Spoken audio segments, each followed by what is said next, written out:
Uh-oh, Lotro Stream is streaming The Lord of the Rings online. There's my big giant head, Gipia. We are live.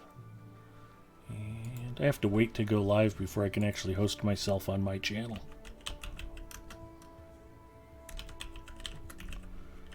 I had been hosting Gamer Gramp.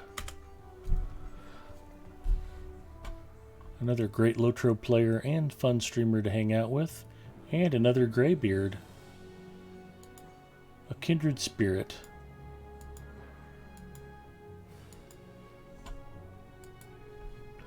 Hi folks, it's Big Ed Mustafa. I see my big giant head, which means we are live. Welcome to another episode of Adventures After Dark. I have been working my Minstrel Lenorian through Western Rohan. I am enjoying that very much. However, I was talking with my friend Gipio the other day, and he is trying to get his first age weapon ready to imbue. Actually, you need to get a first age weapon, period, don't you? I have a first age bow. I do not have a first age Melee weapon? melee weapon. Okay. Well, we're going to work on a way to correct that. That's for hunters, that's just your buff stick. You can just call it a buff stick. Everybody will know what you mean. Because if you're using your melee weapon as a hunter, you're doing it wrong. That's okay. I've got a third age or a first age imbued, and I was putting like scrolls into it, and people were like, "Why are you wasting scrolls?" And it's like, I don't know. Why did I want a first age heavy bridle for my champion? It's amazing how soft and squishy war steeds are at 130th level. If anything even looks at me, my war steed gets knocked out from underneath me. Highly annoying. Standing Stone games, add it to your long list of things that need fixing. And oh, now I'm looking at my channel chat instead of Lotro Stream. There we go. Oh, that's funny. I think the last time I was on Nemini, I was doing roving threats. I'm like, where am I?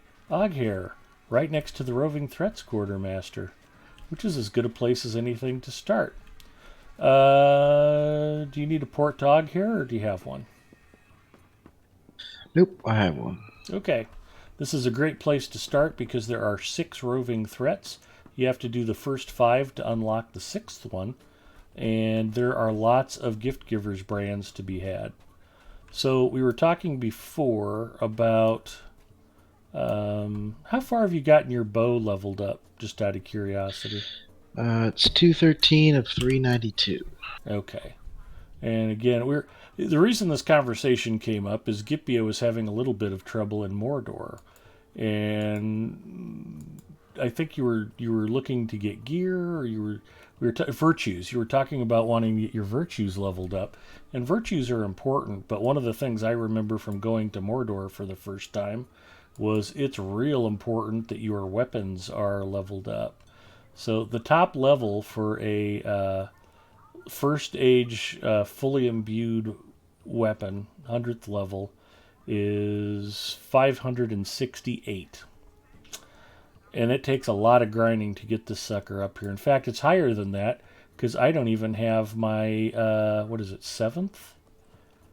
7th trait unlocked. So, yeah, I've got another thing to totally grind up on this bow, which is, I hadn't noticed. So I'll make that a thing. But this bow, the damage is maxed out. It's level 70 of 70, and it does 2,831 DPS. So, wow. Oh, and it says I actually have one more tier to go. It'll crack 3,000 DPS with one more Anthless Starlit Crystal. Why did I think this was done? I hadn't even noticed I still needed one more crystal. So I'm glad we're doing this. Your gift givers brands, once you get the weapons that you want, can also be turned in for Anthless Scrolls of Empowerment. So this is a good thing to grind on even after you get your weapons. And I will fellow us.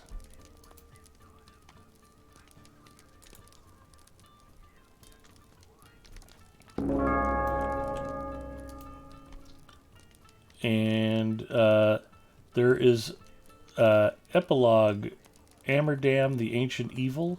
We have to go do the other 5 to unlock Amerdam. If you don't have Amber Dam unlocked, we'll take care of that. Nope. Looks like I've got 1, 2, 3, 4, 5. I have been able to solo all of these on Nemini out here. Interestingly enough, I will not take Amber Dam just out of solidarity. I will wait until we come back and you can get it also. One of these does melee reflect, and my 122nd level hunter had no problems, and my 130th level champ got put down hard. Puppet Box checking in. I told Gipio, I said, we're starting 3 minutes earlier. Puppet Box will be proud. So, yeah, we kicked things off, like a full minute early tonight, it looks like.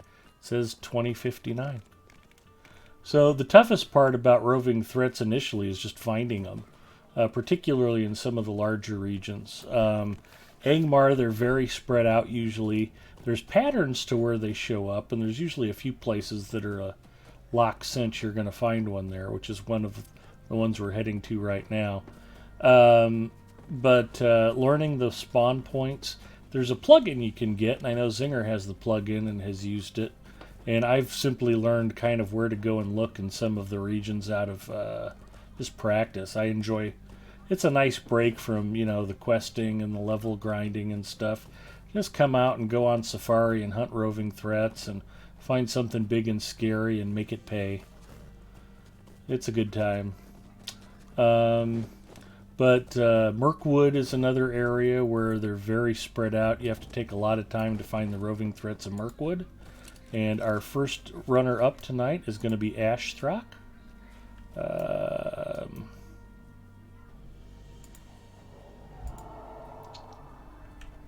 You can eat a little food.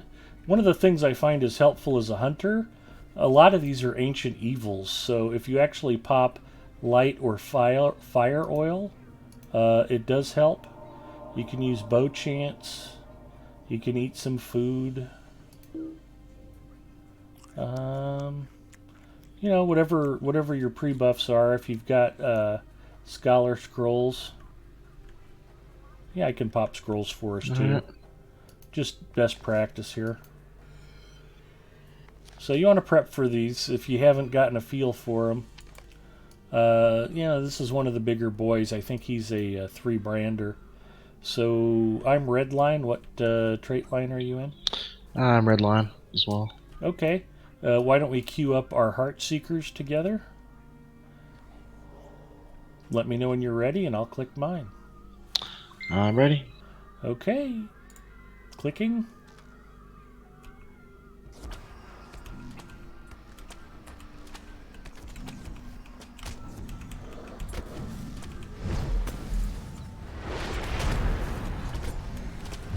Oh, this is the guy who spits fire at us. And Ashthrak goes down. Now, you'll get gift givers brands when we turn in the quests. It may also occasionally award a gift giver's brand just for when you first kill the roving threat. It doesn't look like either of us got one this time. Not a big deal. It's completely random. I don't know the chances. But we'll move on to the next one.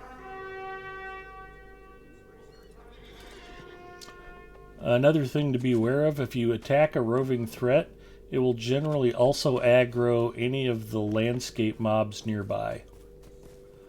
So... Oh, really? Yeah. Which in Angmar, they're all low enough level, they're not even a concern. But yeah, out in like Gondor, that's something you might want to pay attention to. Again, if we're talking best practices for roving threat hunting, it's not a bad idea to pick off the spawns around the roving threat before you start the initial fight. Right. The Gondor roving threats are super fun. When you get into central and eastern Gondor, they get quite a bit tougher. And even the western Gondor roving threats pack a little bit of a wallop. But I think there's 5 or 6 of them in western Gondor. That's another fun place to go hunt roving threats. So one of the first places I look after that hilltop, there might be some clear off to the west of where we are, but that's one of the last places I look, because sometimes there's nothing over there, and there's a lot of places you have to go check. So you don't want to go on a snipe hunt early. It'll really drag this thing out. But depending on the spawn pattern for roving threats, There could be one right up here on this ridge. And I don't see one. So this looks clear.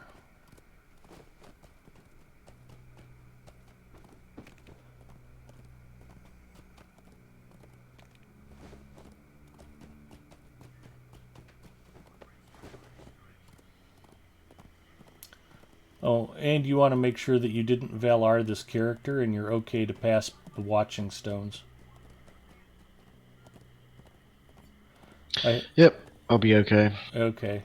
I know of a certain high-level hunter who got knocked coming through here. He was pretty sure he had completed the quest, and he hadn't, so... Okay, this hilltop right in front of us, there's usually one here. If there's not one at the previous spot. Yep. So here we go. This dude is Krukath? No, Kruthak. I was close. And all of our buffs are still up, so we'll do the same thing. Just target him, and when you're ready, we'll both click our Heart Seeker at the same time. Yep, ready to go. And click.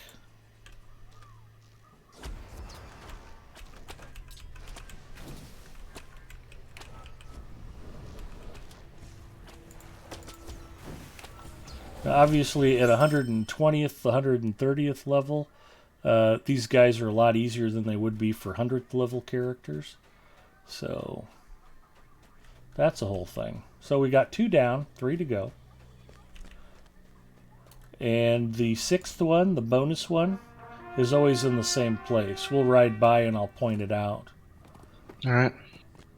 But there is and one of my favorite types of foes to fight, the Karog. There's a giant Karog that hangs out here in the middle of one of these lakes. And maybe he won't show up because I didn't grab the quest. But actually, I think he's right here. That's okay, we'll come back for him later. This next spawn point we're going to is a bit tricky. No, he should still be visible on landscape. Maybe this is him over here.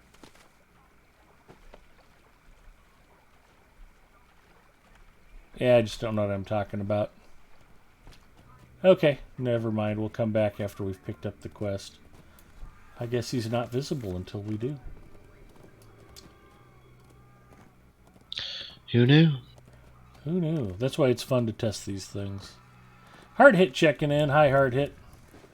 We are doing some roving threat hunting with Gipio. We want to get him a first stage 100th level buff stick for his hunter. And we're just talking about the general benefits of hunting roving threats. So in addition to gift givers brands that can get you first stage weapons, they can get you Antler Scrolls of Empowerment. There are also titles. You can earn Roving Threat Hunter, Roving Threat Hunter Advanced, and Roving Threat Hunter Final. To get all 3 titles, you have to slay 450 roving threats. But, wow. Yeah. Go out and kill them, 10 at a time. And you do it, once or twice a week. I mean, you'll get there. Yeah, get them eventually. It's not like you're not going to need scrolls and gift givers brands. Here's our third. This is Velnus. And Velnus might be the one with the reflect damage, which won't be a problem for us. It's definitely a problem for my champion. Or no, I don't think this is the reflect guy. This is the fear guy. He might make us run away and can be annoying. Again, it looks like buffs are still up. Let me know when you're ready and we'll both click Heart Seeker. Ready to go. Okay, click now.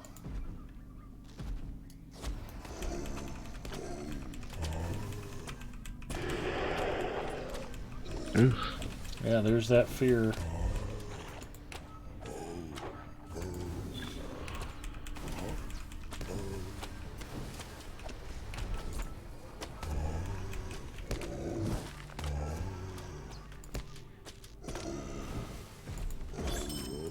And down goes Velnus. So Gipio has acquired a gift giver's brand. You already got a bonus brand. Congratulations. Fantastic. I didn't even think to look after the second fight, but that's okay. And I think we talked about it offline, but there's another spot towards the back. There's usually not two of them over here, but it's better to ride back and take a look to make sure that the other spot's clear than to find out later that we missed it. So, the first time you complete a whole set in a particular region, whether it is Angmar or it's the Misty Mountains or Mirkwood, you get 10 bonus gift givers brands for completing the set. This is an interesting creature.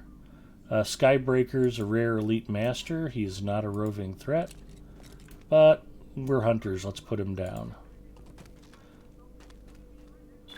Sorry, should let you get off your horse. Are you going to put him down? One shot. Goodbye.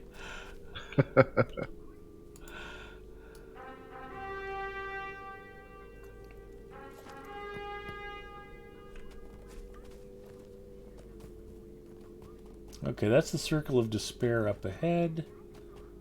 And I think the other possible spawn point is up here around the corner. So we've only got 2 left. It's possible that they're both up by Gath Forthner. It's possible that they're not.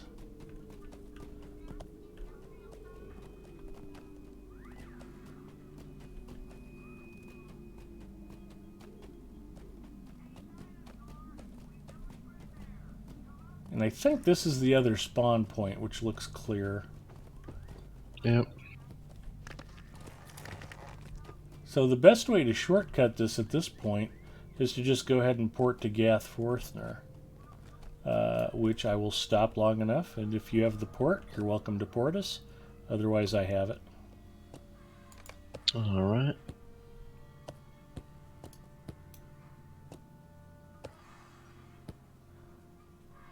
You got it?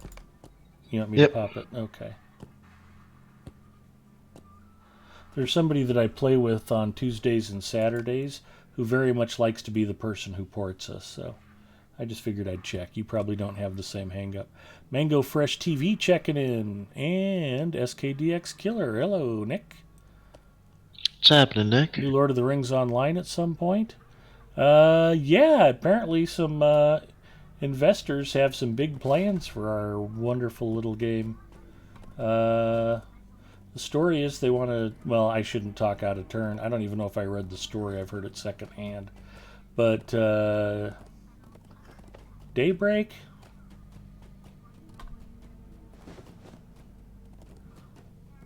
Who's the publisher? They got bought by somebody, and I think the rumor is they want to put some money into Lotro because they think they'll be able to take advantage of the upcoming Lord of the Rings TV series.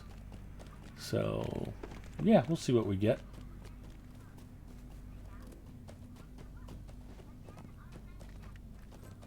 But it should be pretty cool. Alright, let's go check a couple of other spots, and then if we don't find both of them where we're going to go look, then the searching gets a little nastier, but that's okay. So far, things are going really smooth. Didn't know there was a TV series. Yeah, it's been in development by Amazon for Amazon Video, and sounds like it's going to be pretty big budget. They've been shooting in New Zealand, but they were sidetracked by the pandemic. But I think they're back to shooting, is the rumor. I mostly get this information secondhand from the viewers, so they can tell me. If Zinger were here, Zinger would know. Zinger's smart about stuff. Oop, I'm going for a swim. That's okay. Oh, that's a flare. I thought that was one of the roving threats. Those are big trolls. Okay.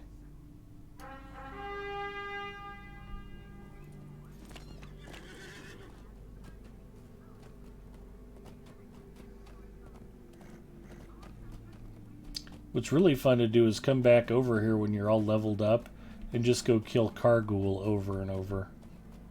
It's like, huh? You think it's funny now? And then you wail on the Kargul after all the grief they gave you when you were lower level. Yeah, this area was kind of a pain in the neck. Yes, on level. Was. Okay, so there's a gap back here between the cliffs, And no, I rode to the wrong place because I'm an idiot, Kipio. Why are you following me? Should know better by now. Well, I didn't follow you off the cliff into the water. That's a good point. That's a plus. Yeah, you've got that going for you. Here's the gap in the cliff I was looking for. So hopefully we'll find another one right back in here. Yes, we did. Okay, this is the guy with the reflect damage, I think. Ulkarn. He's a pain in the tuchus. It looks like...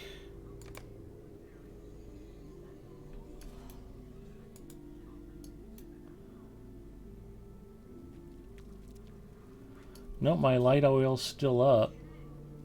Mine is too. Let me know when you're ready. Ready to go. Okay, click Heart Seeker. Oh, I'm on the wrong toolbar, that's why.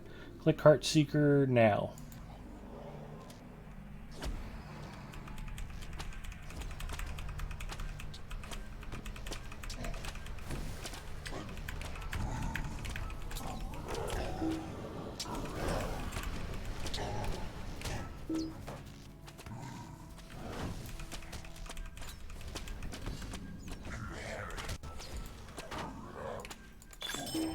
And Ulkarn goes down.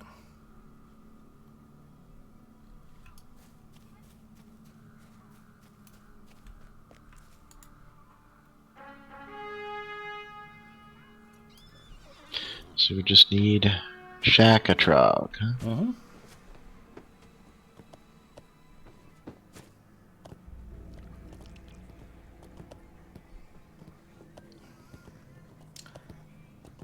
And if you're playing privately and not streaming on Twitch, I like to sing the Shaka Khan song along to the name Shakatrog. And, you know, you just don't want to get a copyright strike while you're playing online. So, again, because we already found one where we did, there's probably not another one right up here, but this is another one of the spawn points up here on this little hill. So... Now, where we're going to go check next, I don't think I've seen Shakatrog there before. So I think we're going to probably end up searching back by... use your words, Ed. And I'm going to go in the water again. Perfect. Oh, the same cliff. Yeah, who knew? Other side. Shakatrog's probably going to be near Oghair, which is okay, but we'll clear by the Circle of Despair first. There's a couple of spawn points over there.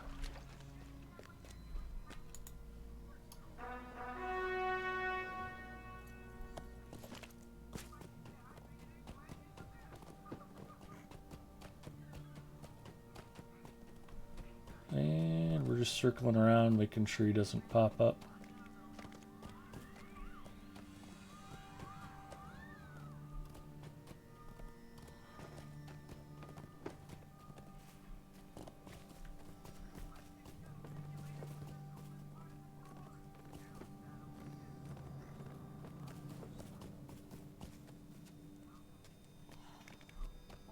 I'm just being extra thorough before we ride off, because I don't want to be talking about how easy and fun hunting roving threats is, and then have a meltdown because we can't find the last one. They have a pretty fast respawn rate, so if somebody else took them down, usually within 5 to 10 minutes they're right back. And they'll always be in the same spawn point until the server reset at 3 a.m. Eastern.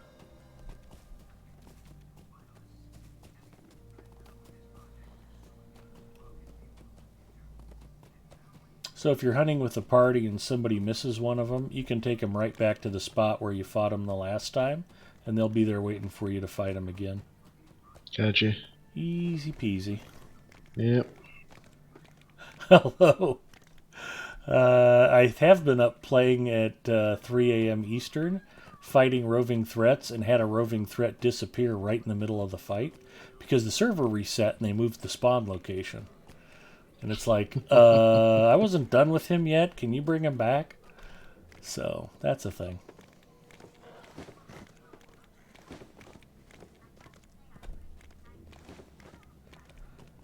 And if Zinger's here, he is so tired of hunting roving threats, he's faked his own death. And I don't think this is quite the right spot. Maybe it's right over this next hill. There's one of these little grassy hilly areas. Yeah, this is it over here. Occasionally you will find a roving threat right over here near one of these hilltops, because the hills are alive with the sound of roving threats, but there isn't one here. So we have to ride around to the back of the Circle of Despair, and there's occasionally a spot where one will mix in with a lot of those signature baddies that are hovering around. Alright. Are you real familiar with this particular area? No, not too familiar at all. The paths to actually wind around the Circle of Despair and get to the backside are a little tricky. So I wanted to make sure we were in fairly tight formation.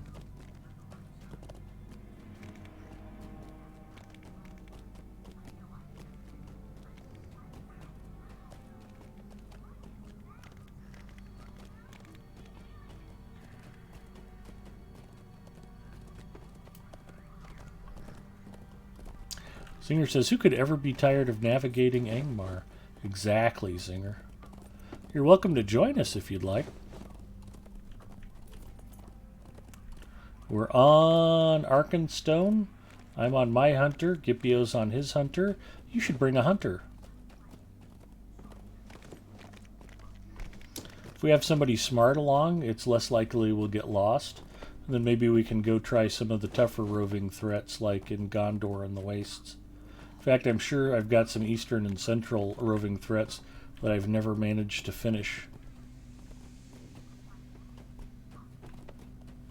For some reason I think we need to ride up here and look around, but I don't know why I think that. I don't think there's ever one up here. They don't block quest spots, and I think this is a quest spot. So we're good.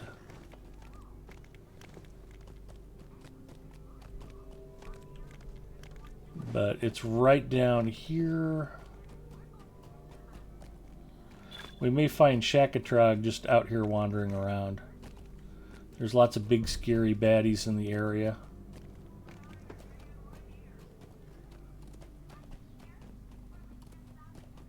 Shakatrog, Shakatrog, I feel for you, Shakatrog. It's an old song, kids. Go look it up. So I'm going to ride down here again just to be thorough. It's usually not this far in. So yeah, that's a whole thing. This is another spawn point where occasionally you'll run into one out here. Like I said, I don't think I've seen Shakatrog near this particular spawn point before. Not all of the roving threats will get spawned in all of the different spawn points. At least not as far as I know. So, I think somebody said occasionally they might spawn right underneath the castle. We can ride through there real quick. Since we're immune to all this stuff, it doesn't really hurt to check. And what you don't want to do is miss a spot and then have to ride all the way back out here. That's when roving threat fun becomes roving threat not fun. Plus, there's great fishing opportunities here. You don't have to worry about other fishermen crowding you while you're fishing under the Circle of Despair. Pro player tip for y'all. Okay, I'm confident Shakatrog's not around. Let's go ahead and port back to Oghair. And we'll go check the other direction to the west that we didn't go before.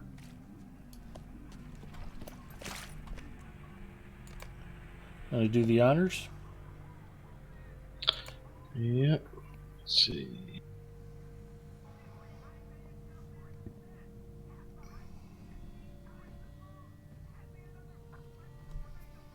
We're going back to Oghair right now, Zinger.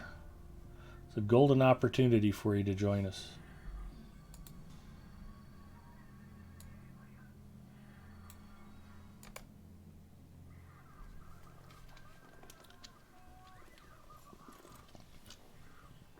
Okay.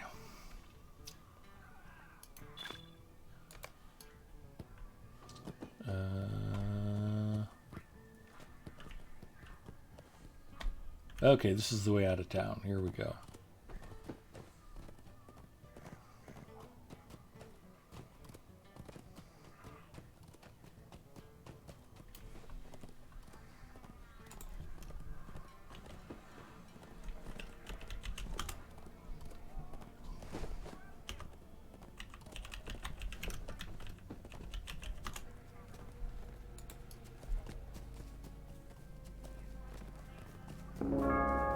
Good news, somebody smart has agreed to join us.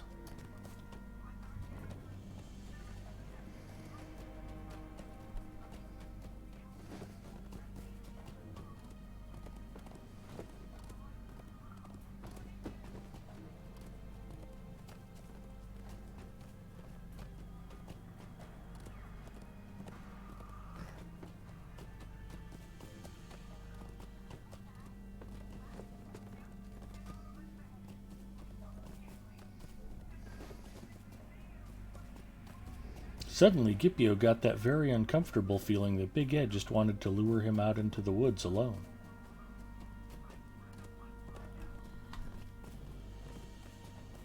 Yeah, I should have been paying more attention to my navigating and less attention to my keyboard. But we'll get there from here, I think. Whew, that was a long loading screen.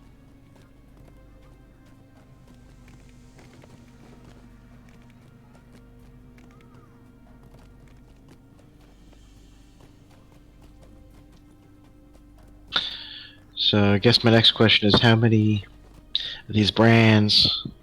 I guess I could have looked myself. 50. 50? Okay. 50 is a weapon. And like I said, we'll get 9, 12, 22 for completing Angmar for the first time. So it's really pretty much that quick and easy. It's not, Yeah. we can get you 50 brands tonight and you already have 10. So you're not very far away from a first stage melee weapon. My buff stick. Your buff stick. Not the stick of truth, that is something different. For the love of God, please do not watch my Tuesday night streams. They are unfit for human consumption. I've been playing South Park: The Stick of Truth, and it's been wonderfully horrible.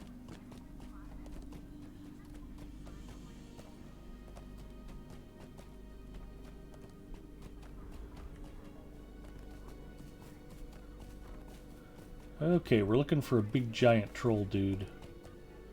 Ashthrock and Shakatrog are not dissimilar in appearance. I'm assuming these guys are trackable? Yeah, but it's not always obvious what kind they are. Ancient Evil is a good way to start. Yeah, that's true, I guess. But that's I didn't think about that. Part of what makes them a little tough to find.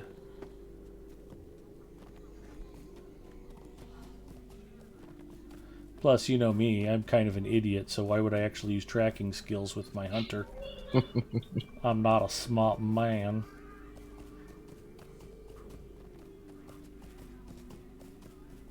I figure, hey, I've got a war steed. I'll just ride around in circles until something good happens.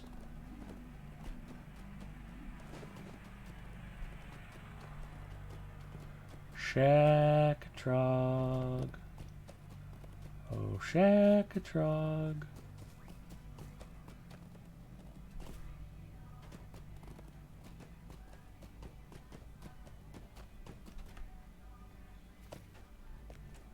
Interesting.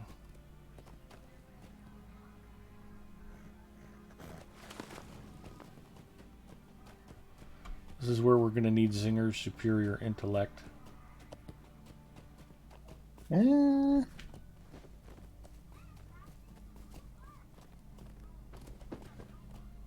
I'm over the side of the cliff. That's just how I operate.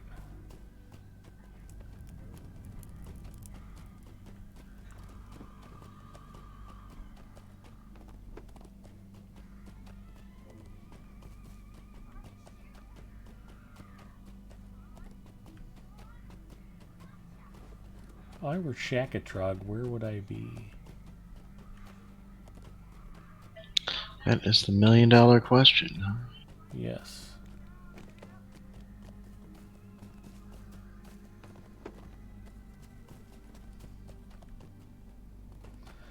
And this is part of the fun. Every once in a while you'll get a pesky roving threat who wants to play hide and seek with you.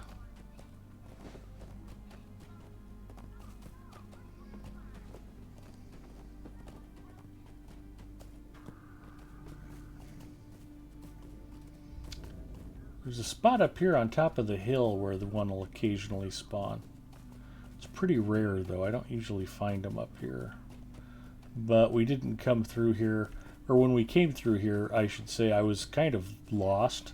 I wasn't sure where we were at, so it's possible that I didn't look in all the right places as we came up.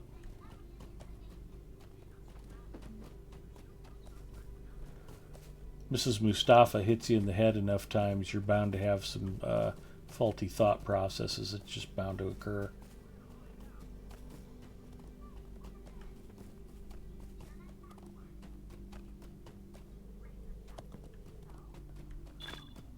And alright, well, if Shakatrog's not walking around right down here, I am running out of good ideas.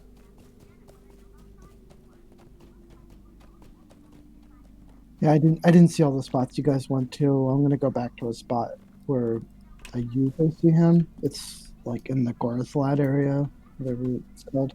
Okay. Behind the orc camp, but you have to work your way around the camp where you dropped like that turtle shell. Maybe you checked there already, I'm not sure. Camp where we dropped the turtle shell. Yep, well, there's Ashthrock. That's not who we're looking for. No, we already took Ashthrock down. Yep.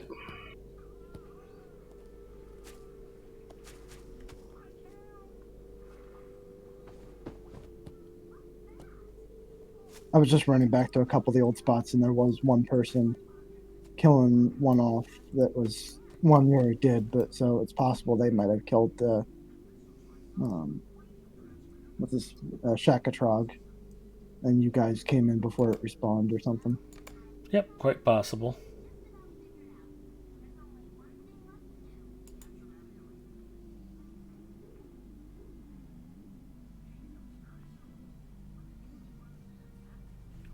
Nothing to track.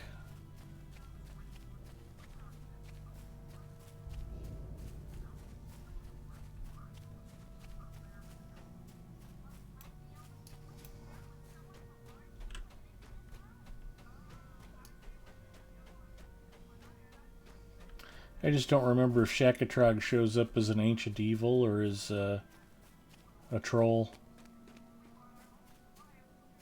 Probably troll.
Oh yeah, here come a couple of guys.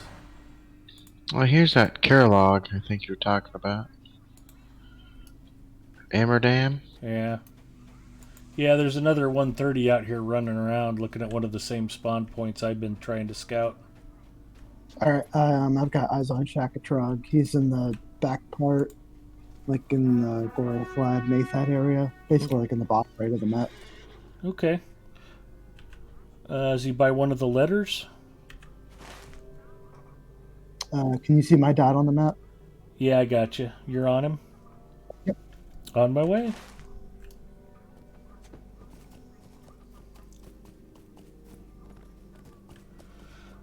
Yeah, we took an extra look around back there. Normally you don't get two of them spawning back there, but I guess today's the day. Yeah. It's a spot I would usually check after I check that spot, like in the back of the camp where I think Vilnius was there today. Yeah.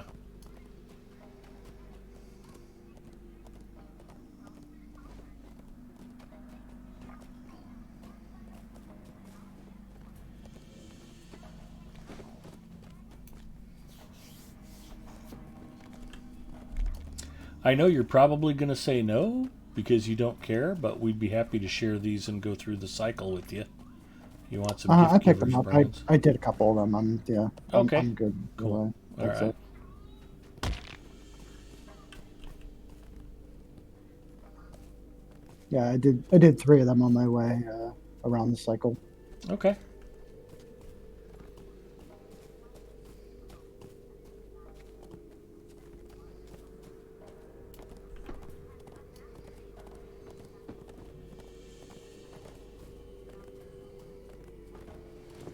Hardhit says, I'm still having nightmares. Hasn't drank tea since.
Boy, this is a long ride.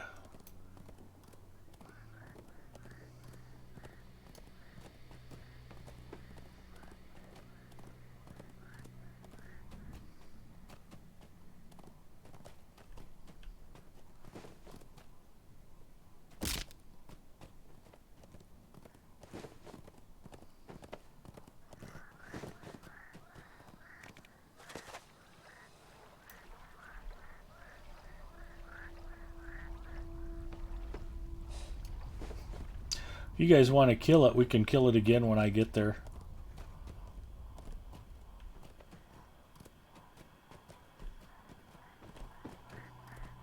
But you're pretty close. Okay.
Hi, fellas.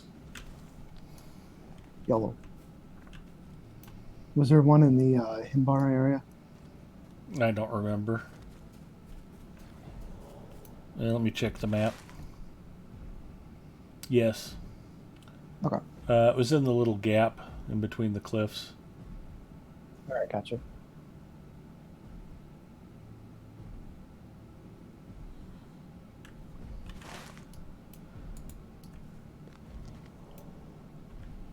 All right, everybody ready?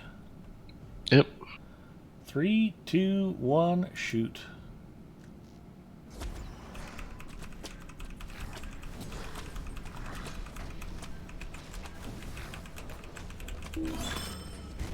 Okay. Ooh, I got a bonus gift giver's brand. So did Gipio. And so did Zinger. Nice. Okay, let's go back to Gath Forthner. We can get the one. Did you get? That's 4 or 5 for you, Zinger. And then we were saving. Yeah. Okay, yeah, we were saving the Karog for last.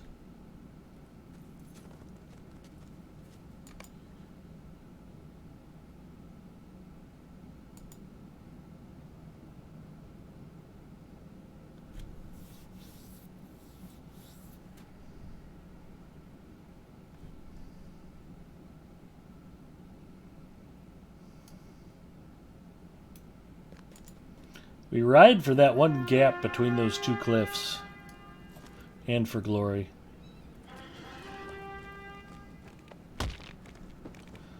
Man, don't tell me I just broke my horse's ankle again. Starfish is getting more and more fragile.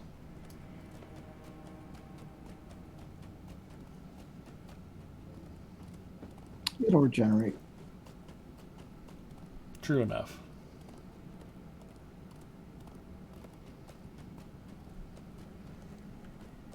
That would be the ultimate quest item. A steed that has safe fall.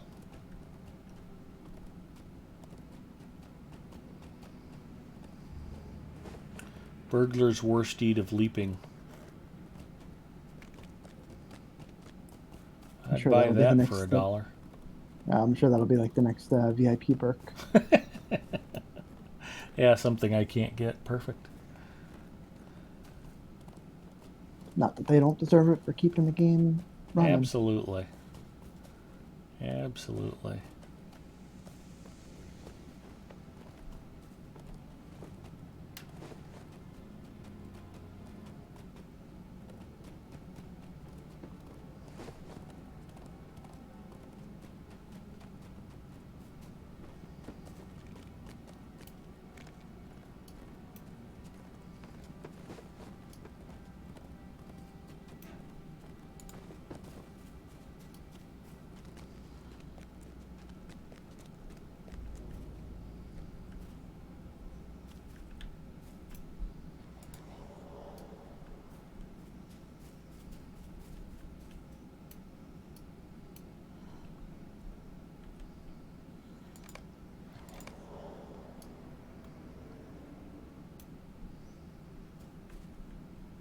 Everybody ready?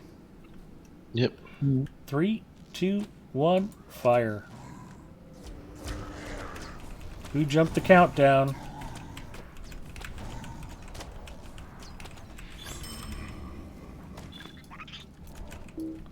And a bonus spider. Alright. We'll go back to Og here. And then we'll go get the turtle. Thank you, Zinger. Yeah, I'm a blue line. I can't stay still. My fingers are twitchy.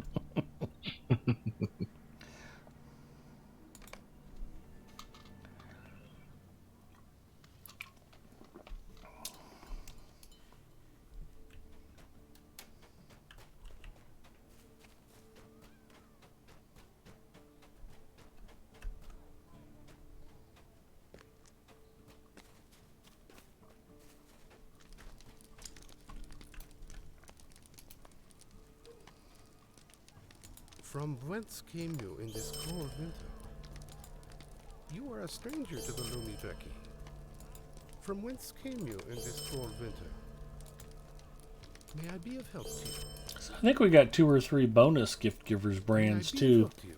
This whole series may net you, what, 25 total? once we get the bonus ones.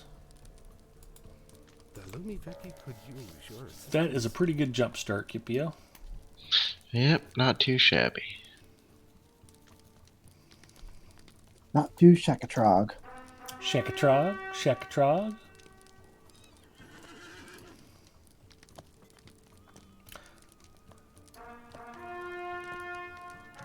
Alright, let's go make Amsterdam pay for... What was it? Nanlulum? Naladoom? Yeah, there you go.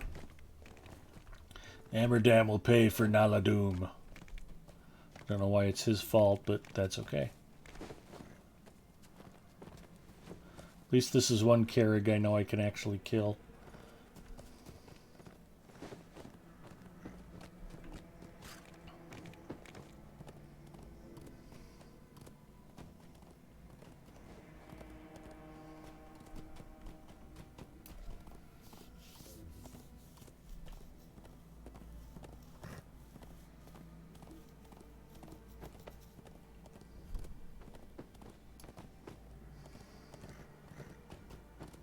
Yeah, the funny thing is this is probably the easiest of the roving threats to this area. Yeah, it's not much of a finale, but that's okay. Just doesn't have any mechanics to it. Yeah. Doesn't fear you, it doesn't reflect melee damage, doesn't light you on fire.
I suppose we can stop and kill the one up on the plateau on the way for an extra chance at a brand. Yep, can't hurt. Plus it counts towards the Slayer deed.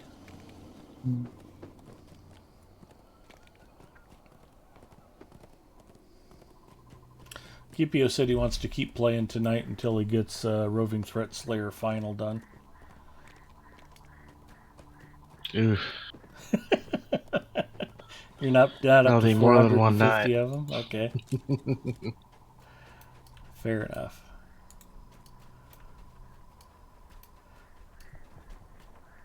Ready?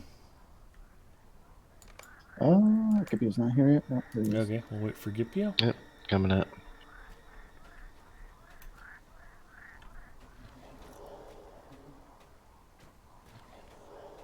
Three, two, one, fire.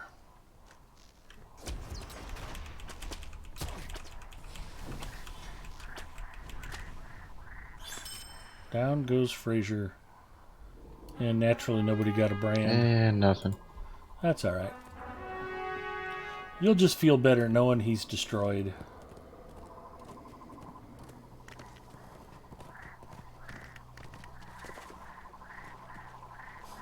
When we get here, Gipio, you get the honors of starting the fight. Fantastic. You just have to click on the sulfuric vent and we'll burn this sucker to the ground. Watch out for the pillars.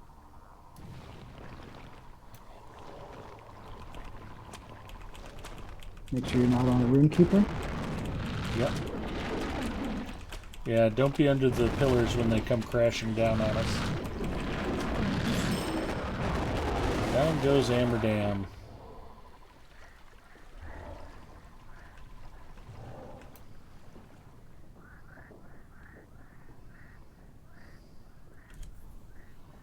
Ingmar's nice because the two ports are so bloody convenient. It's like, oh, thank goodness. Yep.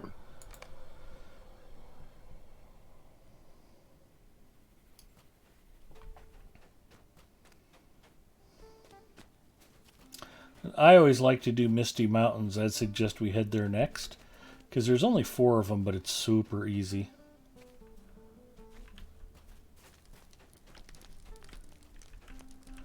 And you should get, yeah, there you go. Title awarded. Yeah, look at all those brands pouring in for you. Yeah. You are a stranger to the Lumiveki. That's a good deal.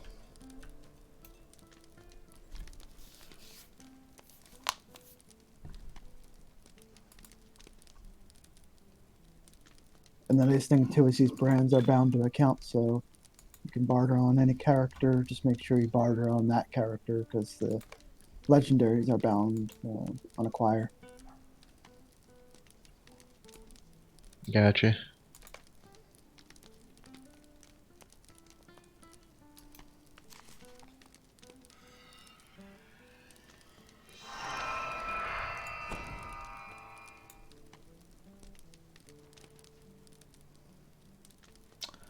And oh, we've got enough people in here before we port to Misty Mountains. Let's give the new car away. Do you guys want to get your guesses in? Odranus checking in. Hello, Odranus. Okay, here's the deal. If you can guess what my Silver Hobbit present is going to be, and you're the first one to guess that item, you have a chance of winning a new car. It might be Matchbox, it might be Hot Wheels, but I will give a new car to anybody who can guess what my Hobbit present is going to be. We've had one winner so far. Freelancer correctly guessed it a couple months ago. Hasn't given me shipping instructions for his new car yet. But that's okay. We can have another winner tonight. Just be specific. If you think it's going to be a pile of scrap, say it's going to be a massive pile of copper scraps. If you think it's going to be a potion, say it's going to be a minor potion of power. And if somebody else guesses what you were going to guess right before you do, pick something else, because it'll only be awarded to the first person who guesses correctly. Gipio says Landscape Soldier Token. So we'll give you guys a few seconds here to get the guesses in. And Hard Hit says Potion of Rejuvenation. Singer's going with Scroll of Finesse. That was Freelancer's winning guess. It did turn out to be that one time. But for some reason, I don't know how they do it. It's like the Hobbits know what you're going to guess, and they pick something different every time. So I'll give you guys about 10 more seconds. Then we'll see what the Hobbits have. And obviously Virtue XP doesn't count, because that's a given. Hard Hit tries that one on me all the time. I'm not falling for it. Nick's guessing silver scraps. We'll translate that into massive pile of silver scraps. That's a good guess. And we'll go ahead and close the guessing here in 5, 4, 3, 2. It's not too late to guess. You can still get a guess in. 1. All right, let's see who wins the new car.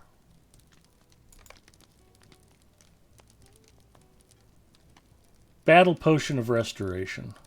I don't know how the Hobbits do it. They're extra tricksy. I'd rather have an open pack slot, so I'm just going to drink the potion right now. Boo! I know, it's like the Hobbits have it rigged.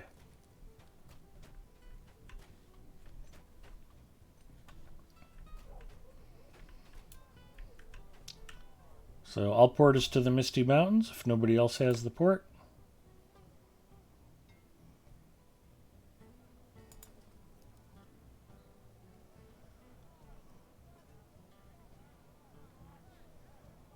I didn't see Zinger, so I guessed he might have just jumped ahead and started scouting already.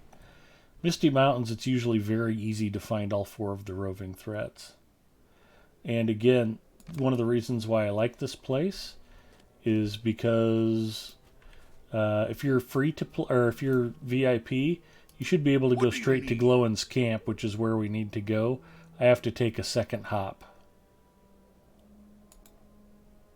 So, Gipio, we'll see you at Glowin's camp. Alrighty.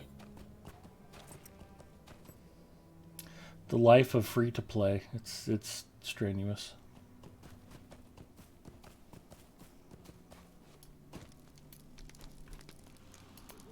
What do you need?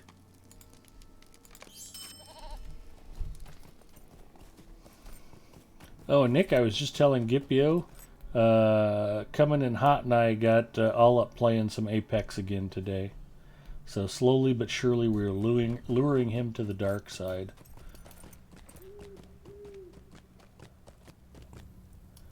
And the quartermaster for roving threats is right over here. Will you stay and speak with me a moment? Will you help me? Come and stay a moment. Will you help me? The rage will flow. I can't even imagine the language of you being all up playing Apex together. That would be like NC-17.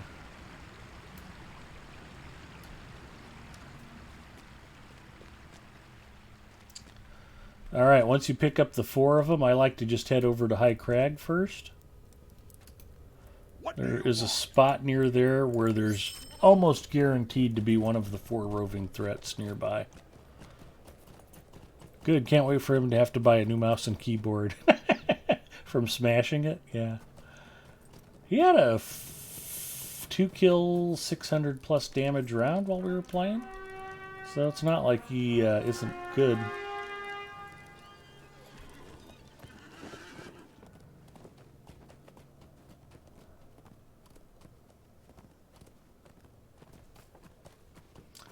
This is another zone where the travel points are quite beneficial.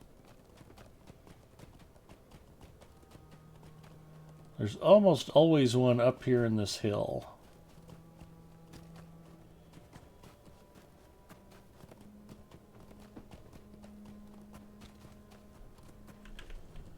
Or I'm wrong.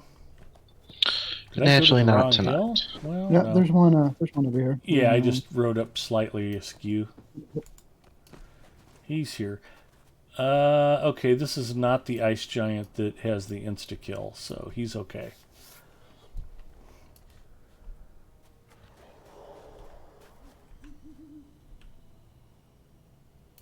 Are the buffs still active? Yeah, Doomsfold Battle and Warding Lure are up.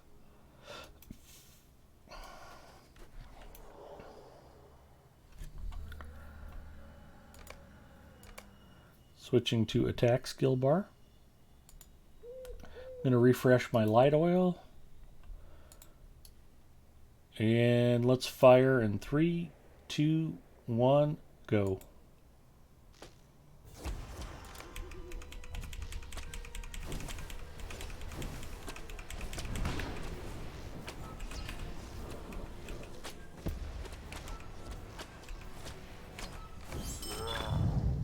And Gruthers went down. And gift giver brands for me and Gipio. Sorry, Zinger. Oh, you got one too. And Good. Zinger. It's Yeah. okay. Well, it seems like if we either all get one or nobody gets one, which is fair. Okay, now there's an area towards the back of the Giants land where the other ice giant may appear. And we'll go check that because we're here.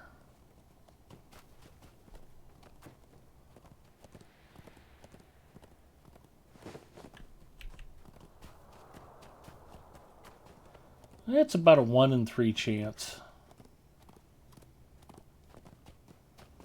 But that one hilltop right there by High Crag, there's almost always one there. That's just about a lock.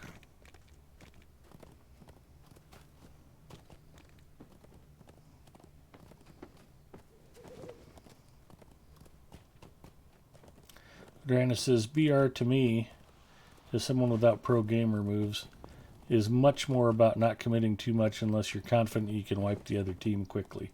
Patience is good.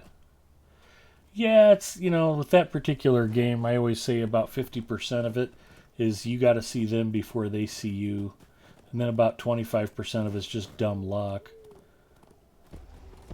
You land and there just happens to be your favorite gun and a purple shield in the first crate you open. It's like, yeehaw! And other times you can open 10 crates and not find a gun. It's like, oof. And then there's about 25% skill, strategy, and tactics.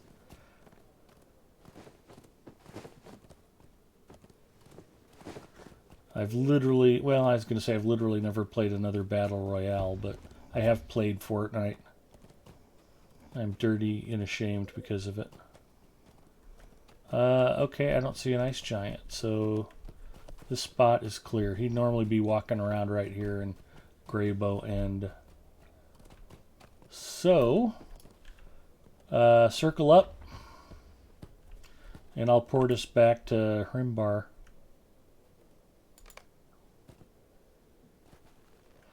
And I'm guessing Zinger already took off ahead of us. Nice. Nope. Pulling up. I was just doing a wide berth in case it Okay. was ending.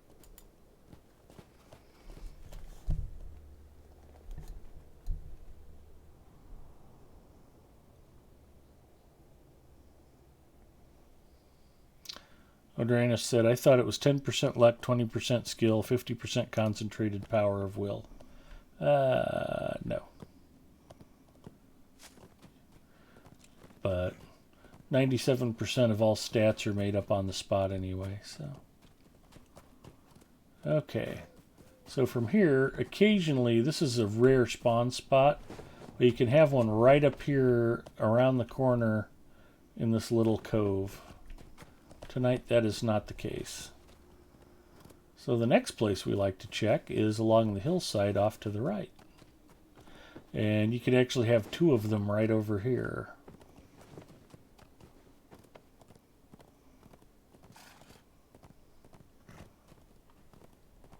Seen them practically close enough to hug before.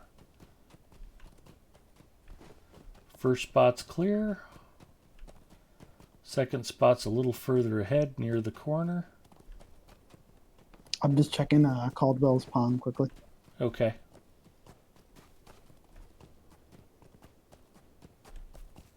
It's pretty rare for both of these spots to be clear, but it seems to be the case. I'd bet based on that, Caldwell's Pond may have one. Or they could both be out in the valley somewhere. You with me, Gipio? Yep, I'm coming. All right. Yep, the ice giant is in Caldwell's Pond, Okay. or Caldwell's Pool, or Soup Moth. All right. I think Gipio's lost in the blizzard. Or he went to follow you. I think I'm following you. Actually. Sorry, Fort Minor reference. I figured it was from something. I just couldn't guess what. Clouds Omnilashed said, good song, Mike Shinoda. Okay, here we are. Am I turned the wrong way? That's my next question. Yes, only slightly, though.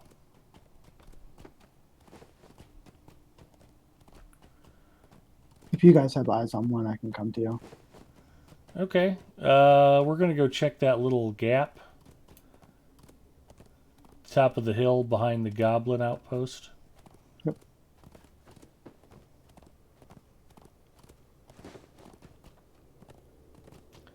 Gashru, I guess it's called. So the two spots where you might find one right up here, Gipio, could be up on the hill to the left. Just walking around out here on landscape. And that does not seem to be the case tonight. I think that's the ice giant that Zinger has eyes on. And then the other Correct, possibility, there's this little gap right here that we're riding up. I'll wait for you.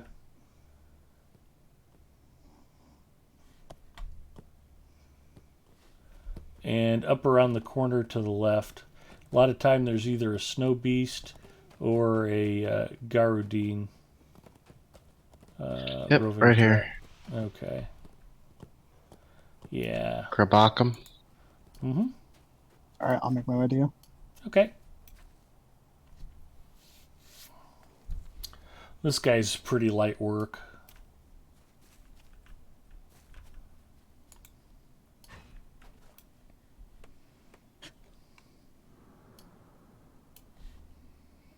While we're waiting, I will pop up the freebie message Let's see what's free in the Lotro store. Attack damage times 25, 90 minutes. Oh, plus 5%. You get Code is- 25 of those scrolls. That's pretty nice.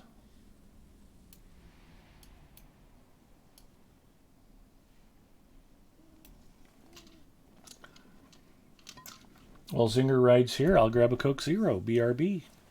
Cheers, stream hype. I think we have Cheez-Its too.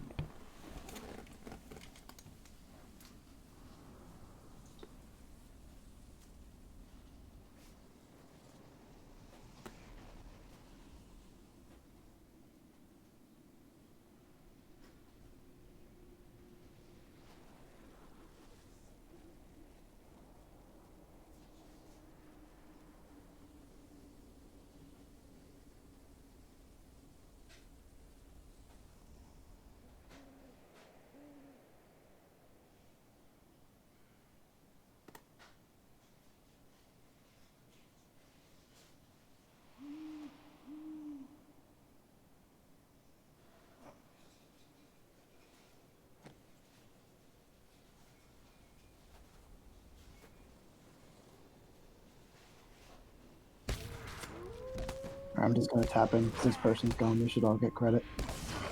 Alright. Looking for Big Ed Mustafa?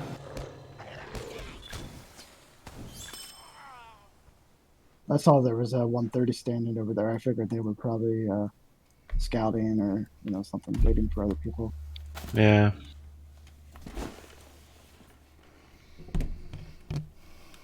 Quick, everyone talk about how Pepsi's better. Nick, you're banned for life.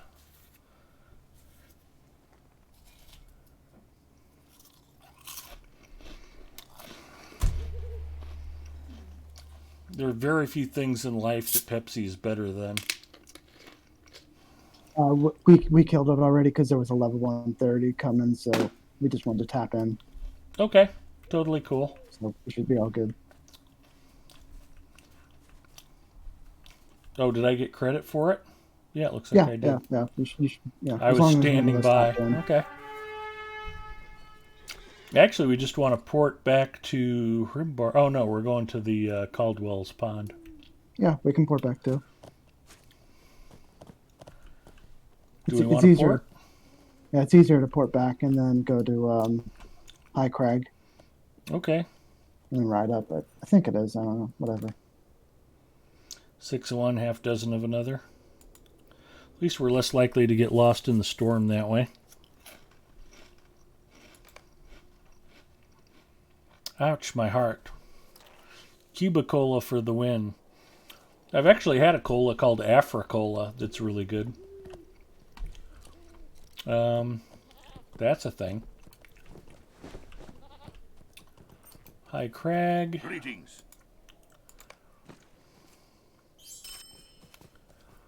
You're not banned for life, Nick. I'm just teasing. You're going to talk crazy about Pepsi being better than something, then, you deserve a little grief.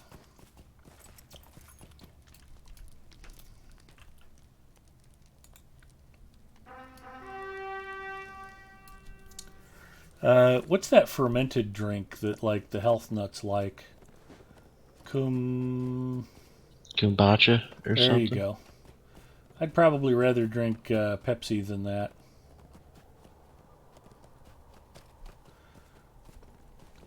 I've never tried it, but from what I hear, it's it's terrible, so it must be good for you. People like it because of its antioxidant properties. I think I've had it once because it was like a freebie at a store, but I think it was like it had something else in it that basically masked the taste of it. It's something, some kind of fruit in it, or like a green tea or something like that. I don't know. Okay, this guy we have to be careful of. He's got 2 moves, one of which is a stun, and the second of one is an insta-kill. And you have a chance of killing the insta-kill if you can clear it from you. But the problem is if he stuns you sometimes before he hits you with it. So... There he is. I see him now. yeah, if you're stunned, you may die before you get a chance to clear it. So that's the whole thing. I suspect we'll melt him down so fast it won't much matter.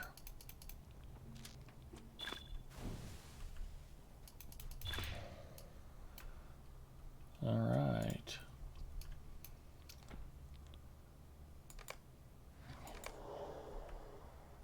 Everybody ready? Yep. Sure. I'm a little far out. Okay, let's fire in 3, 2, 1, go.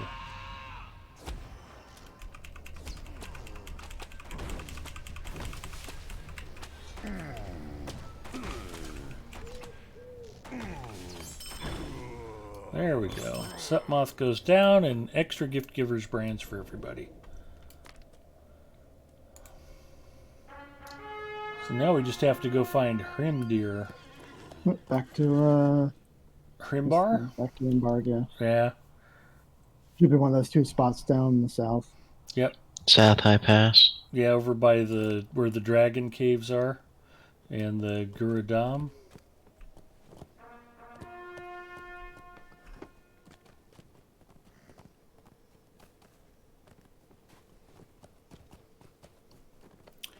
Eating a sandwich says, close fight, really went down to the wire. Well, he can be dangerous. Kombucha, there you go. Hard seltzer?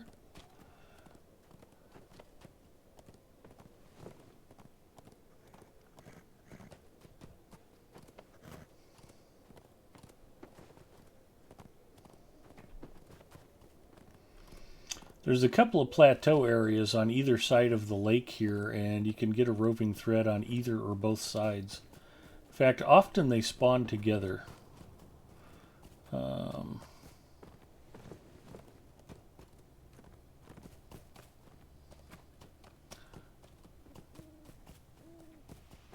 do we have left? Is it the Grim? Is that the last one? No, I think it's just a troll thing. Oh, yeah, here he is, Frost Giant. Not a Frost Giant, a Snow Beast. Rode right to him.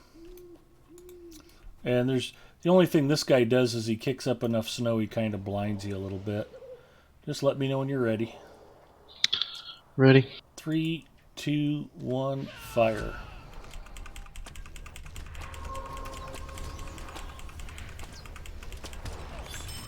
He did not make it.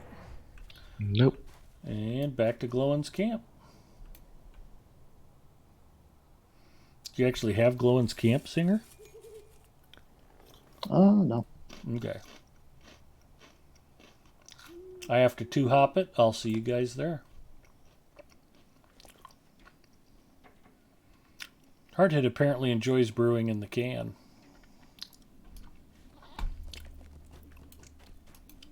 What do you need? I wouldn't even care to speculate what Hardhit likes to do in the can.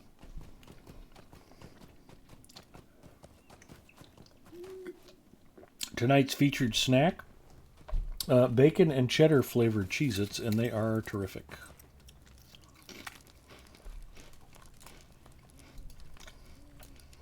And for tonight's featured beverage, I thought I'd just try mixing it up a little bit, go with something different.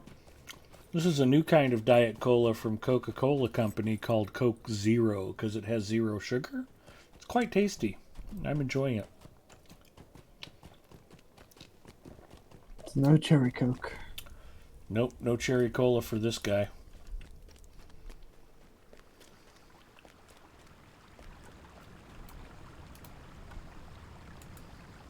Well met. What do you want?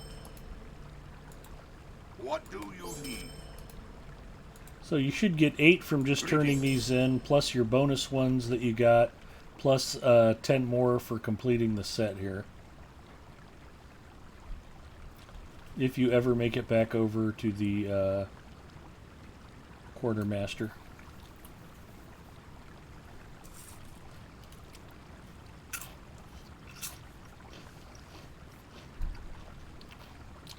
We have lost Gipio. He suffered a devastating head injury and cannot communicate with us. I went to go make some kombucha. Could be.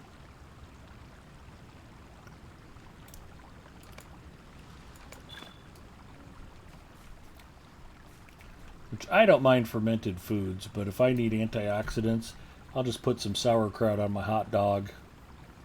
Now that's good eating.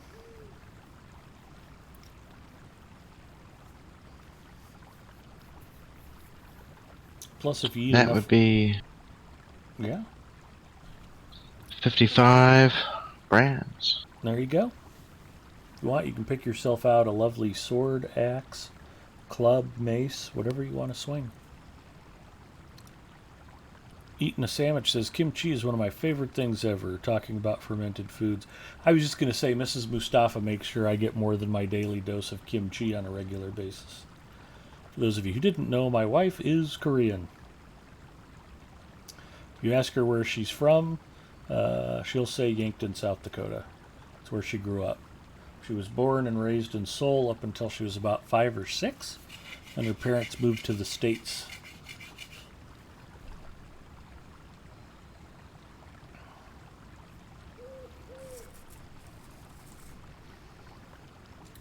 In fact, we were talking to my cousin Gary about going out and getting some Korean food sometime soon. There's Mrs. Mustafa now, sounding like a lawnmower that won't start. Usually once she starts coughing like that, she sneezes a couple times too. Do not be alarmed. Did you get your sword? Sure did. Fantastic. So check your damage per second on it. We'll do the typical guy thing and compare swords. Right now it's at 471.5. Mine's only at level 379. DPS is at 47. But it is 640 damage per second. So that's just a 50% increase when you get it leveled up halfway. Yeah. It makes a huge difference. So before you go to Mordor, boys and girls, my advice is suck it up, do the grind, and try to get your imbued first stagers maxed out as best you can. You will be glad you did, because you need the extra damage output. On the buff stick. Yeah, on the buff stick and on the bow. Singer, you get to pick the next region. Where do you want to go hunt roving threats? Western Gondor, Central Gondor, Mirkwood? What sounds fun?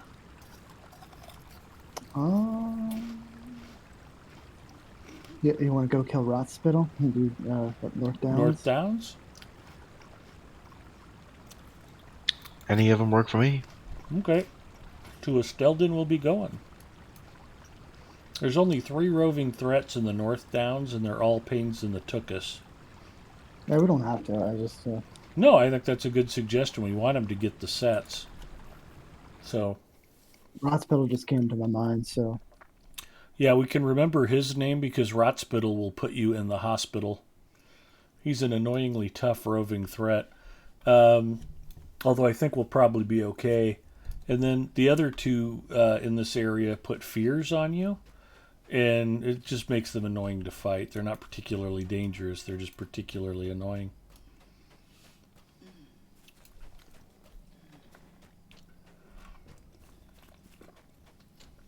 And hopefully Mrs. Mustafa doesn't notice that it was her tea mug I filled with Cheez-Its, so... Shh, don't tell on me. Who are you playing with? Hmm? Who are you playing with? Zinger and Gipio. Oh, fun. Could I speak with you a moment? Might I take a moment of your time? Could I speak with you a moment?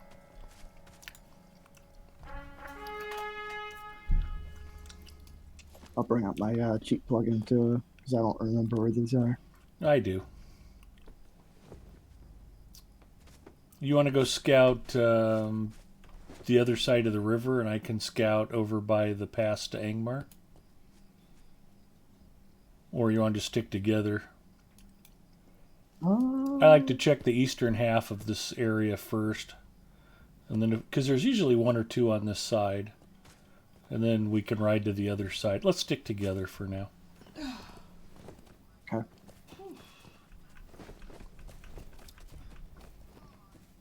Even if you do go scout somebody else, you'll be at the far other side of the region when you find something. So we may as well go together. We can split up and search once we get over to the other side of the river. Yeah.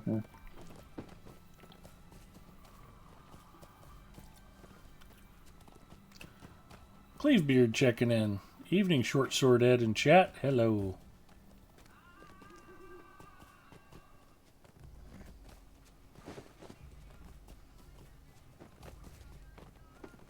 Cleavebeard says, tuned right in when he said comparing swords. Well, there you go.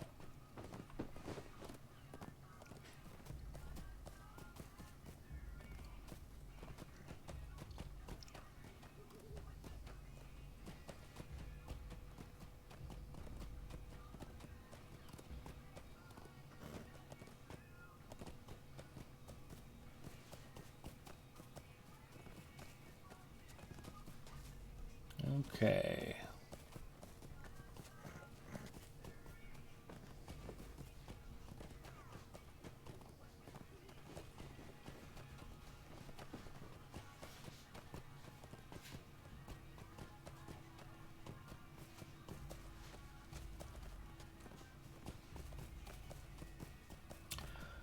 You'll occasionally find one out here on these grassy hills that we're riding around. And if you don't find one out here, then it'll be further over by the Earthkin camp. And you may not. Eyes on Rutspittle. Got him? Mm-hmm. Okay.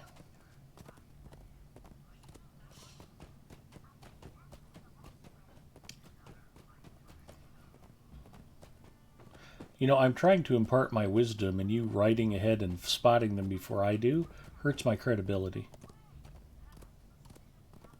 I mean, I don't see anything.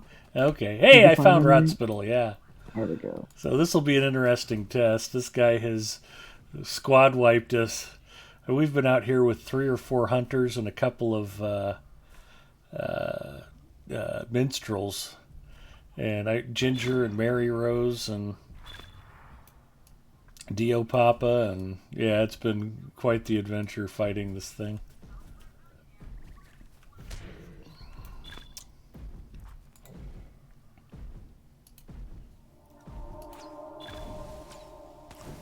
Oh crap.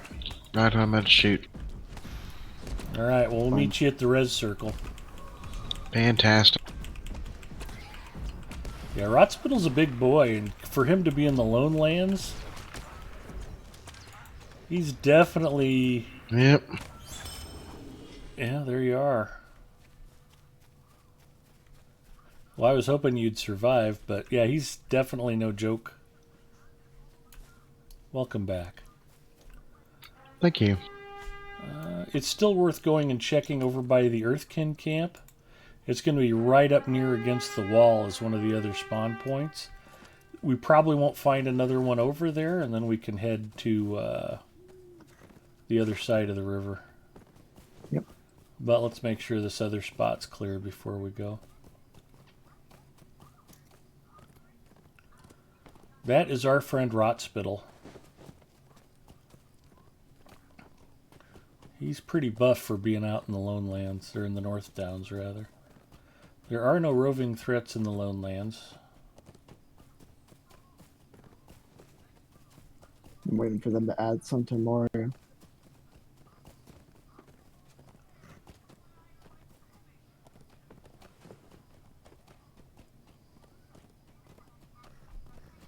Oh, I was telling him about the roving threats in the wastes and what a pain in the tuchus they are. Yep. Of course, when we were doing it, it was you, me, and Gravity doing it with 3 burglars, which was pretty hilarious. It was about 50-50. We'd get one of the roving threats down, they'd get us down. It'd go back and forth. Oh, there is one back here. Yeah, we got Villicus. All right, glad we checked. Thank you, Pookie.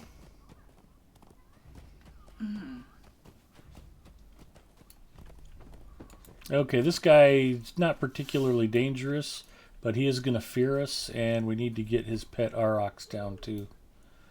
So, I don't know if we need to start with the Aurochs, We may as well target the Aurochs. Let's get them down.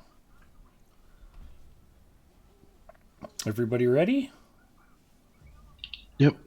Okay, before we shoot though, when you get feared, you'll probably run away from him. Just run back and keep shooting when you're ready. 3, 2, 1, fire.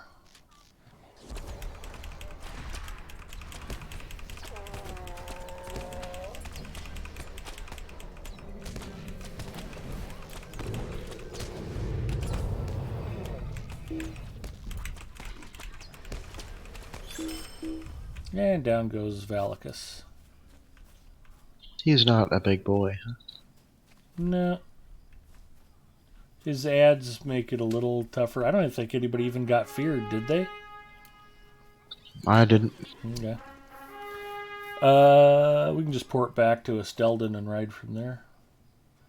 We'll cut a little bit of space off the journey. Chromite checking in. Camo up, burn hot, double tap, focus, heart seeker upshot.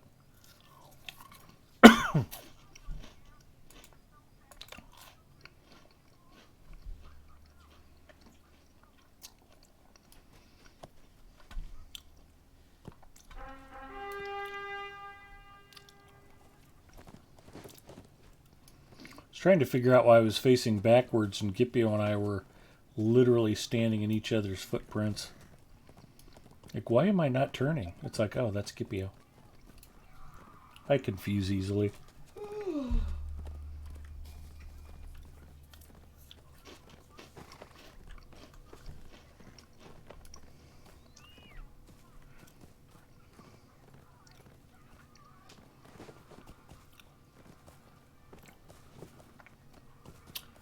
It would be extremely rare for all three of them to be on this side of the river, but it's not impossible. There's a hilltop that's near the bridge we're going to cross that we should probably take a quick look at. It's right on the way, otherwise I'd probably just skip it.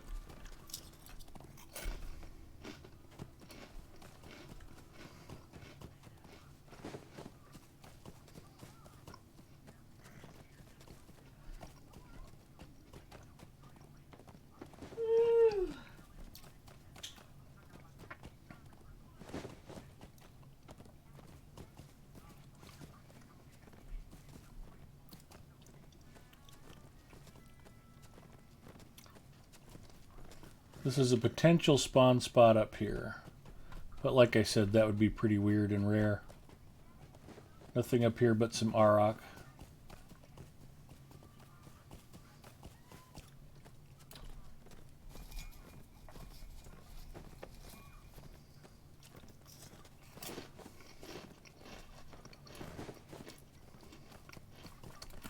Did you want to say hi to the fellas, Mrs. Mustafa? Hola. Oh. Careful, sweetie. I'm good. I'm eating Cheez-Its. They go better with Coke Zero. I'll probably eat the cookies after I finish my soda.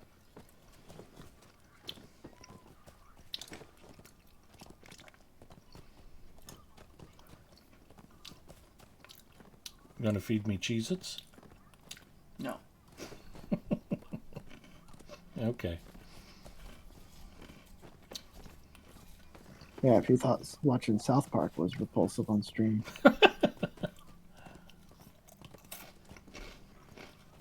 I said it last week, I'll say it again. You do not have a sultry Asian vixen hand-feeding you snacks while you game. You have made a serious life choice error.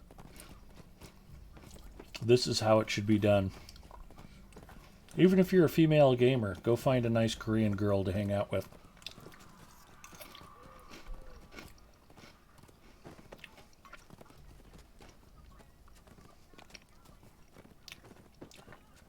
Where are we checking first, Zinger?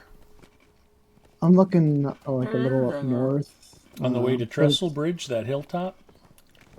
Yeah, you can look over there. Okay.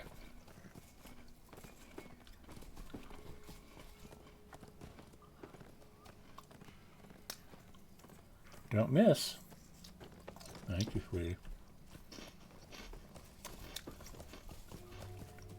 One of the reasons I happily married this woman, she's the only person in my entire adult life who's been worried I don't get enough to eat.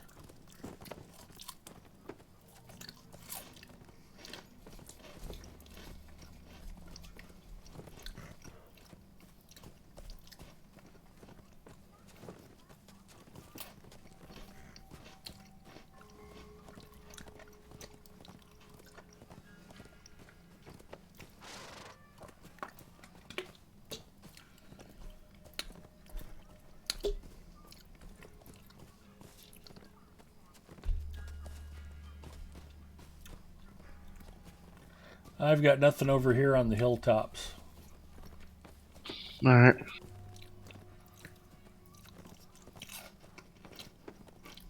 Yeah, the likelihood is it's probably like in the middle of Fornos, because I think that's usually where the ghost is. Okay, again, where's the other two? We're spread out looking for roving threats. Oh.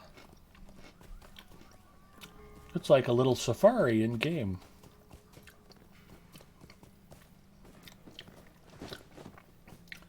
There's also that little cubby hole by where the Oathbreaker captain is. You know where I'm talking about, Zinger? Mm-hmm. Well, maybe, I don't know. Okay, I'll check that.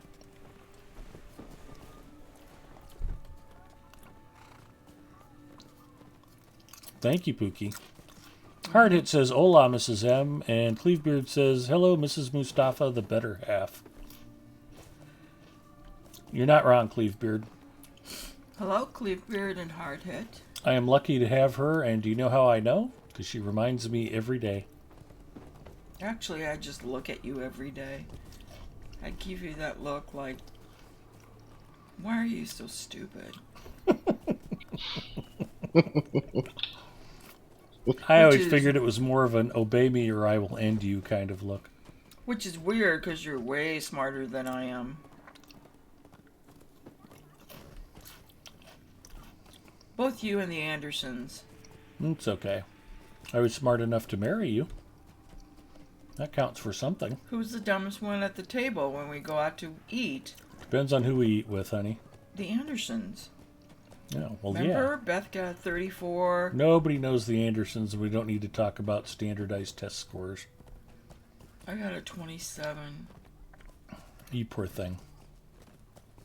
And you and Jeff got a 32, I think.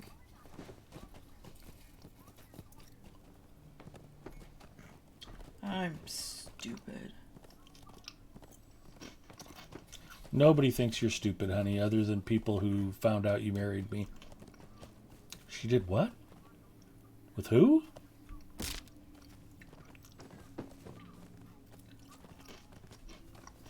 Might be up in, like, in Fornost a little bit. There's that one spot.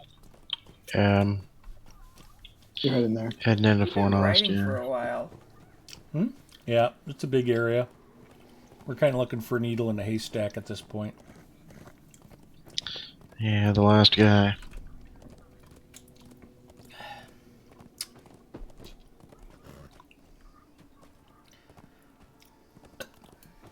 Yeah, there's actually a spawn point back up inside of Fornost that's a bit tricky to get to.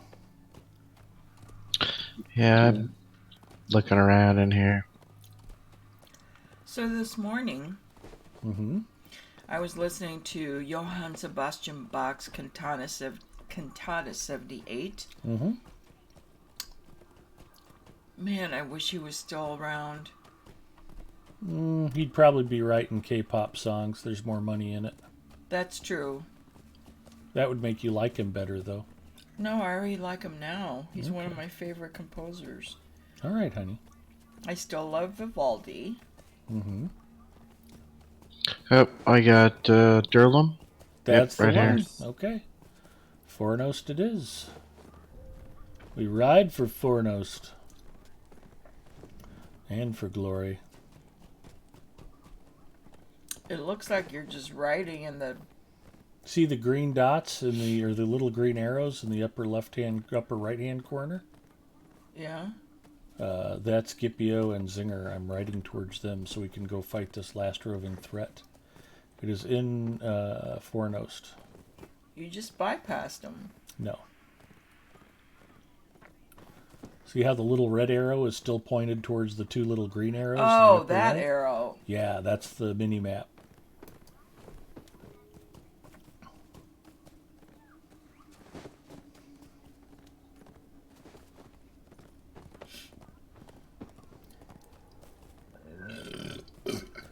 Sorry.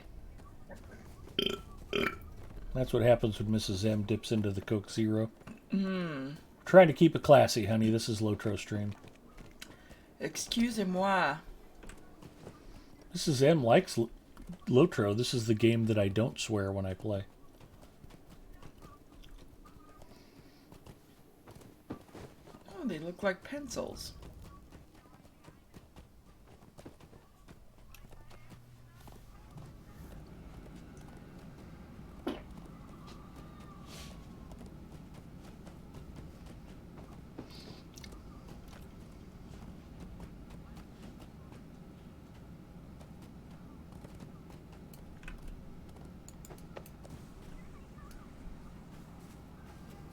Hi, fellas.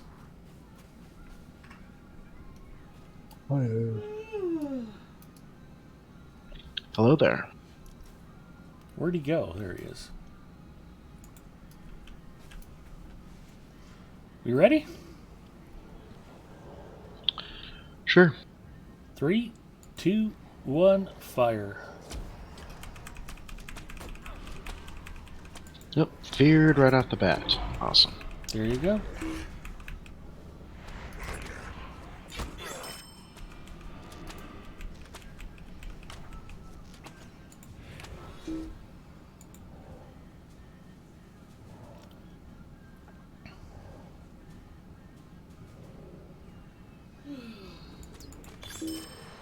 There we go.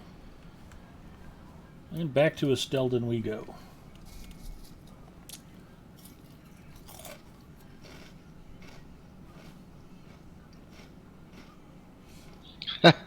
Yes, we both stopped.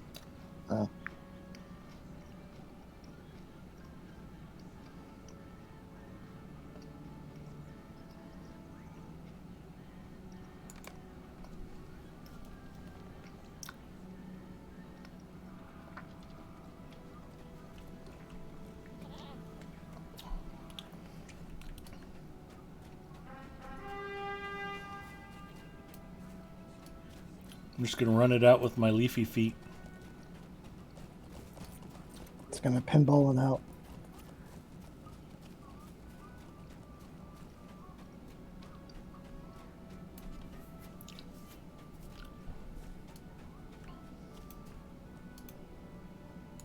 Greetings.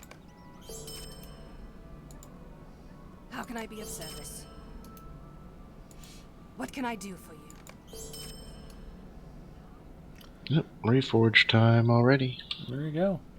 Plus you got 15 more brands for completing this set, and that's enough for an handful of Scroll of Empowerment. Plus some.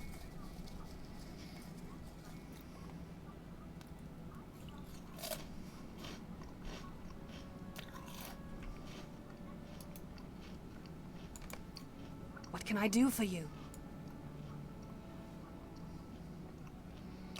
Or if you want, you can get a Tome of the Pond Frog instead. That's pretty sweet too.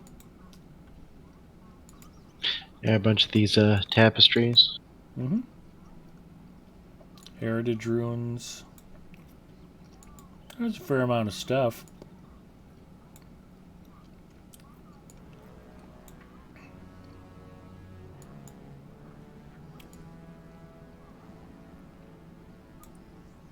And 5 Lotro points. Fantastic. Nice. Those do come in handy.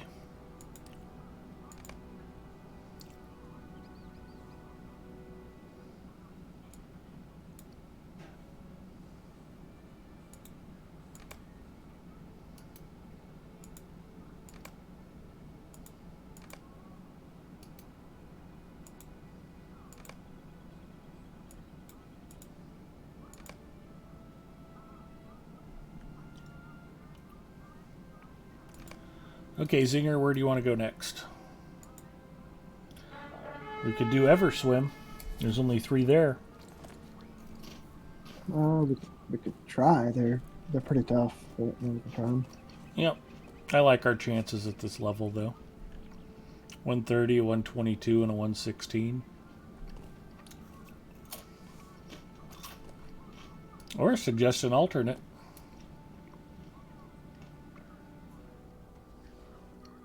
We can give it a try. Okay. Thinking Western Gondor would also be fun.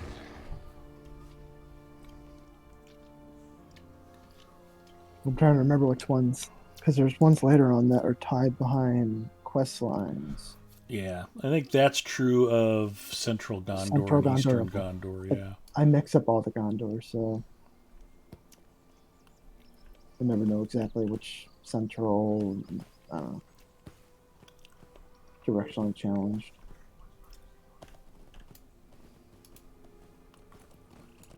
Could I speak with you a moment? Could I speak with you a moment? Might I take a moment of your time? Ponton Finberry checking in. Hello, Ponton. Zinger and I are with Gipio tonight. We are doing roving threats. Gipio wanted to get his first stage buff stick for his hunter, which we have accomplished. And now we're just riding around and completing sets of roving threats and having a good time. So I think we're headed to Anuminous.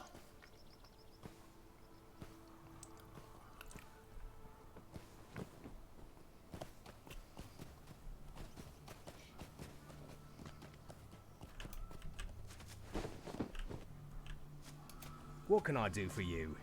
Be way too convenient for the stable master to actually have a stable point. He does for VIPs. That's terrific.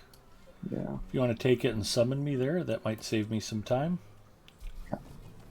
I would welcome that.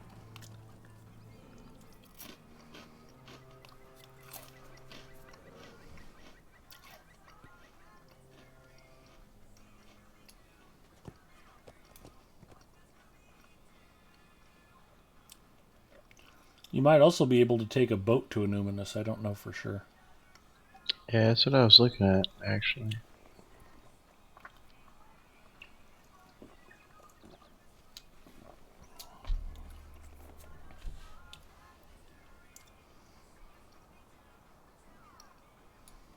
I don't think the boat. It doesn't go directly to Anuminous. Yeah, it takes you to the camp, like the Menarain or whatever. The Yeah. Way of the Kings. But those new boats that they added are just the brandy one, basically.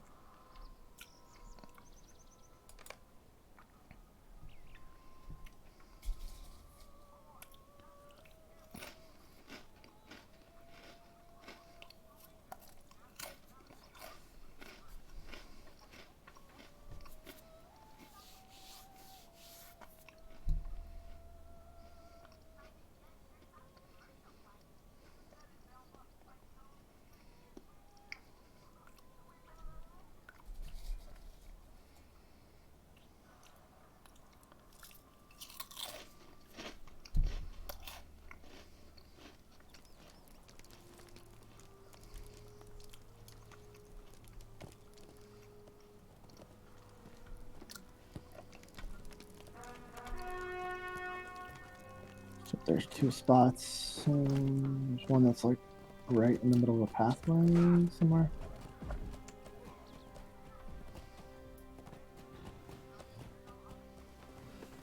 Unless they moved it or something, because it used to be like actually dangerous if you were casually questing a low level. Yeah, I know which one you're talking about. I've rendered them a few times. I wonder if they've moved that one away just because it was like so inconveniently placed.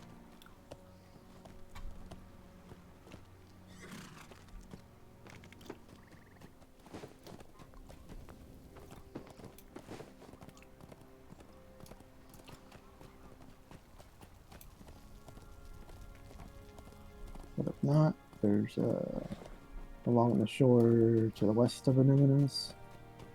That actually seems to be a fairly common place for one. You want to go there first? I mean, I guess I didn't see one in this other spot. And Well, what about the one by the big complex on the other side where the, what is it, the troll captain? I forget what he's called. There's usually one in that little outbuilding over there. I'm not making much sense. I'll ride over there and take a peek. okay. Oh, I know where you mean, like where all the instances are located. Yeah, there you Okay, go. I'll let you. You can go that way. I'll just look this way. Okay. Because that one seems like it's almost a sure thing to me. There's almost always one there.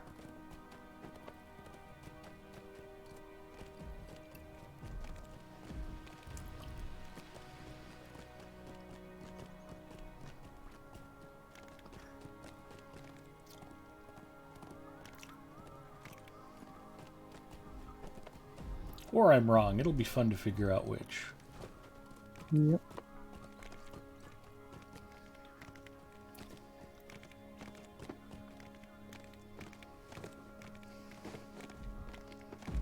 Ariant is what this part is called.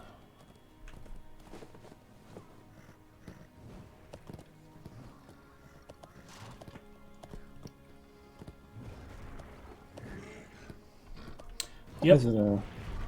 Yeah, I've got eyes on one. Tarlug is here. Alright. I'll make my way over there. Okay, Tarlug for the win. We will start with him. And there will be one on the west side of the... Yep. Luminous. Yeah.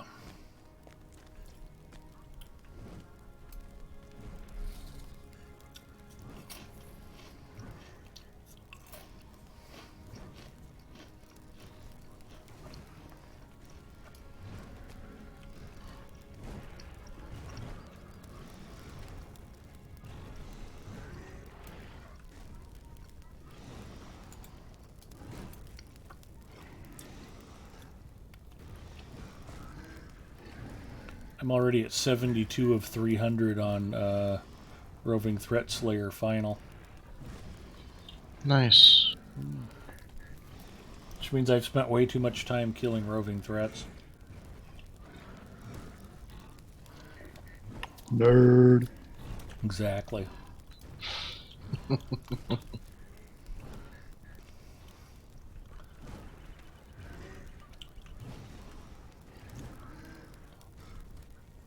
My mom says I'm one of the coolest boys in my entire Linux users club. I don't know why you think I'm a nerd.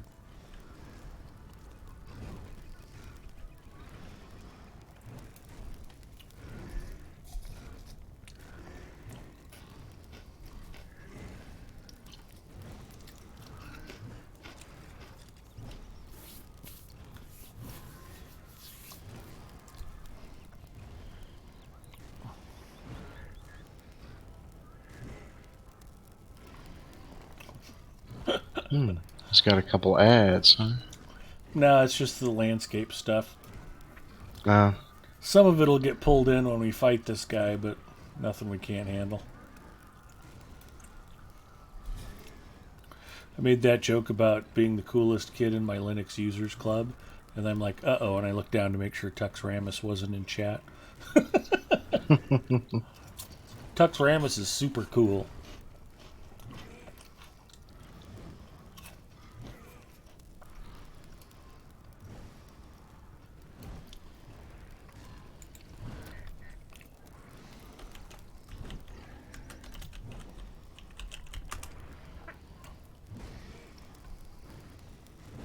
Speaking of super cool, Chromite was in here earlier, might still be. Let's give Chromite some love, shout him out. Chromite says only BSD users are cooler than Linux users. BSD users are super cool. If you are not following Chromite, get that fixed right away. Show our buddy Chromite some love. He is the reason my aspect ratio is correct. He helps me with my video settings in OBS, so that I can try to show all of y'all Lotro in its glory.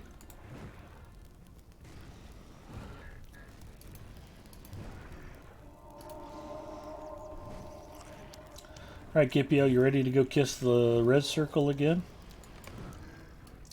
Sure, can't wait. Alright, let's light them up on 3, 2, 1, fire.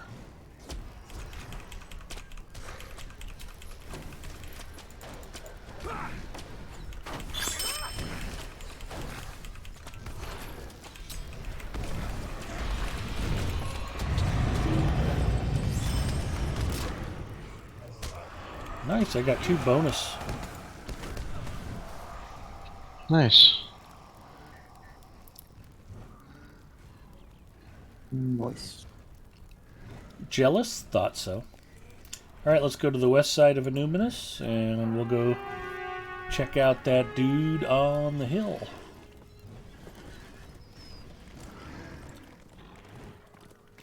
Although now that we found these two, I have to admit I'm kind of blanking on where else we might find the third one.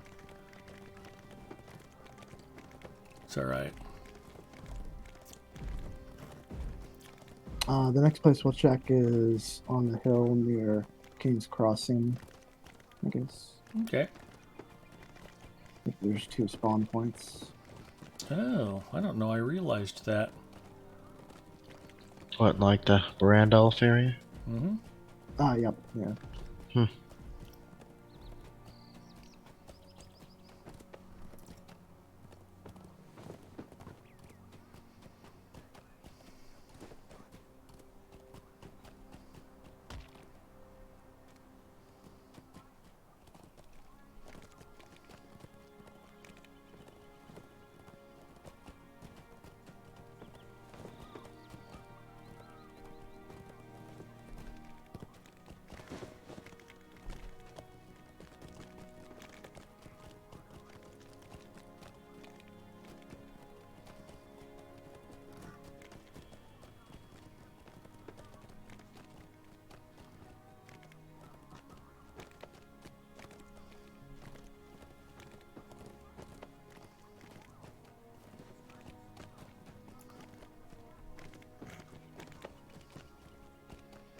Yeah, this one feels like an almost sure thing, too. Yeah.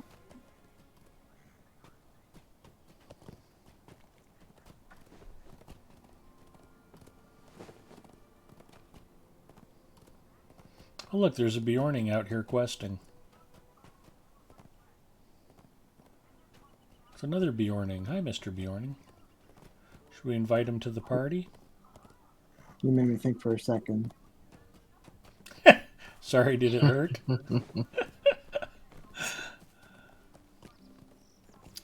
Svalif checking in. Hello, Svalif.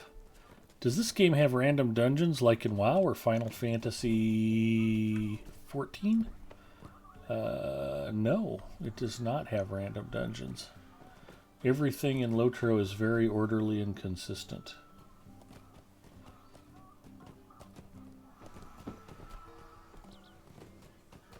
Other than where roving threats spawn.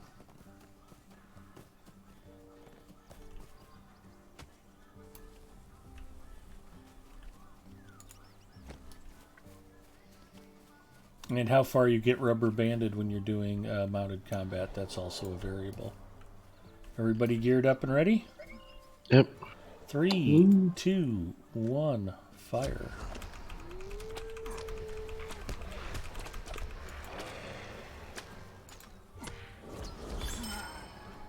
Drogus goes down. Okay, I'm starting to remember some of the other spawn points.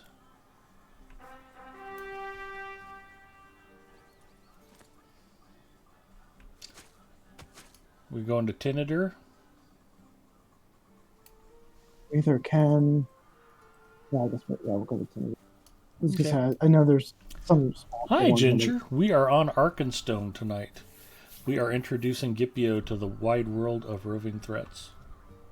Want to join us?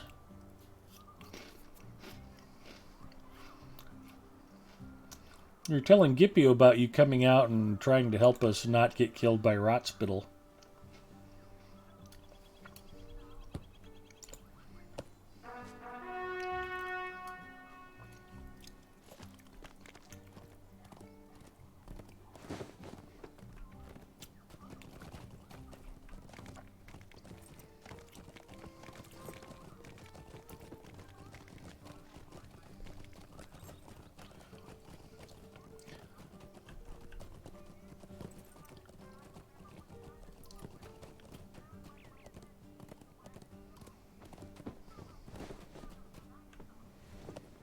And what happened to Zinger? You just fast traveled to King's Crossing?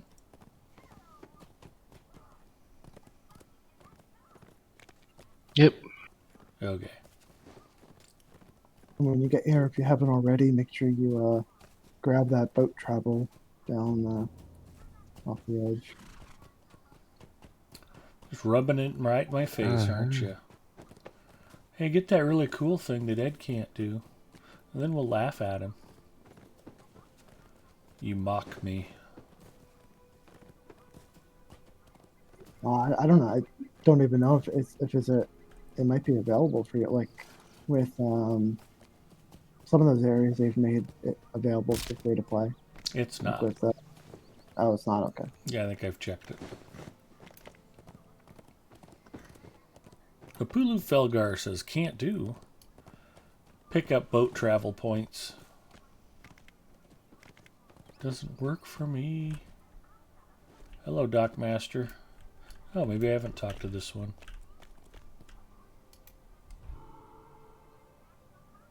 Tinnider boat travel. Maybe? That one's, yeah, it's greened out, but maybe I just need to go discover the other Dockmaster.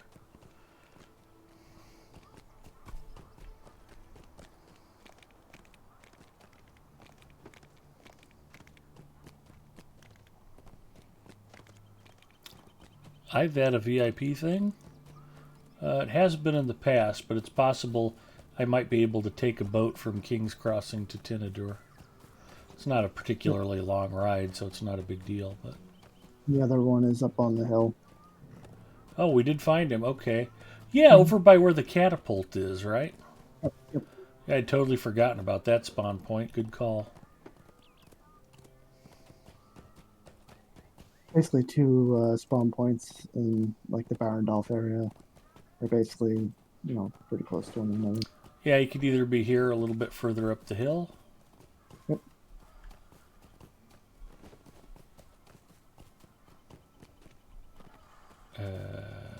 Here you are.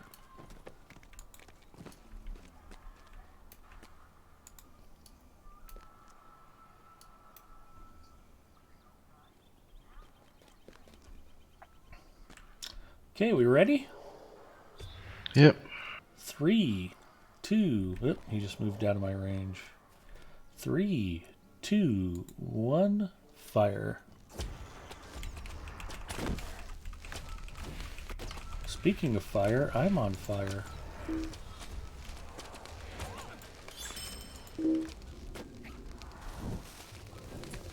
I'm melting.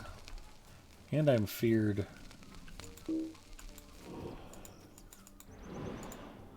There we go. And I'm all better. Alright, do we want to go work on our Kirgrim Slayer deed, or are we ready to go back to Tinnidur?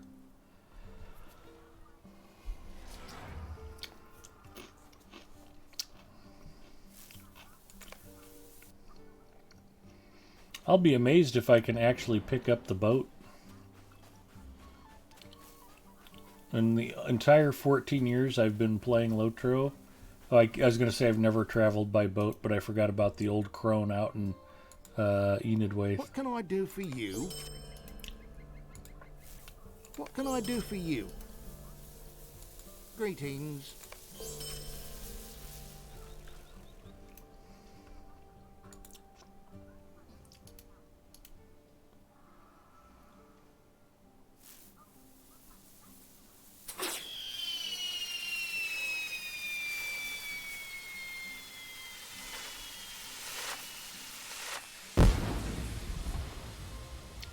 That is a great sound effect from the dragon firework. That sounds like a big old firework going off.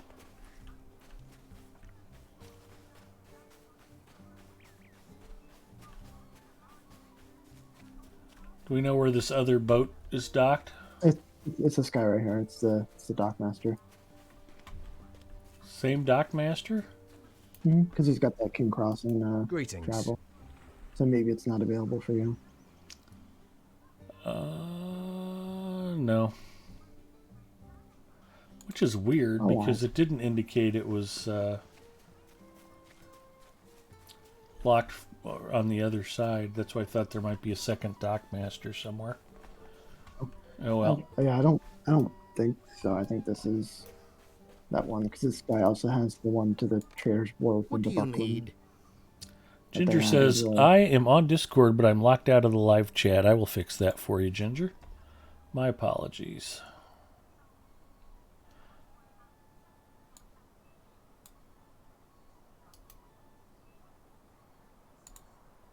Hello? Hi, Ginger.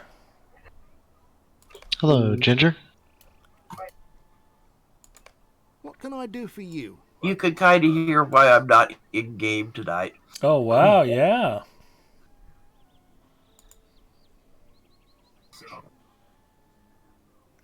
You are a bit stuffed up.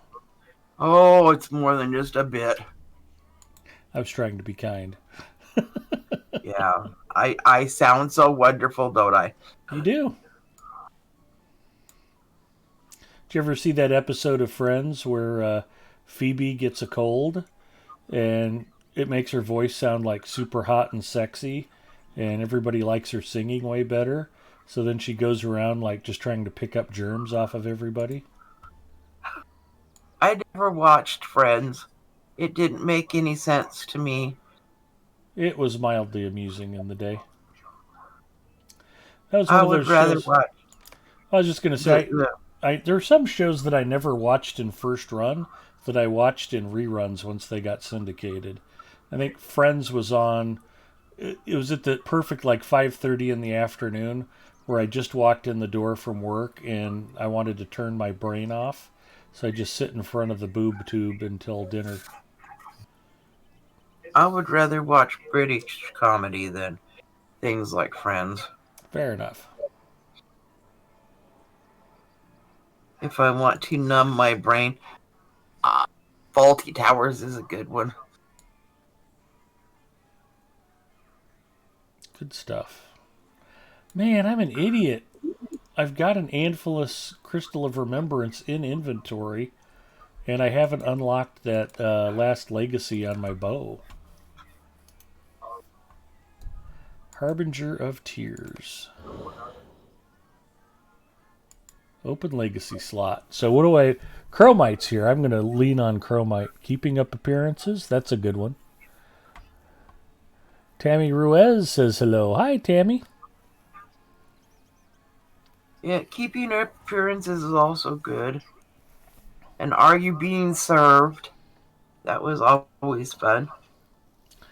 Okay, Chromite, help me pick out my last legacy on my crossbow. I primarily run Redline.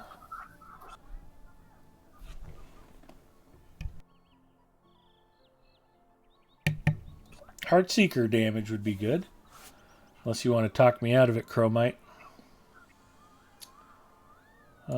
Distracting shot, burn hot.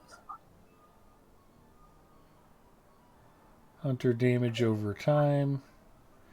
Quick shot critical. I use quick shot a ton. Show me all the legacies. Tooltip. How do I tooltip?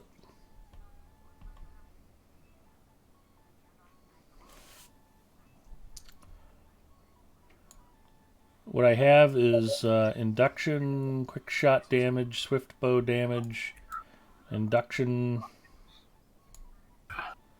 strength, quick shot bonus, focus bow. Maybe that's what he means. He wants me to go over them. Or do you want to look at these?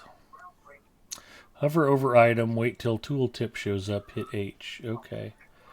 You want to just pop into voice chat?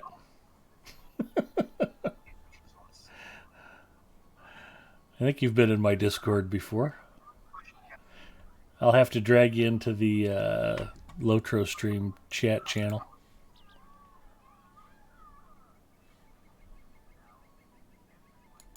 Okay. Yeah, but I think I'm going to leave you guys now. All right, Ginger. I need to go blow my nose a little more and see if I can get some sleep. Have a good night. So y'all have fun. Hope you feel better tomorrow. Take care. Oh, I hope so. You guys have fun. Thanks. Talk to you soon. Bye. And Chromite should be able to talk now. Okay. So tooltip. Do what I said. Hover over item. Wait till tooltip pops up and hit H. Right. I still don't know if you want the ones I already have slotted or the ones I'm looking at. Oh, the item. Okay. The item.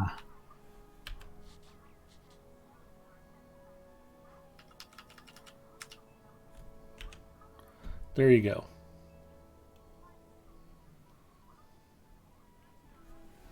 Just waiting for the delay. And don't hide the item behind your mug. A giant head. I always say I've got a big giant head, and I'm not exaggerating. Mrs. Mustafa and I had kids, and she has a big giant head. They would not be able to walk upright. They would just be tipping over all the time. Give me a second. I have to get into a safe spot in game. Chromite, I want you to feel like my chat channel is a safe place for you. Oh my, do you need work on your relics? Oh, good lord. Oh, yeah. Yeah, it's... Have you done Minas Morgul? Not on this character, no. Oof. No, in fact, I don't even think I finished Mordor on this character. I went through it on my champion and didn't particularly want to go right through it again. So Nemini's just been kind of cooling her heels, hunting roving threats, and that person that I quest with on Tuesdays and Saturdays, I occasionally use her to run around with him. So there's a dilemma. Okay. Well, you have I was going to say there's probably some stuff that needs to get blown up, but you've got strength shot slow on there, and that's just situational. Yeah, extremely situational. So the two things that would probably help you the most would be Heartseeker damage, and upshot damage. Okay. Because upshot damage will come off cooldown much faster than Heartseeker.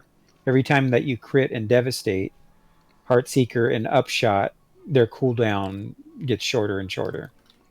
So what you do is you do quick shot to get your fast draw up, and then every other skill you do quick shot as well as you, that you can. We went over this. I tried to teach you some of that rotation and red line, but I don't think I'm in a different place now than I was back then. So that's okay. It takes a while, and again, I don't play my hunter a lot, and getting technically perfect wasn't real high on my priority list. Chromite had helped me set up buff bars and walk through different rotations. And I tended to fall back into old habits. I mean, I always joke about how everybody should always listen to your advice all the time. And when it comes to hunter play, it's just one of those things that wasn't a top concern for me. Unlike, say, the OBS settings for my stream, which I listen to you religiously about. So that's kind of on me. It's not like the advice wasn't welcome, but I don't play a lot of hunter, and that's okay. So, yeah, there's another thing that's not on there too, is the dot damage, the damage over time stuff. Because really, Heartseeker needs to go together with damage over time, because Heartseeker puts a bleed on mobs. Okay, Elder and Arrow is my other damage over time skill, correct? That's barbed arrow. Yeah. Well, it says Elder and Arrow now. Yeah, I know, but because you got light. Oh, because I've got light going. Okay, that's barbed arrow. Yeah.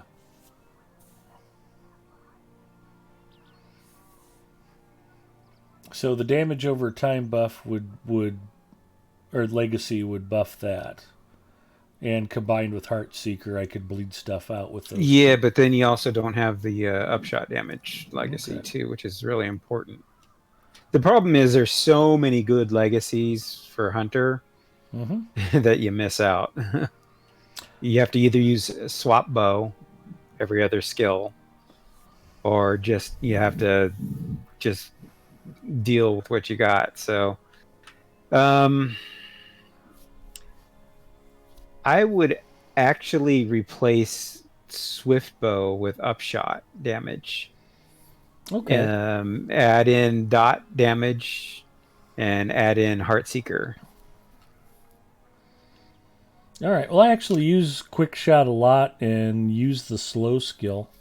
I mean, that's one of the things I rely on being able to burn stuff down before it can get to me. Because I'll just pepper it with Quick Shot. I was doing it with the roving threats. And yeah, the thing is, if you look at your critical rating and your physical Mm-hmm. mastery rating, that's why you have to do that. Oh, okay. If you gear up and get those ratings higher, you'll kill them before they even get to you. Even think about getting to you. Okay. So you can look at it.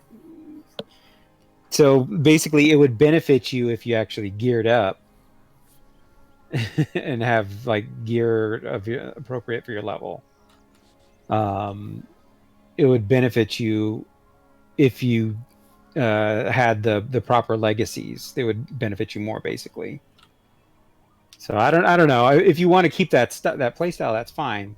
So if we just want to add in one extra thing, I would probably do the upshot damage, because upshot comes off cooldown way more than Heartseeker. Okay. Yeah. I tend not to use it because of the is it the focus that it sucks up? Yeah, it uses up all of your focus, but what you do is you do quick shot to get its cooldown shorter and shorter, but you have to crit to do that, and your crit rating is so low that's not going to happen. Okay. And then what you do to get some focus back is you do blindside really quick. Blindside is an immediate skill now, so you can use it to cut animations and instantly get focus back. So, and it's a ranged skill now. It's no longer a melee skill.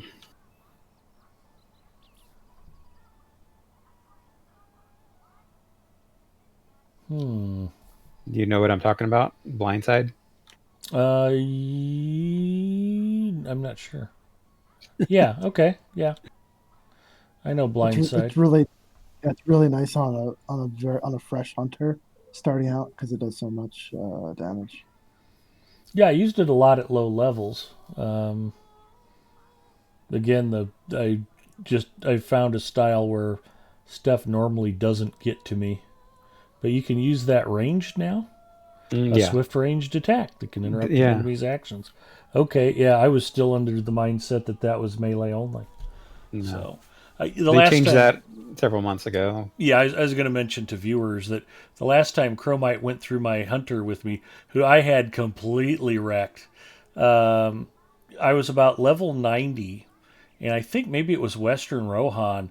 I got there and was just instantly killed over and over and over and over and over, or it might have been Gondor.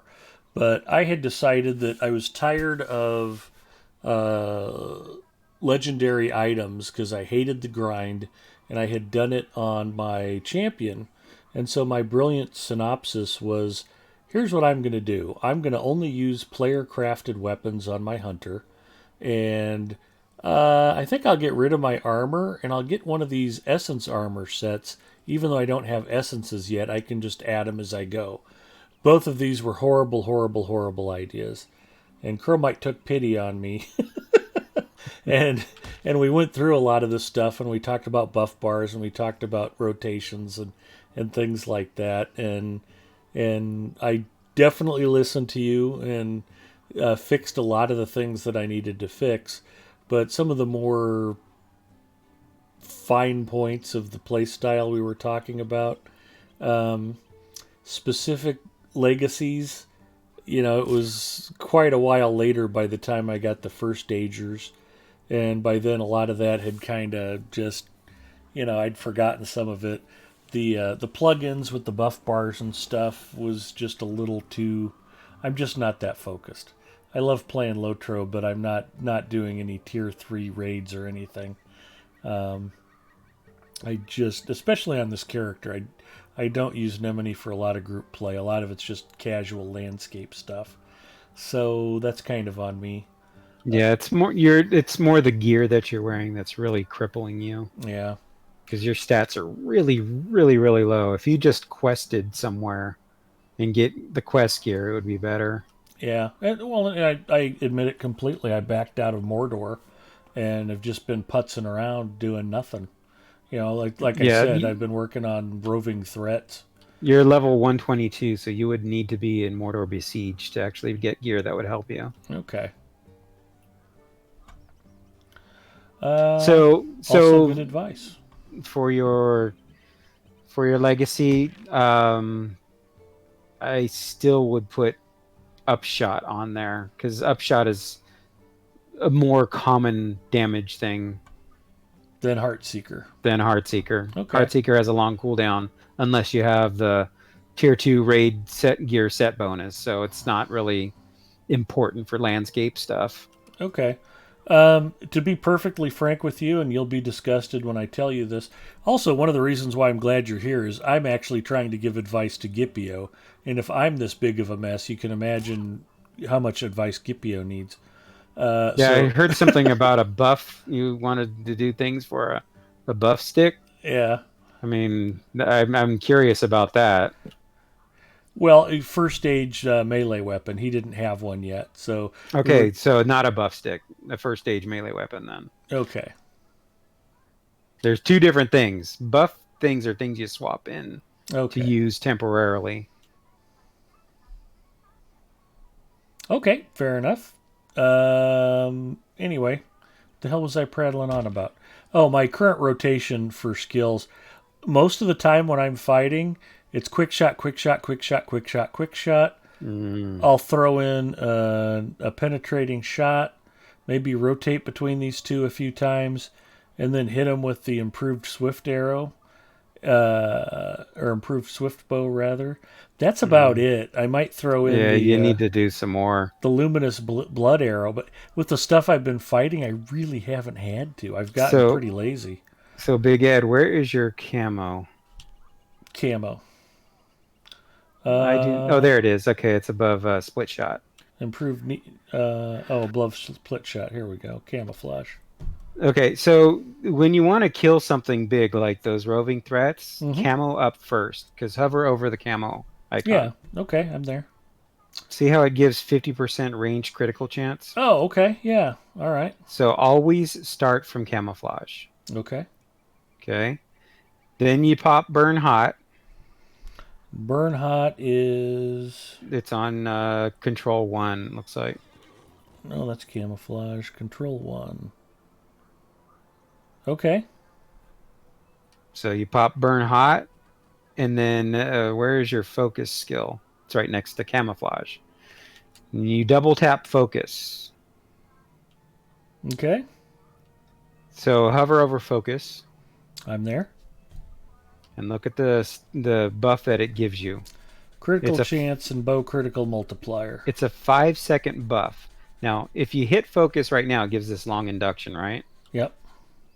So just hit it. And you'll get that long induction. Now, try double tapping it. See how it breaks the induction immediately? Okay. But you get the buff from it. So you get that 25% range critical chance, 25% bow critical multiplier. Okay. So that's why I say double tap, and then that's when you do your Heartseeker, and then you do your upshot. That's how you should start any big fight. Okay.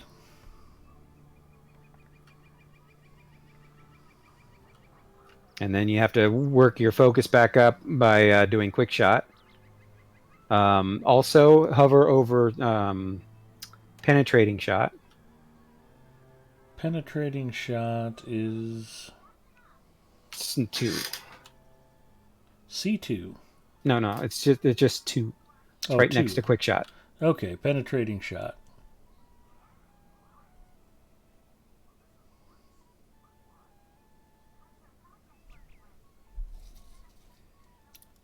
Emily looking bad. So Simians, I am not a smart man. If you look at the debuff that it gives, plus 10% incoming ranged critical chance, and then minus 4% physical and tactical mitigation. Now, that debuff only lasts for 10 seconds, so you have to alternate, that in there every few seconds to keep that debuff on the mob that you're fighting. Okay. So, you do want to use penetrating shot, but don't use it a lot. Just use it every 8 seconds or so. Okay. Keep that buff up. And then you do a quick shot to try and get your cooldown try to crit to remove the cooldowns on Upshot and Heartseeker. So it's kind of a I mean, this is going to be too much for you to retain. So there's a lot of things that if you're just doing quick shot like you said you were, you're missing out on a ton of damage, a ton.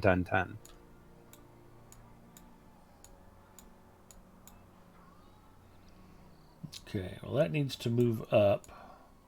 That can stay there. Chromite, does the Heartseeker damage legacy, does that improve the bleed of the Heartseeker? Yeah.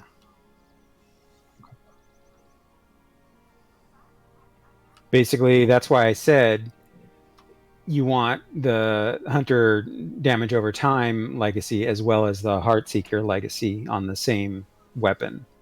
Because when you do use Heartseeker, it's going to put that dot up and it'll increase the dot damage as well.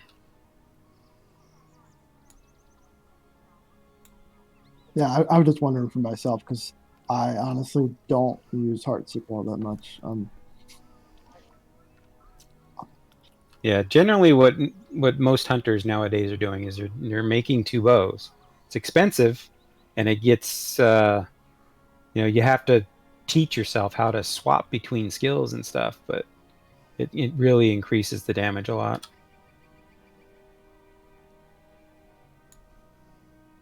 One of the other things we talked about back in the day was stance dancing, which got nerfed. So, I mean, you can still stance dance because there's actually something that you can do. So, let's see. You where's your endurance? Okay, put yourself in endurance stance. It's here somewhere.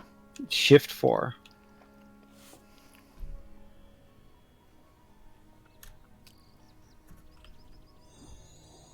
There you go. Okay, now you have to do this fast, no clicking. So hold down your control key for this next part. Okay. So we're going to wait for the refresh. Okay, now do Control 6 and then immediately hit Control 5. Okay. Let me watch how this works. It did work. Okay. No, it didn't work. Yeah, it takes a little finessing, but basically to do stance dancing or whatever properly is you have to hit them really quick, and you get the buff of both at the same time. Like one cancels the other's animation or something like that. It's like using a bug or whatever. Anyway, you don't want to be in strength stance when you're on a hunter now in Redline. Okay. And the reason why is because you need to have on your main hand weapon a precision stance critical multiplier legacy on there. And it increases the multiplier of any crits that you get while you're in precision stance, and I see you do not have the legacy. Correct. This is not a fully built weapon, though. I still need. Yeah, unfortunately, you need to do that stuff before you imbue it. Oh, okay. You need to plan out your LIs before you imbue. You don't ever want to do it. I mean, it's going to cost you now. Costs you more. That's all right. I love grinding scrolls. Well, it only looks like you've put scrolls on your melee critical multiplier thing. So this can be fixed with a imbued legacy replacement scroll. A few of them, because you've got melee critical rating on there too. So I may have some of those scrolls stashed, but if I recall, I think you can get those in. You only get 7 total from. Yeah. You only get 7 total from questing. So if you've used them all, the only other way to get them is by buying them in the store, using mithril coins to change up the legacy, doing Throne of the Dread Terror raid and getting ancient Ithil coins, and then bartering for the scroll there I think they're like 30 coins each, something like that. Okay. Or have someone open an old style loot box with sturdy steel keys and just try to gamble and get an unbound imbued legacy replacement scroll from those. So they're pretty rare, and that's why I'm saying it can get expensive. Okay. Yeah, So that anyway, precision stance critical multiplier. told everybody to open loot boxes. You heard it here. Yep. I didn't say that. I said that's where it can come from. Just like getting pregnant from a toilet seat could possibly happen. So anyway, that legacy is super, super, super important to be on your weapon. Okay. Super important. Because without that, and without being in precision stance, you are losing out on a lot of crit damage. Good to know. Plus, you need to get gear. My gear? Need some gear. Fair enough. Gipio, are you taking notes on all this? Gipio left. Or fell asleep. That happens too. No, I'm just adjusting my quick bars. Okay. That's why I invited him in here. Singer knows a lot about Hunter, but Chromite knows everything about Hunter. It's his jam. Nothing. So, about your LI. Yep. The bow or the sword? The bow. Well, hang on. What's the sword at? Is it at Level-wise? 6? No, 6. Is it at 6 legacies? Or did you imbue it when it only had 6. 5? No, it should So, be at so it 6. needs a crystal remembrance as well? Yeah. Oh. Yes, to tell you the truth, if you've only got one crystal of remembrance, do the sword first. Oh, Put that that's a good question. I think I can cancel out of this. Yeah, that's why I called Junior. I was just getting ready to pop the crystal.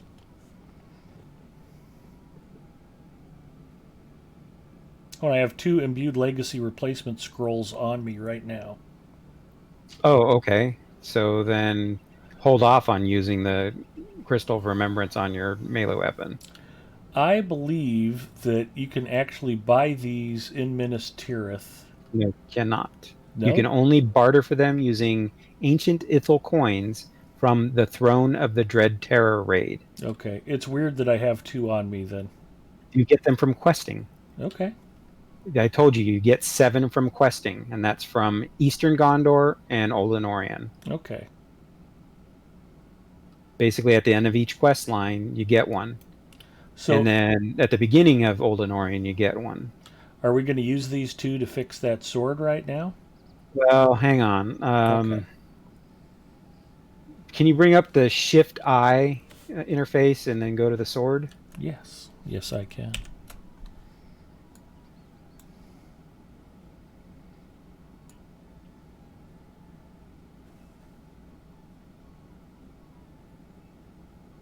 Can you stretch it open all the way? I can do that.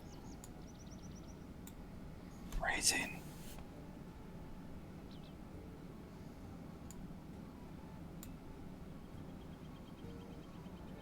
You can trade him with rhubarb. Okay, so the melee critical rating is useless. Okay. Because you're not going to be meleeing a lot. The only skill that it would affect would be blindside, which is still considered a melee skill, even though it's ranged. Mm-hmm. But I mean, it's such a minuscule rating boost. It's not something that you would want to use. So we need to get precision stance on there. So I would recommend you use a imbued legacy replacement scroll on there. On plus 5600 melee critical rating, replace that one.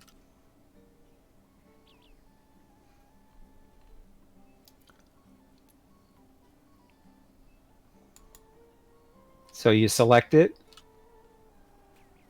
Select plus 5600 melee critical rating. It's selected. Okay, and then scroll down on the right-hand side and look for precision stance critical multiply. Okay, I've got it. Critical magnitude? That's it. Magnet that one. Okay. So, and then replace it. Done.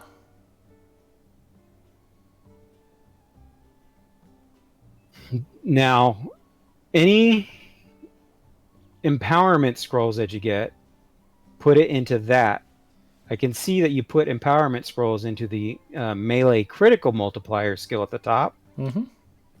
You put a few into there, but now put everything into precision stance critical magnitude. Okay. Get that leveled up first. Okay. All the other stuff is good to level up as well. So. All right. Back to Minas Tirith we go. I never left Minas Tirith. It's always in my heart. So, Big Ed, also, let's fix your Shift I panel first. Okay. How do we want to fix this? So, drag your bow into your bag. I have just 3 pack slots. I have the ability. So put the bow in the first slot in your bag. Drag your melee weapon into your bag as well, right next to it. Okay. All right. Now,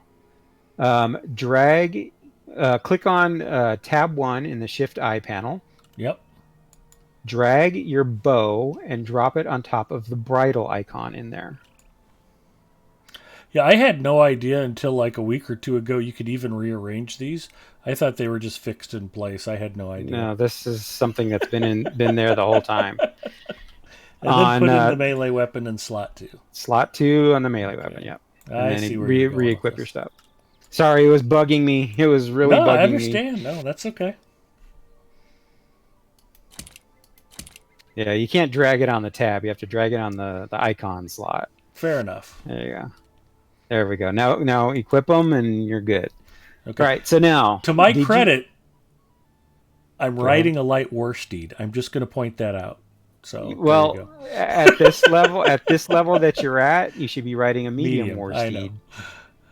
So basically, you should have But that was your advice. You said always ride a light war steed. That was yes, what you told me. when you're fighting on a light war steed. Yes. Okay, fair enough. But when you're at level 120 plus, there's a lot of mobs with auras that'll just eat your war steed away from you. Yes, I've experienced that. So what you do is you make a medium war steed and then get the sacrifice skill so that you absorb any damage that your war steed would take, and you won't get dismounted. But I mean, you'll be getting damage and stuff, but you won't get dismounted. So. Oh, apparently, I canceled out selecting a legacy for this slot, but it did not cancel using the crystal. So the crystal is used, and I still have an open legacy slot. I see. Okay, so let's try and figure this out. What? Okay.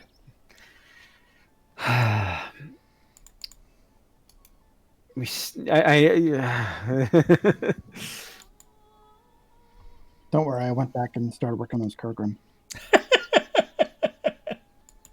All right, well, keep Gipio awake for me, would you?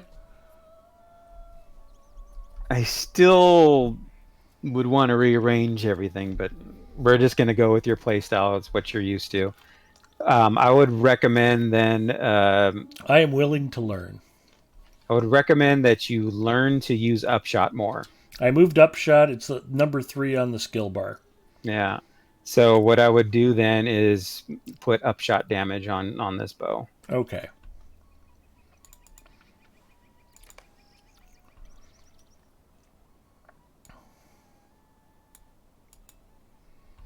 Upshot damage for the win. Yeah. So when you're fighting things, you still want that strength, quick shot, slow thing, right? Right. Yeah. No, no. You want me to go focus? I'll go focus. Not a problem. Oh, it's precision. Precision. There you go. Yeah. So basically, what you would do is you would replace that strength, quick shot, slow legacy with the quick shot. Precision. It's like scroll up. Yeah, Scroll we'll take up a on look your at on it. the right side. We've got focus bow power cost, focus bow damage, quick shot critical chance. That one. Okay. Well, we can use the other scroll to swap that out. Yeah. Okay. So basically, what it does is increases the critical chance of quick shot when you're in precision. Yes. And basically, quick shot is a skill that you have to use a lot to keep your buffs up. That lowers your inductions. It's called fast draw. And so I would replace that strength quick shot slow with that, and it would then also make it so that quick upshot would come off cooldown faster, and same with Heartseeker. Every time that you crit, their cooldowns get reduced. Okay, that change is also made. Upshot damage is added, and I've replaced quick shot strength quick shot with quick shot critical. There you go. And be in precision when you're fighting. Yep. And precision, not strength? Yeah. Yes, always precision. You never want to use strength stance anymore. Okay. And this will help you kill things better, and your crits will be higher. Yeah, I have moved camouflage, burn hot, and improved focus to the top, the first three right above the attack skills. So I will definitely rotate those in. So that focus skill, before you, even if you don't want to camo up or whatever, if you just double tap that just to get the buff and then launch a skill of any kind, you get that focus buff. Yeah, okay. And basically get into the swing of that. You always want to have that buff on you when you're starting a fight, and you can start out of combat. Okay. And that buff is really powerful. That's why a lot of people hate hunters on landscapes, because they're like one-shotting things doing that. They double tap that, get that buff, and they just one-shot stuff. So you see a lot of burglars complaining and whatnot. You know, it's really funny. Burglars, they go and they're always like hiding, so nobody can see them. And I remember Fekla was complaining about this, expecting people to notice that a burglar is debuffing a mob before the hunter launches into it. But the burglar's invisible. It's like, ain't nobody got time to look at the debuffs on the mob. Okay, I get that. That's cool. Yeah. So I've made the weapon changes you've recommended. I have changed my skill slots so that I can put that rotation into effect. I've changed to precision stance. And I just need to go get better gear. You seriously need some better gear. You need to start questing on this character, man. That means, okay. Now, there is gear that can be crafted for you. This is on Arkenstone, correct? Yeah. And I've got crafting up the wazoo on You have no... So you may not have the crafting recipes because you probably don't do dailies.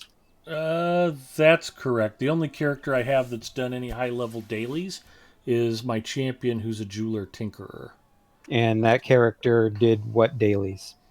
What do you consider high-level dailies? Because I know you don't play high-level very much. Yeah, actually, Zinger and I got as far as War of the Three Peaks, and I'd done some of the dailies in Minas Morgul, and in the Dwarflands, and in... Okay, so you opened up the dailies in Minas Morgul? Yes. But you don't do them regularly? I haven't been. I did them... Yeah. I think I did them until I got maximum rep. Yeah, see, the reason why I ask is because the crafted gear there requires that you do dailies to barter for the recipes. And I have gotten some of the recipes. That was one of the things I was doing. you've gotten like the jewelry recipes then. Some of the jewelry recipes, yeah. Okay, all right. So anyway, you're recommending I go get the rest of the jewelry recipes. You probably wouldn't have the materials to do anything. Okay, you have to require anything special? Ithelharn shards. I've got a few, but not a ton. Yeah. Yeah. I mean, it just gets more and more. So, did you do the quests in Wells of Langfled? Yes. You did. Yes. So, and that's just on one character, right? Your champ. Yep. And so we did some of the dailies there, but not a lot of that. So what you can actually do is use your champ to barter for the medium gear at Limlock. Okay. And pass that gear to your hunter. Okay. Okay. There's a DPS set and a defensive set. So you definitely want the DPS set. And I would recommend the first thing you do is barter for the armor. Okay. All of it is bound to account gear. And Zinger, do you have the port to Limlock? My champion has the port to Limlock. Sorry, I didn't hear you, Zinger. I do. He said you yes. do not. Oh, you don't? You don't. Affirmative. Affirmative? I do have the port, yes. You do have the port. Okay. Sorry, you're like cutting in and out. All right. So, can you port Big Ed to Limlock? I just want to show him the gear.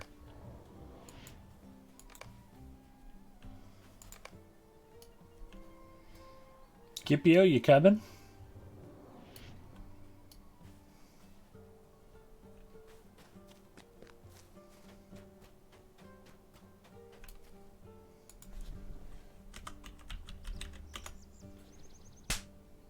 The option. If he doesn't, that's fine. I mean, he looks AFK. So. Yep.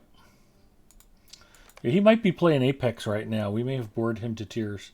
This is more hunter advice than he probably wanted. But yeah, I asked you the question about the legacy, and I'm glad we opened up this whole can of worms. I know it's not the most entertaining thing, but you're just dropping lots and lots and lots of good information. And I know your character's way way out of it, man. Which needs some help. Yeah, and that was fine. Like I said, I haven't been doing anything with her either, so. Well, this will help you a lot. You'll definitely feel a little bit more powerful. So this is the quartermaster. The bales are under our protection. So go to the quartermaster, set it to medium gear. We don't want to look at jewelry right now. Medium armor. Medium. Okay. So it's the skirmisher stuff is probably damage? It's whatever's on the top. Yeah.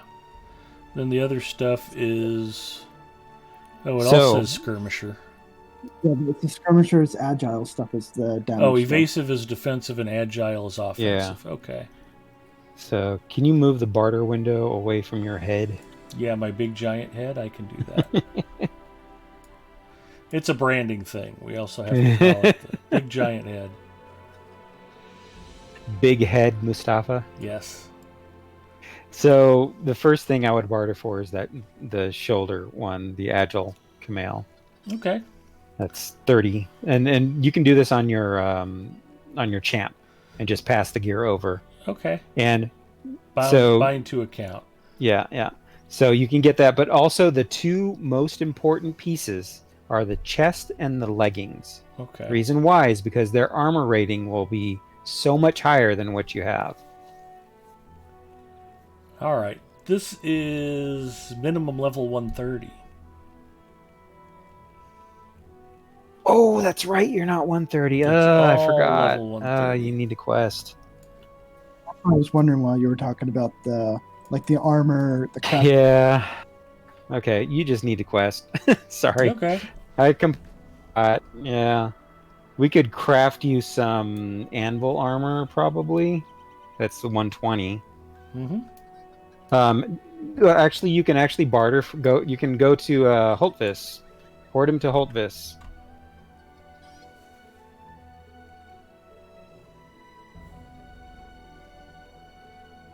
I'm surprised that the Matham armor is so underspec'd.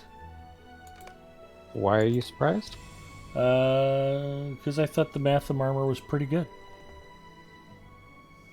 Not really. Okay, I was wrong.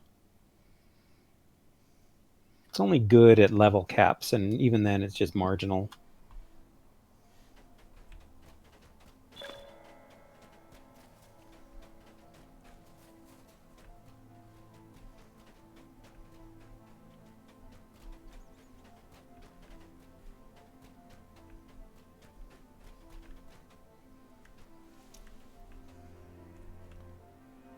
Okay, which quartermaster am I talking to? Adventurer's gear or Wilderfolk rewards? Not the Adventurer's gear. Try the rewards. Yeah, try that one, but it's probably going to be the ones out in front. But just try this one. Okay. Medium Arbor, Kindred Wilderfolk.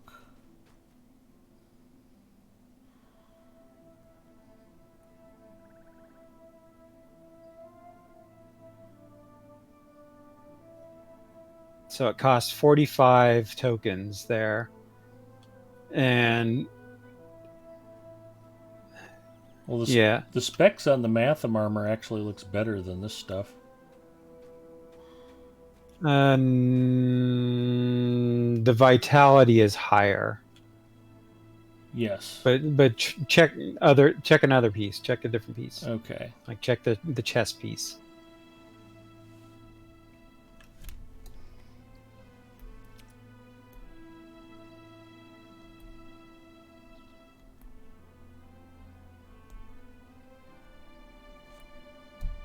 Oh, it actually is decently better, huh?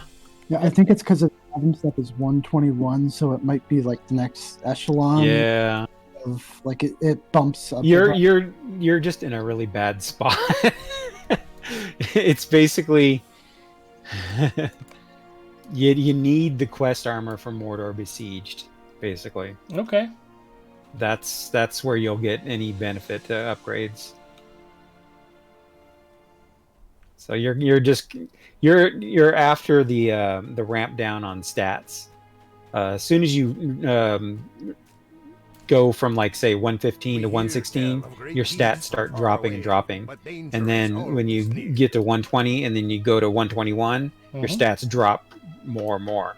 Any benefit that you get from your armor and stuff, you need more and more stats on it, so it's just gonna get worse. Okay. So basically you need to start questing, otherwise you're going to get left behind. And you'll start leveling and your damage will go down more and more.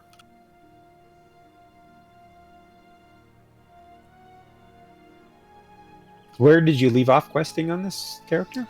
Like I said, I think I started dipping my toes into Mordor and was like, let's go do something else. Well, you would have to get into Mordor Besiege. You would have to do the Shades in the Swamp interlude. Okay. Out here, and that starts at Bjorninghus. Yep. But you may have some difficulty, a little bit of difficulty with your gear. You may be able to survive, but there's a lot of tactical damage from all the spirits and stuff like that, so you have to be aware of that. Just be very careful. Use your scrolls and tokens all the time. Have food going, and you'll be a little bit more survivable. Okay. But yeah, this is open up that interlude, get to Mordor Besieged, and try to get to Mordor Besieged on this character. Whenever you're going to quest on it again, get that opened up and do that and get gear from there, because it'll upgrade you tremendously. Okay. It'll really help you. All right. All good advice. So we got your legacies replaced. We got... Did we only replace one? No, you used two. Yeah. We used two and we added one. And the Anthlus Crystal of Remembrance, yeah. Okay. The veils I guess you could grab the stable point. Yep, cool. So to get the quest is inside the lodge itself. You have to go to Gandalf. Okay. And it's interlude Shades in the Swamp. Once you complete that, then you go back to Gandalf again, and you get. Well, you did this on your champ already, right? Yes, I did. So you know recently, in fact. Yeah, you just go back to Gandalf and pick up 11.1, and that gets you into Mordor Besieged. Oh, and you'll get some gear from this quest too. You get some boots. Okay.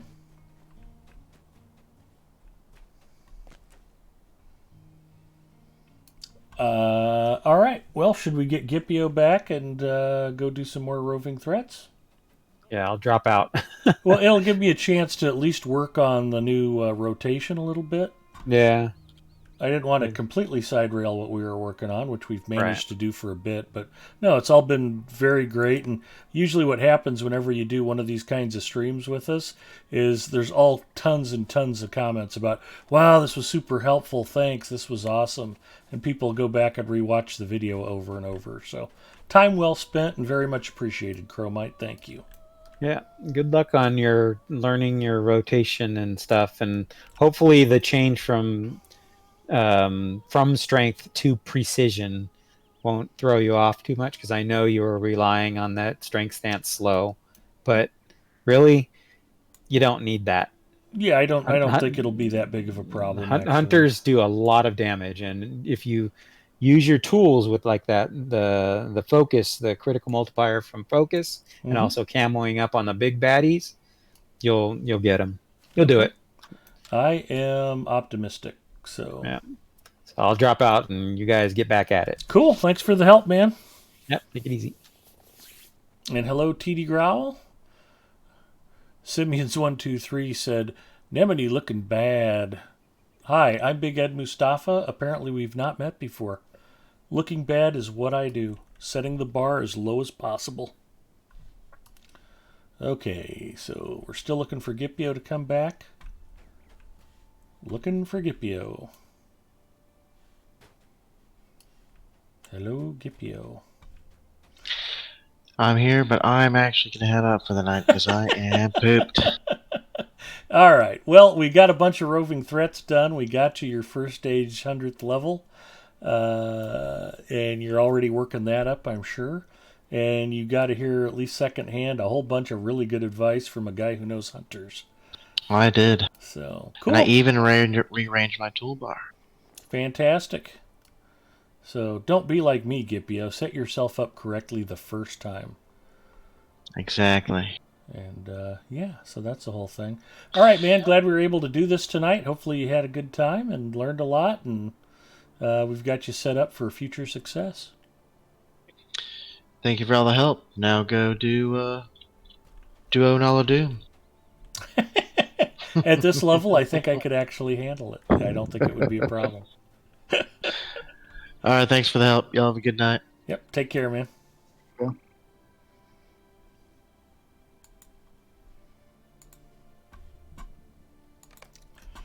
Where did I leave off on quest? Let's take a look. Because as cool as Mordor was, I did not want to rerun it right away. It was like, yeah, that was enough. I've gone back recently and did it on a warden, and it was actually kind of fun because it had been a while since I'd done it. Yeah, it looks like I have a bunch of stuff. Deliver the dwarf shield to Gimli. Search rubble. Yeah, I still have quests in Udun. So I poked around in there. I'd gone out there, but just it was too soon. So I'd literally just parked Nemini and hadn't been doing much with her. Which is one of the reasons why I thought it would be fun to dust her off tonight. I don't even know if I've ever streamed with Nemini on Lotro Stream. It's been a good long while. A good long while.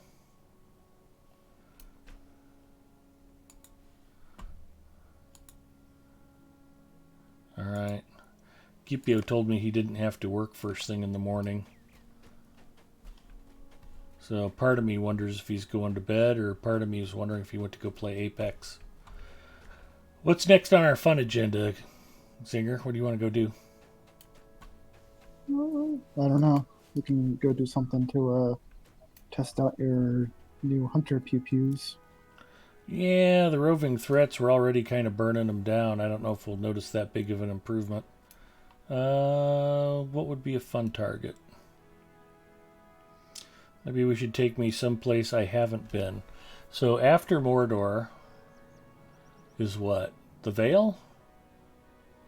No, Northern Mirkwood. Yes, after Mordor would be Northern Mirkwood. Yeah. And I actually have poked my head in there too. As a matter of fact, Nemini got out there. I took her out there just for fun before I even took Galadriel out there, my champion. And started her on the fishing stuff first. But I don't know there's a whole lot to be gained from going there. We could go out to the Vale. We could go out to Limlock. Minas Morgul?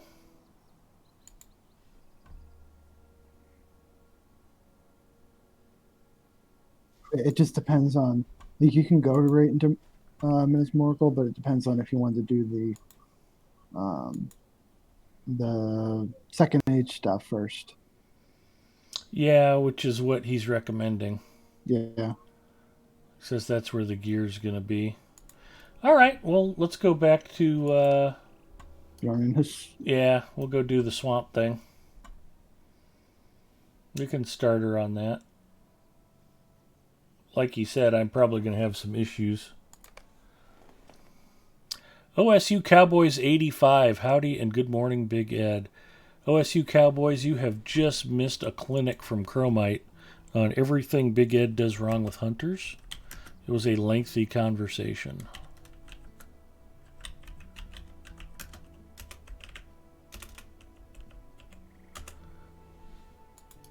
And it's probably weird for Chromite to hear somebody say, yeah, I've got a hunter, I'm not that into it, and it's not a big deal. Because he plays a lot of hunter. He helped me quite a bit with my Guardian, too. He's very knowledgeable about Guardians. All right, where are we going, Zinger? Warsteeds? Chromite was saying that we can get you gear and harrowing of Morgul. Okay.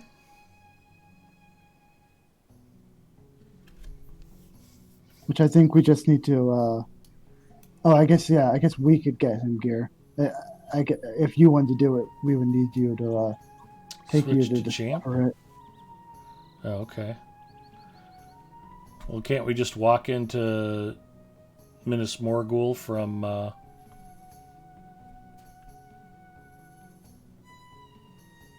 Where's harrowing the quest I just picked up? No, that's Shades in the Swamp. Finished up a 6-hour session, lost my voice, talked more than usual, I guess. Guardian is a fun class. Started leveling another hit in evendom. Chromite, I moved you back in to the chat. Yeah, let's get gear. We can do the instance, and that way me and Zinger, being in the instance, will get gear for you. Okay. To you. Is there any reason that we wanted me to take him in and have him discover the area? There's no need for him to discover. Harrowing of Morgul is auto-granted to everybody at level 121. Oh, okay. As long as they've purchased the expansion. So if you guys can invite me. Absolutely. Character named Chromite? Who's that? I don't know. I didn't realize that was auto-granted. I just assumed you had to, like, go... It's only the first of the instances that you get. Well, not really. Deep Barrow is the first of the instances. But it's the first one that's auto-granted with no discovery. You have to discover Deep Barrow. You have to discover Halls of Black Lore. And you have to discover... don't set it to 121. Set it to 122, his level. Okay. Oh, you did it. Yeah. Set it to your level. We're trying to get you gear. Okay. So we want gear of your level.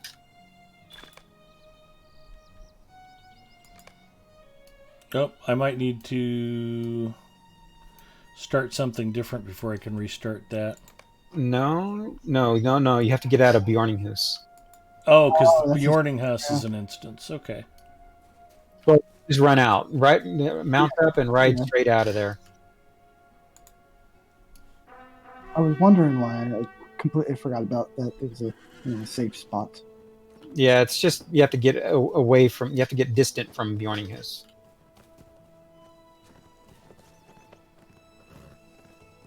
Since it's considered the newbie area and won't let you do it.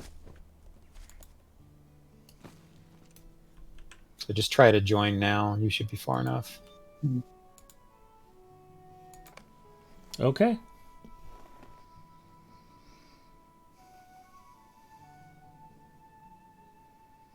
Yeah, I think my Guardian on Crick Hollow's parked for the same reason. It's like, okay, time for Mordor. It's like, yeah, let's switch characters.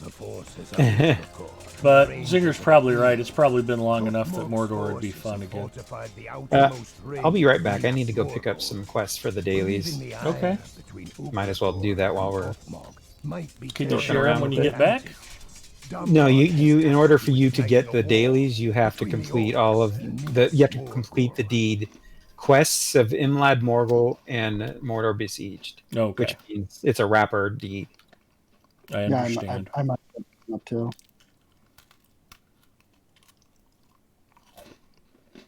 Clevebeard said Mordor is never fun, just a step in the chain. Mordor is actually pretty fun. It's just that there's so much grind with it. It's just... Yeah, Mordor was part fun and part tedium.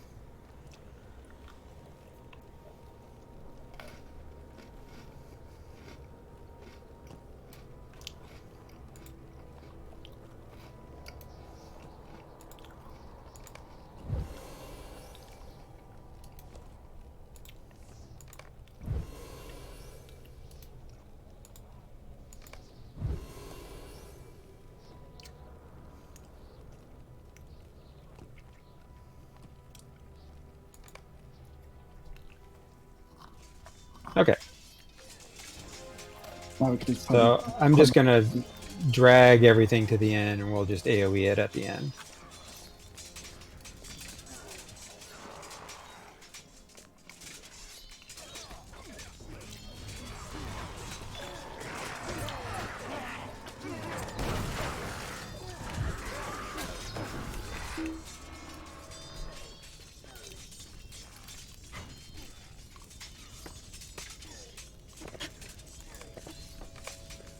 Yeah, that's good, Big Ed. You can be harvesting your stuffs.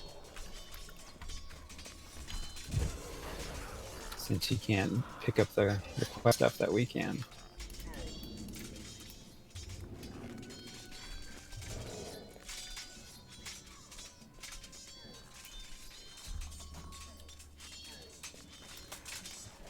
There's some wood off to the right here.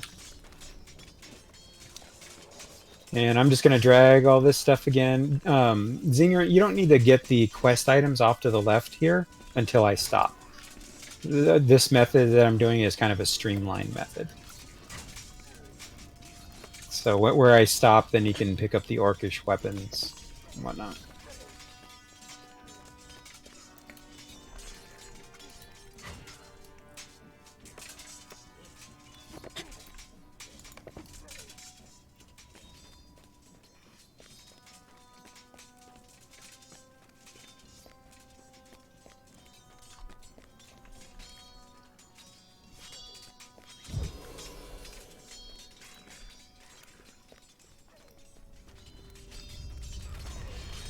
Okay, so these Orcish Weapons here, and then the other ones.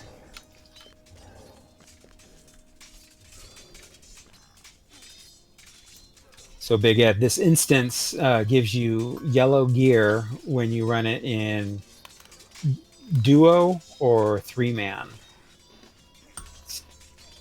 Once you get geared up, you can actually solo it in the duo mode and 3-man mode. Okay. And you can get gear to decon or whatever, or actually wear, but we're just trying to get you gear to wear. It'd be really nice to get you a chess piece from here. So there's more than enough supplies. I don't have to grab the ones earlier in the instance. That's correct. That's correct. Just the one. Just do what I'm getting, and it'll be just the right amount.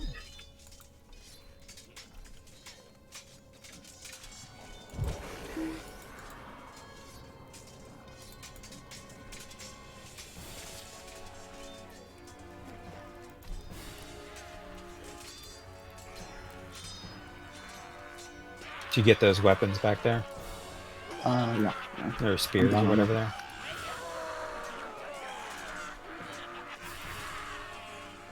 So Big Ed, this is where we camel up and do our burn hot. I'm on it right now. Go for it.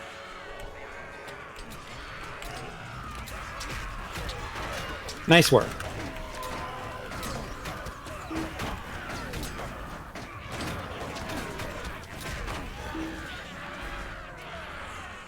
All right. Big money, no whammy. Okay, so you got a pendant. I've got a ring that I can give you.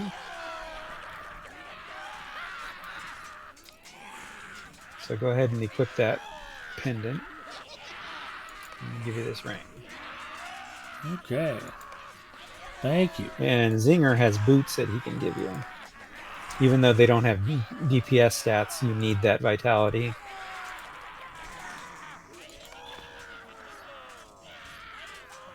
So that necklace you got is good too. It's got DPS stuff. The ring I gave you is a tanking ring, but it'll help you.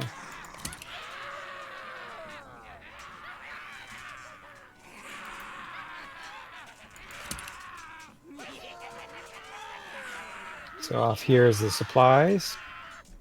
Did you get your last Yes, yeah. spears? Yeah. Okay, good. So then the last two supplies are up ahead here. Right. See, it's more of a straight shot, no going to the sides, you know? It really streamlines it.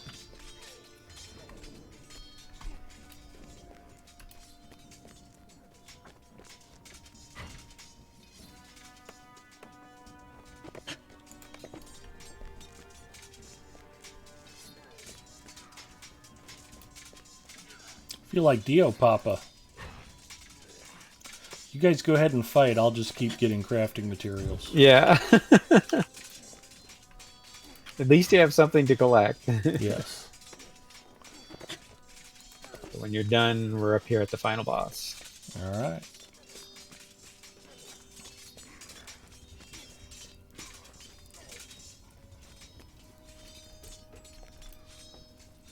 Go ahead and camel up.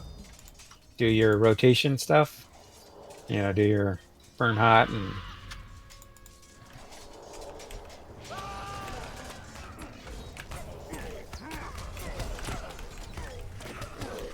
And the fact that I'm drawing the aggro means I'm doing it right. no, it means that you hit first. Okay. I was trying to make myself feel better. Let's just say I was doing it right. Yeah, I was just waiting for you to do it. So Okay. okay, well, good. We got a hauberk. Awesome. So let me give that to you. And a bracelet. Boy, you're getting set up here, buddy. Getting geared up.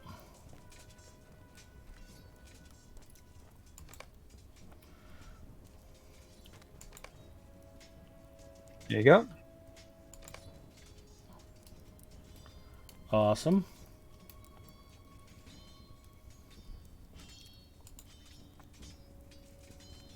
Let's go ahead and leave the instance.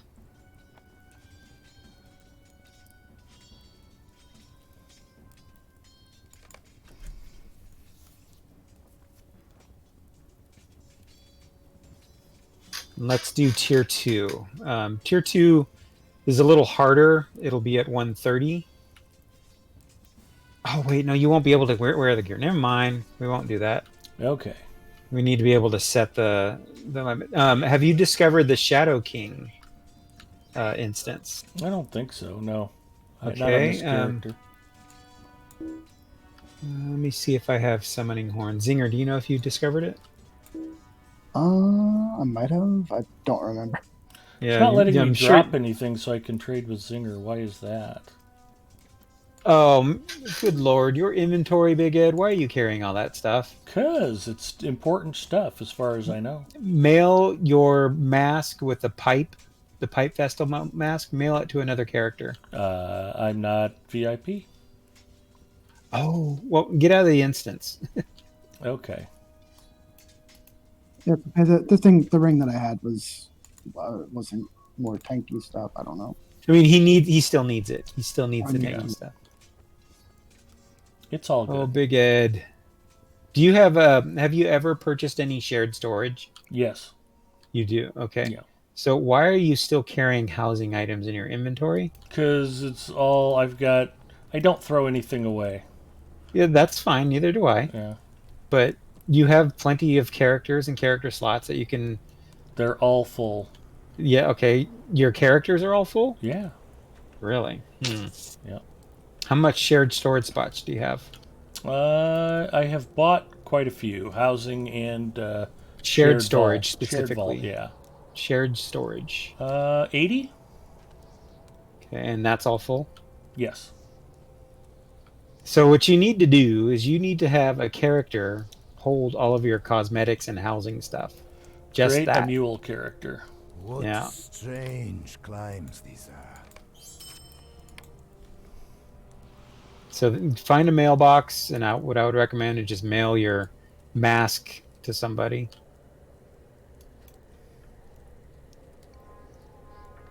You've also got 2 maps in there, it looks like. Mm-hmm.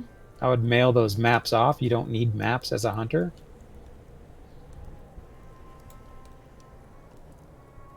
Mail them to your champ or something.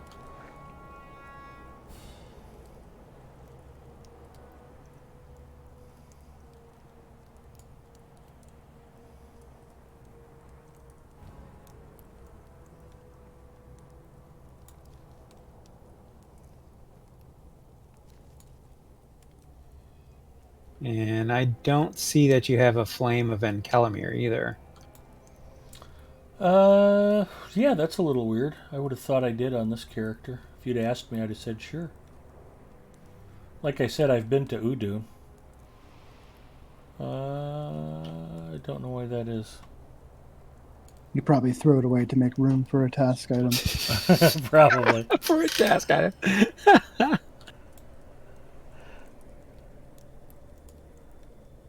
Yeah, see, what I do, Big Ed, is I make characters for storage. One to hold task items, one to hold relics and LIs, one to hold housing, one to hold cosmetics. You know, and if you're not using those characters, you know, they could just be your storage characters for that. Just set them as, you know, dedicated for one type of thing. Like you've got like 6 housing items in your inventory. Mm-hmm. You've got several cosmetic items. Would clear up your inventory a lot. You've got another is reputation items. Mm-hmm. You can make a character to hold all your reputation items. You've got your crafting stuff in there. That stuff should be in your shared storage, like the boards and whatnot. I'm a professional hoarder. Got a system.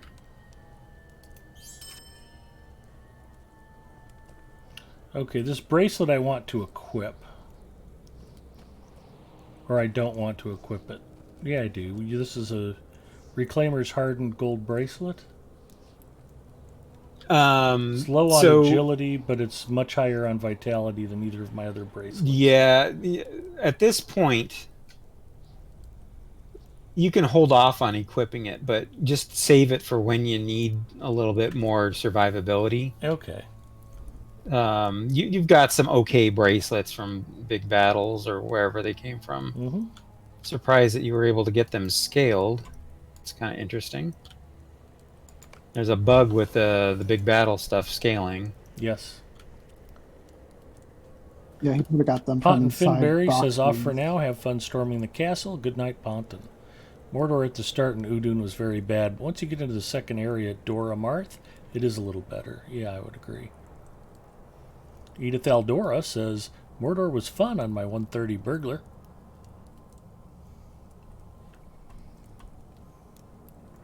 Yeah, we did a lot of Mordor on the burglars. That was okay. Of course, it's more fun to quest with friends. So you got an earring too, I saw.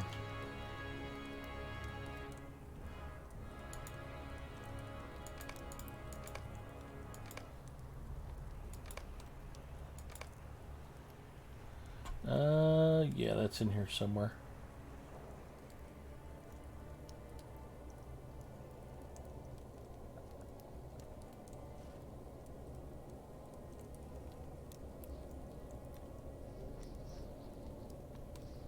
Let me see if I can. I may have already equipped the earring.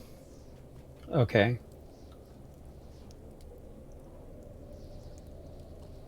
Do I have rally horns? I do. I have 14 of them. So what I'm going to do is I'm going to go out to the Shadowed King. Or, Zinger, can you see if you can open up the Shadowed King and see who doesn't qualify? 1 second.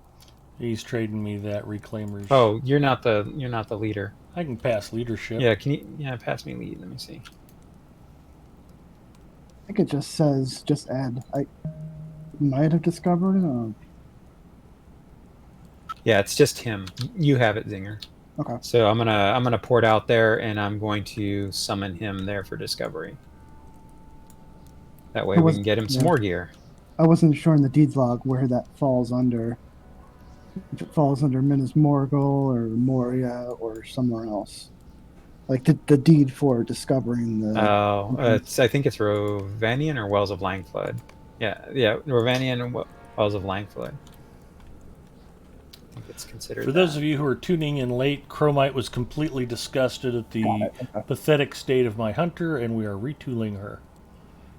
Which is I don't know, maybe a triannual event. Monumental task. Don't say task. Don't say task. Ooh, tasks. Isn't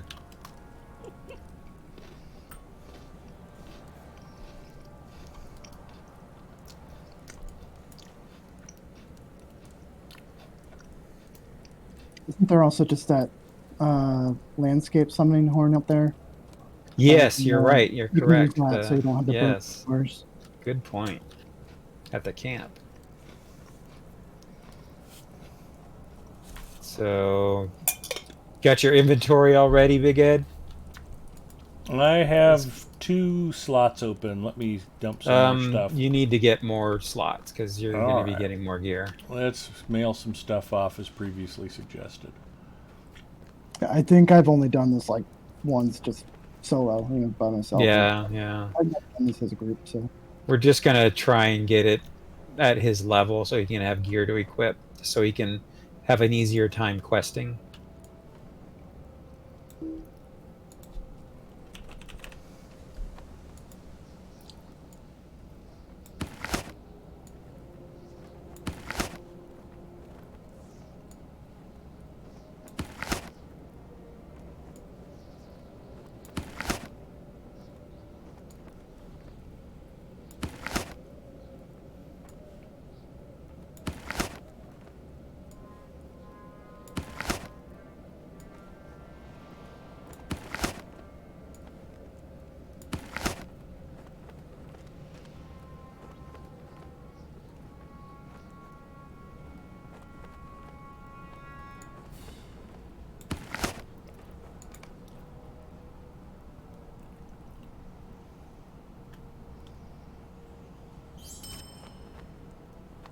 Come on, you can do it. Come on, Arkenstone. I'm rooting for you. That mail delivery looks almost as slow as the regular U.S. mail. It finally got it. That was some work getting that stuff sent off. It's pretty funny, though, how slow the servers can be for certain things lately. Yeah. I had to wait probably up to 3 to 5 minutes the other day on Landerval, just trying to turn in a mission. Because when you get out of the mission, you have to wait for the quests to become active for you or whatever, and then be able to turn them in from the quest giver. Mm-hmm. And for whatever reason, if your character has done a lot of quests, it takes forever for that stuff to appear. Also, if the server's lagging really bad too. I switched to a Vallard character and was doing some missions, and they were coming up almost immediately. So it's got something to do with how many quests and database entries that you have on a character that you've had around for a while.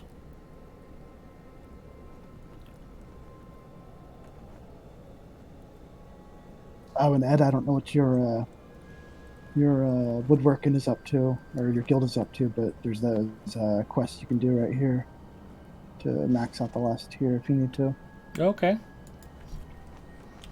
Yeah, I don't think I've touched woodworking since they added the next tier up. Yeah, they made it a really nice, easy way. You do like 4 quests, and for each quest you get a 50,000 rep item, and it takes 200,000 to max the rep. So Okay. you max your rep immediately, basically, if you have the materials. It's really nice. Take heart, allies. I sense So a you ready shift for in a the summon, winds. Big Ed? I am ready for a summons. Okay.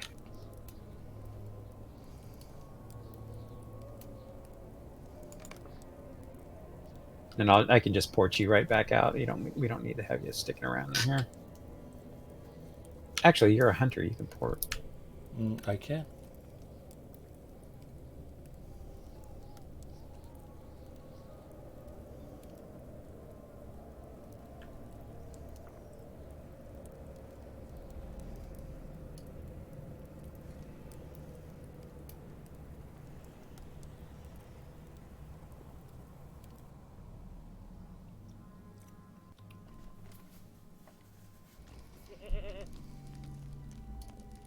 Let me hand you this reputation item. Oh, I don't have any open slots. Just kidding. Save those for when you get to level 130, and then you can open them. Okay. Or consume them. So mount up on a goat up. Goat. Yep.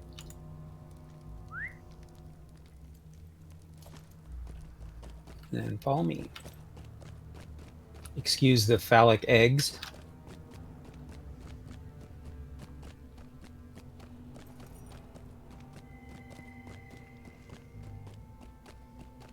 Ah, the foundations of stone. So back in the day, this place that we're writing to, there's lots of speculation about it. Oh, what is that ever going to open up? Blah blah blah blah. This shadowed cave has been in the game for a long time. Here we are, 8 years later, and they finally did something with it. Yeah, and so this year they did the second goat scavenger hunt quest, and this leads you to this shadowed cave finally and makes use of it. This is for this instance.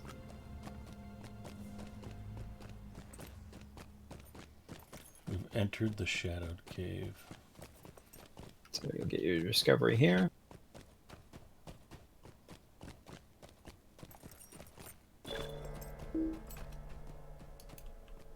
Got the discovery? I got the discovery. Okay. So now we can enter.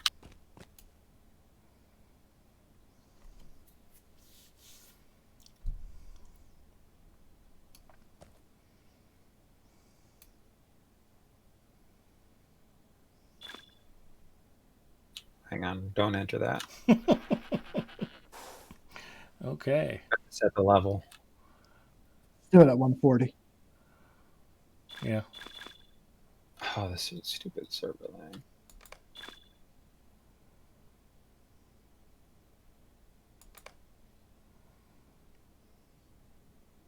Long ago. I'm just curious how much my morale's gone up since we started adding the new equipment. You were at your 90k? Okay. 122, 123 now? It'll go up more. And builds a kingdom deep beneath the earth. A twisted reflection of the dwarf hall above. A mockery of the grandness of Khazad-dûm. He must be defeated, or his demented visions may become reality.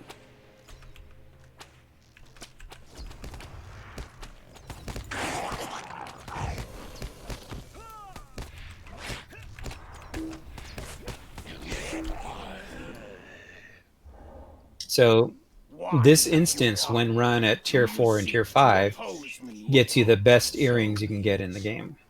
Okay. They're the Shadow King earrings, and they're really nice.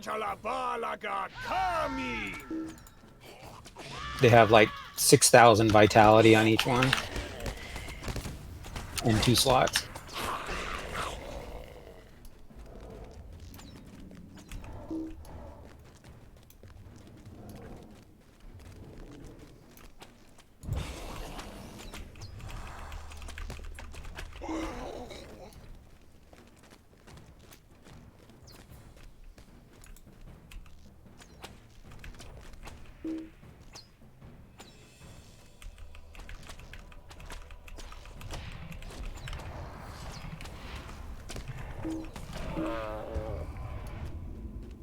Alright, so come up here.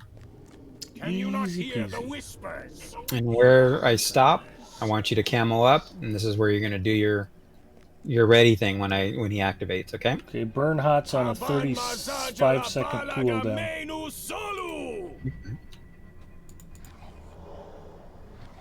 So just wait till burn hot is off cooldown, and it'll be fine. Then camo up, okay.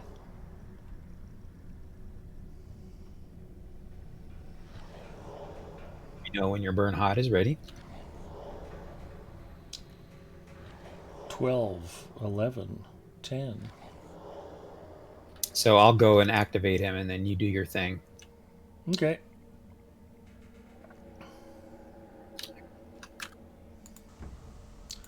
Camo, burn hot.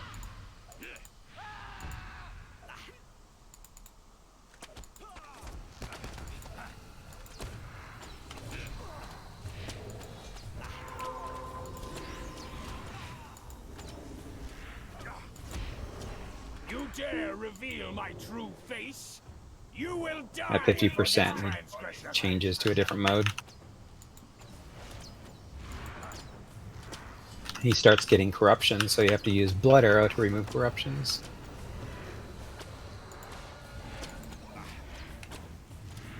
It's like every 5 seconds he puts a corruption up. My defeat means nothing. My master will be unleashed one way. So this is like a World Eater or a Nameless or something, who's pretending to be Durin. He's got like his mask on or something. You take his mask off, basically. Oh, is he bugged? He's bugged! That was weird. Alright, go ahead and loot Beged. Let's see if you have any luck. Okay, you got a shoulders, got leggings, and a helm. Alright. Ah, this is a bunch of crap. I was hoping for Daleman's crams. Alright. Leggings. I'll give you the shoulders. Thank you.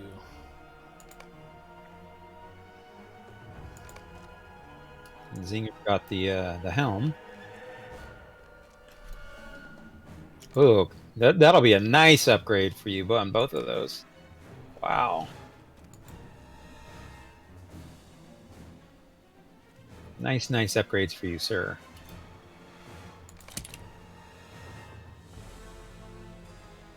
And I should go ahead and crush these for the Motes of Enchantment?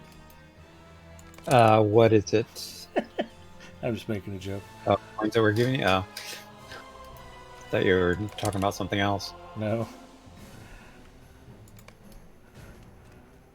Okay, now where to? Trying to think of some other upgrades that would be good for you, instances that we can do that. I picked up another 5k in morale. Let's see if we can get him to discover... Yeah, Edie makes a good point. He'd be more convincing if he wasn't 10 feet tall. He's a pretty big dwarf. I was gonna say let's discover Deep Barrel, but that one sucks. It was really annoying. I can't think of any gear that you would get from that. I guess you would. Yeah, let's try it. Let's try it.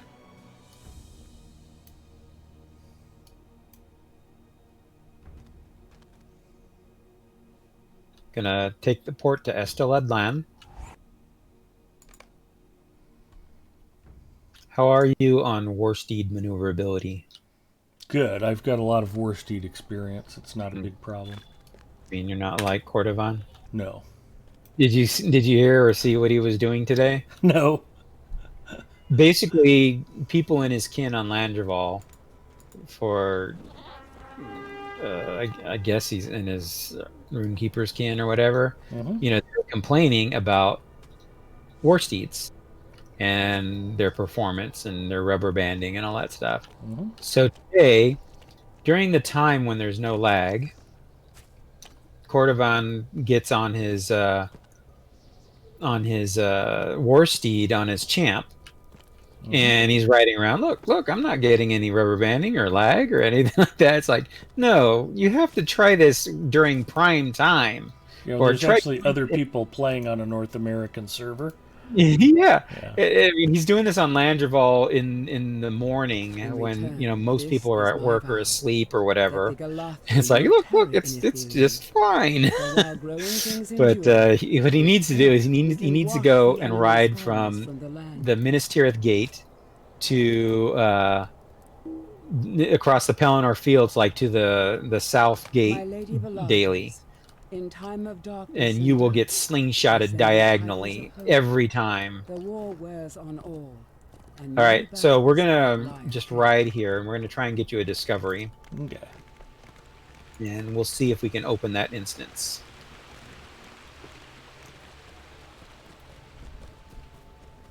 Yeah, this will be nice to gear you up. I totally didn't think of this earlier. Deep Barrow. What was that? Were you saying we're going to do a Deep Barrow? Yeah. Deep Barrow, it's a kind of a nasty instance when you're at 2 or 3 man. So we'll see how it goes. I mean, we can do it, I know, but it's going to be a pain in the butt at some point. The traps and stuff. Oh. Come on, Big Ed. Thought you were... Well, I'm trying to avoid the mobs. I'm going to aggro most of this stuff. It's perfectly fine if you aggro things. If stuff is after you, that's fine. Okay. Like, let it aggro you. If you get dismounted, I'll just kill it. Okay. Just didn't want you hanging back too far.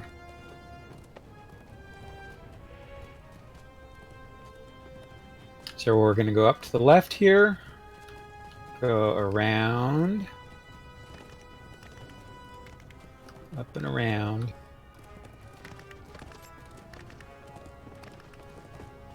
We're going to hang left at the path up ahead here.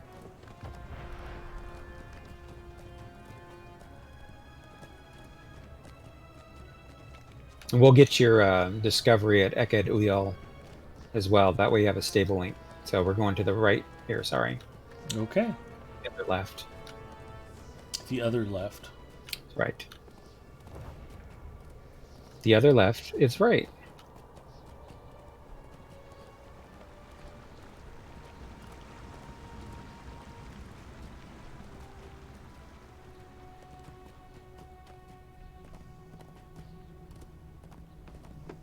Trying to think of any other instances that we could run. Sadly, Halls of Black Lore and Houses of Lamentation and Shadow Roost all require certain levels. Oh, there it is. Get your stable link.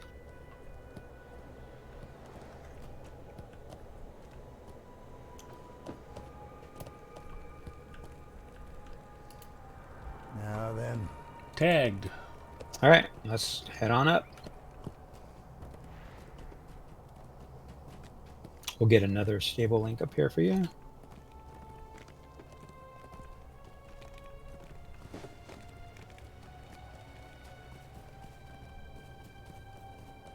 So when you guys are playing through this, did you enjoy this expansion? Yeah, I thought Minas Morgul overall was pretty solid. I liked the content. I didn't find it grindy. Yeah, it's good. I really enjoyed it too, and I've done it on 10 to 14 characters, something like that. And I just don't get tired of it. I really, really enjoy it. I especially love Minas Morgul itself, or Minas Ithil, or whatever.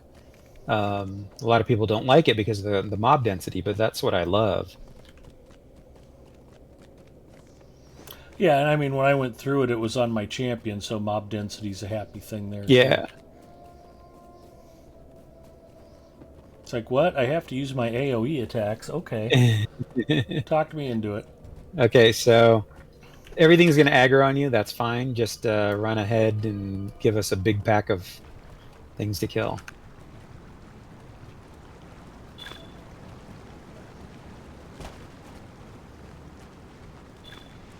Don't get too far ahead, though. Okay. Where'd you go? You went up to the left? There you are. Yeah. Oop. One too many quick shots there. That's fine. If you aggro anything, just let us know if you're in trouble. Yeah, so far so good. So we'll head over the bridge this way.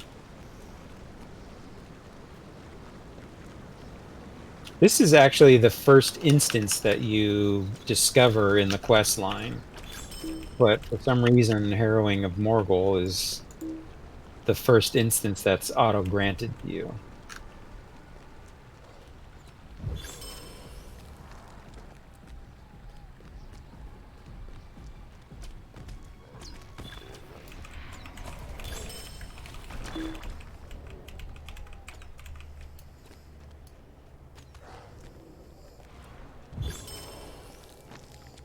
This will get you some experience too.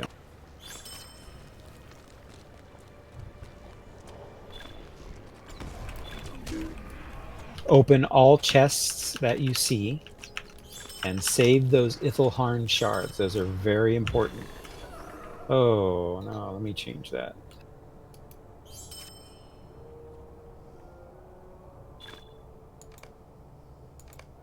Yeah, I set the loot rule to free for all. So you should get it all.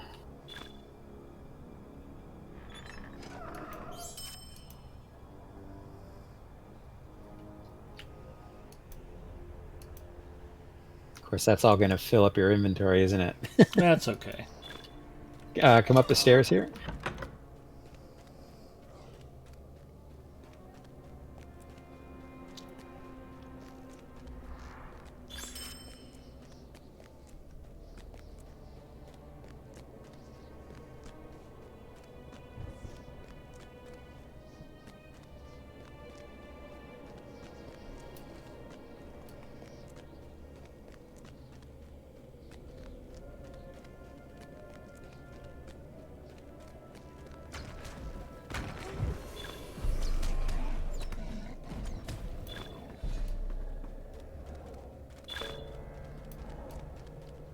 Let me know if you get a discovery. I got the discovery.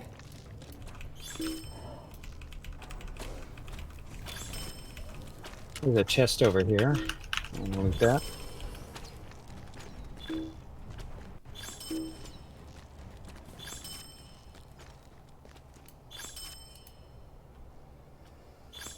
Set it to need greed pass. So just greed things. Let's go back here if he really wants. I wouldn't recommend him filling up his quest log. Gotcha. Yeah. All right, so let's come over here so we're not aggroed immediately when we come out of the instance.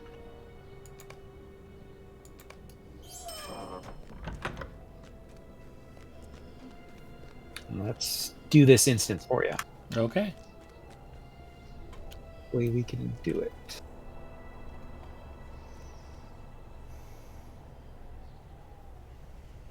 $122.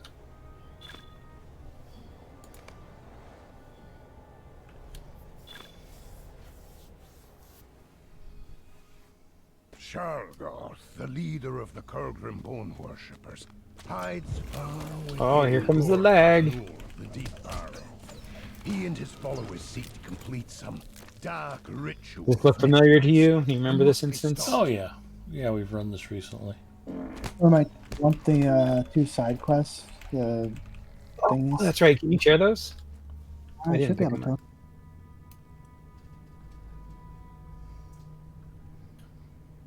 Nice. Thank you. Yeah, it looks like you have the other one for killing Wanted. things. Yeah. Okay. Totally forgot. Thank you for noticing that. The Coke Zero does sound delicious, honey. Thank you. I would like one too, please. You have to find your own sultry Korean vixen. This was explained earlier. If you do not have one, you have made serious life choice errors.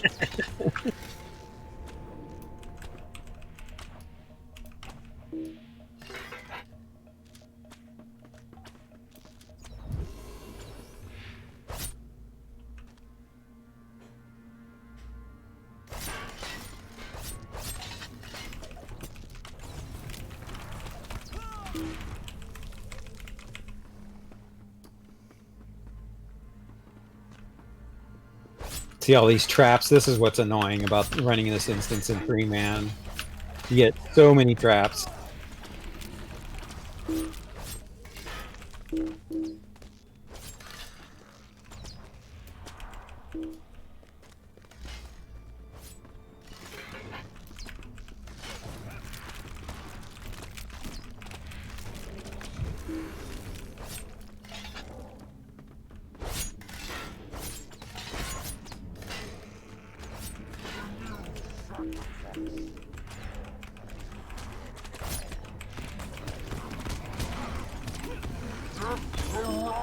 Yeah, even just doing it 2-man, I think you get all the traps. Yeah. I remember running this with Ed and the annoyance of having all the traps.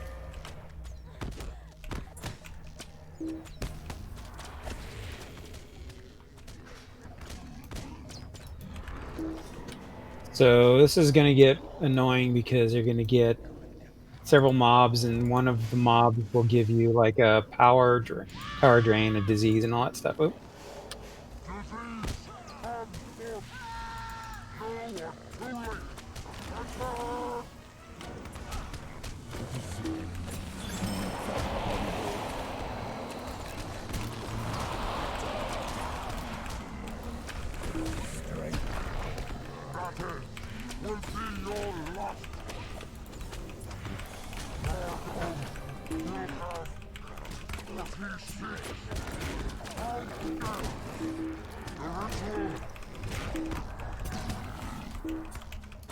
Oof.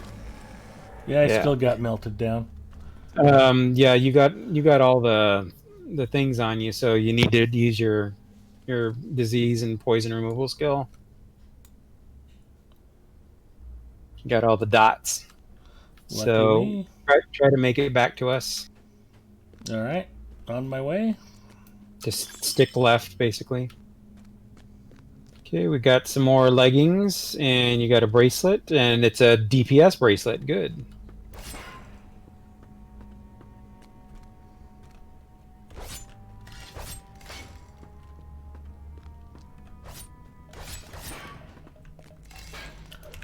Oh, I'm already running into a crowd out here. I'm probably wrecked. Oh, that's right. The skeletons. Yep.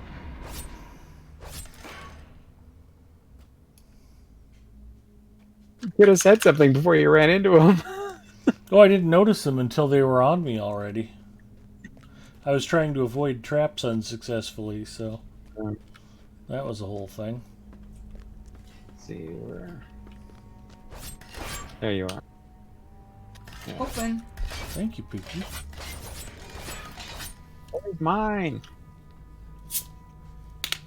Yeah, don't kill yourself on the traps. Ullup already asked me if she had a sister. She does not.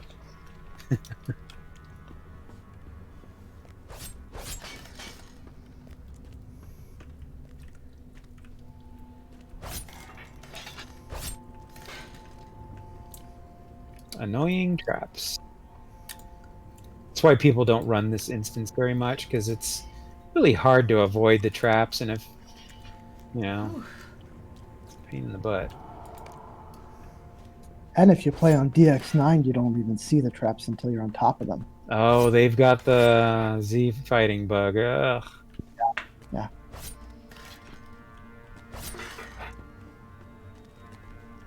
Okay, you are here. I am here. Let's go.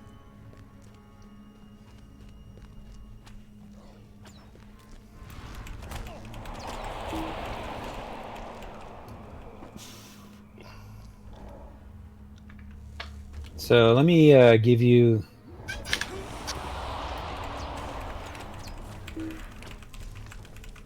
Stay put for a second.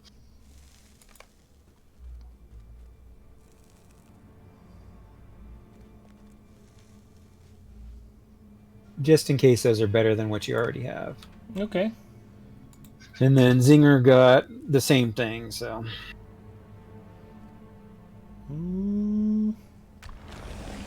Yeah, he and I got the same leggings. Okay.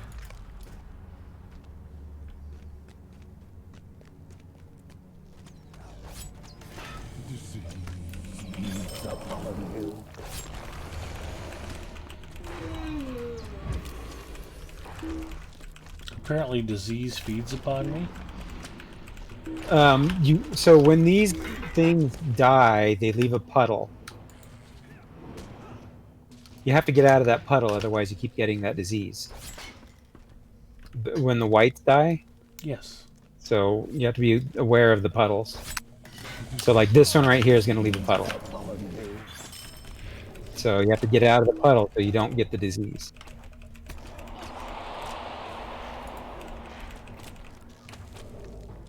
You've got the disease because you're standing in the puddle. That wasn't me. That was probably me.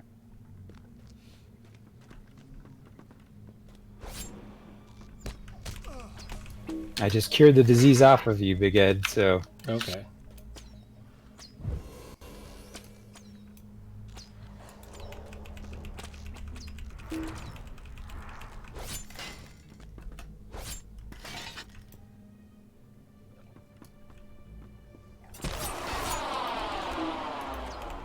Can be some more puddles here, so don't stand in them.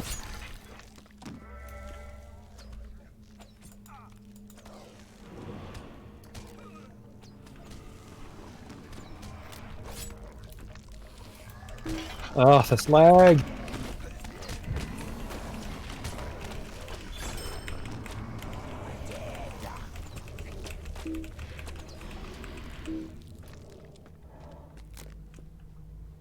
Actually, let me give us scrolls and tokens to give you a little more survivability, Ed. I have scrolls. What do we need for tokens? No, I'm doing it. I'm doing it already. Okay.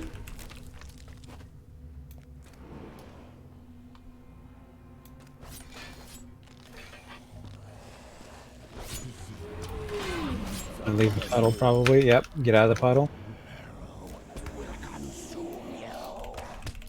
Okay, Ed, you can't hang back there because I think the skeletons respawn. Yes, they do. You are not wrong. Puddle again. Move out of the puddle.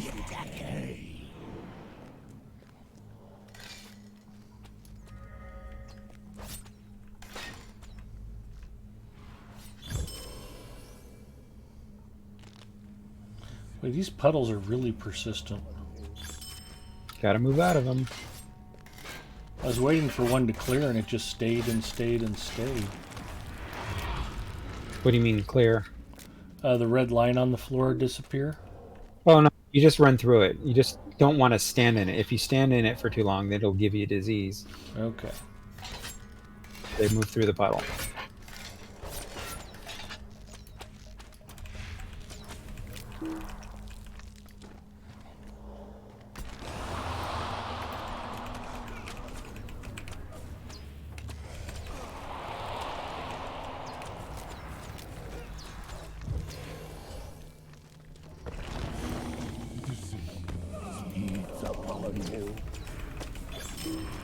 Puddle, move out of it. It's a very quick reacting thing too, because it like completely removes all of your fate. I think that's what it is. Like sucks away your power instantly, almost.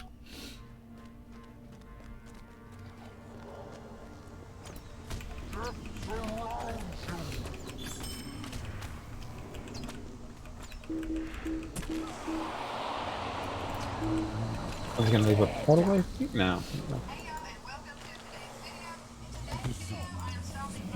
This one, I think, leaves a puddle. Oh,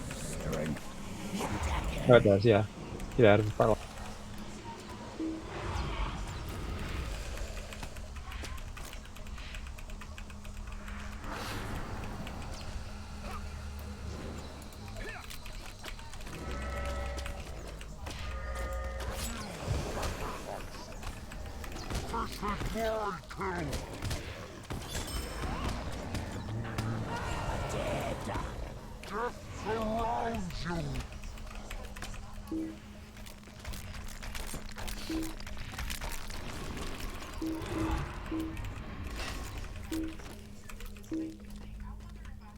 Good job, Big Ed. You lived. Thanks.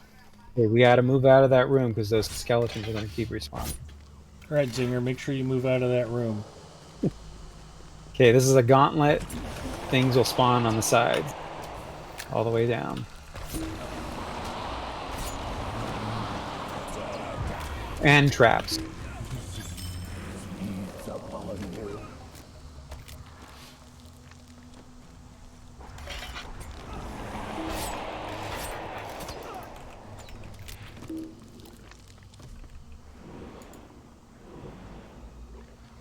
Okay, let me regen here. Hang on.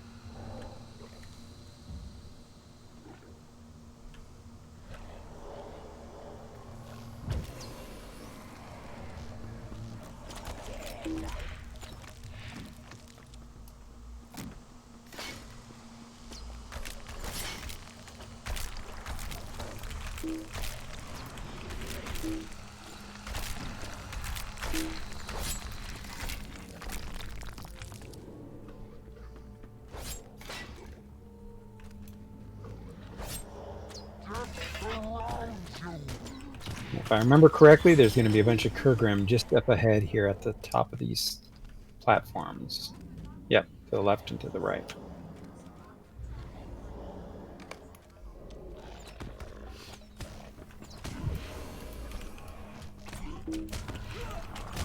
Kill them and then we're good.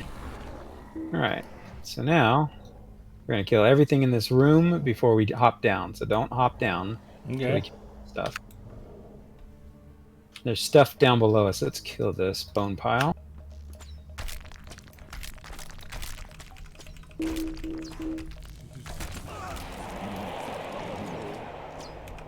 Just kill everything that comes near.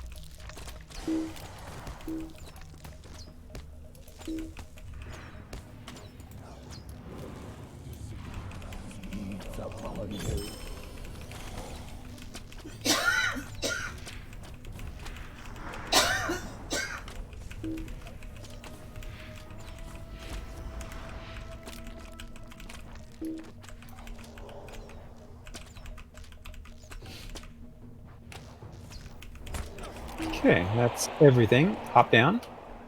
And then stay on this mound. You can camo up and do your thing.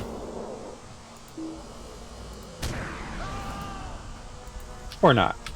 It's not letting me do it. I'm clicking on it. No, we got in combat. It's fine. Okay. It's fine.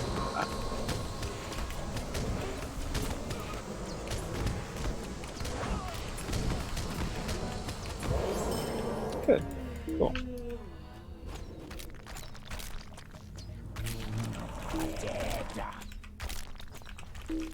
You go ahead and loot, Big Ed. Loot that chest at the end there.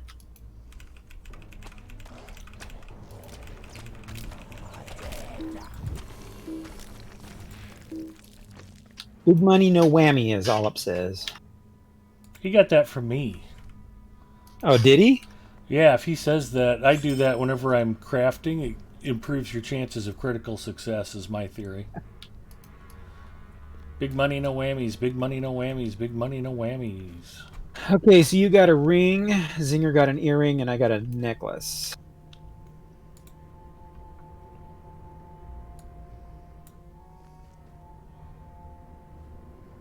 Looks like it's the same necklace that you got earlier.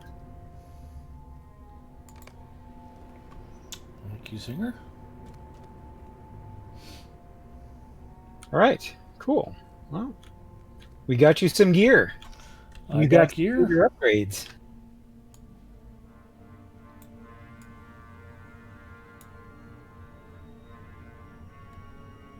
Oh yeah, so that ring is really nice for you. Has a Super DPS. nice, yeah. What else do we have in here? This ring.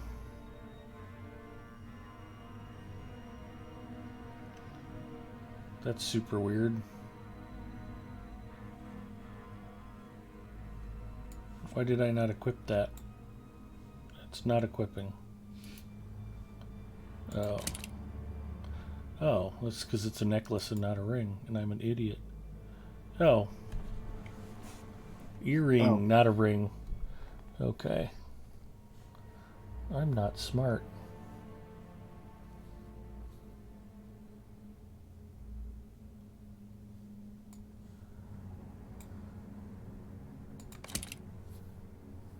Okay, so both earrings are replaced.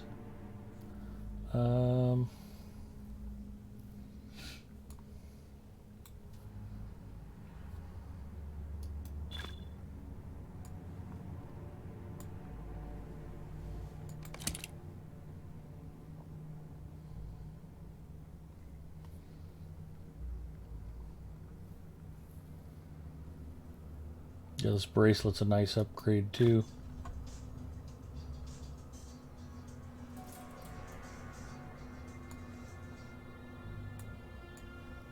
It's Christmas time for Big Ed.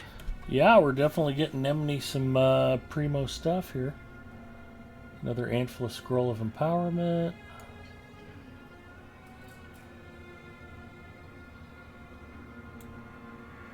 Ooh, Zinger's going to be jealous. I got a tier 12 essence. Ooh, baby. He loves the essences. So look at your critical rating and physical mastery rating. You were in like the 80s on both of those, and now look where you're at. You're getting higher. It's going to help you. Oh, significantly, yeah.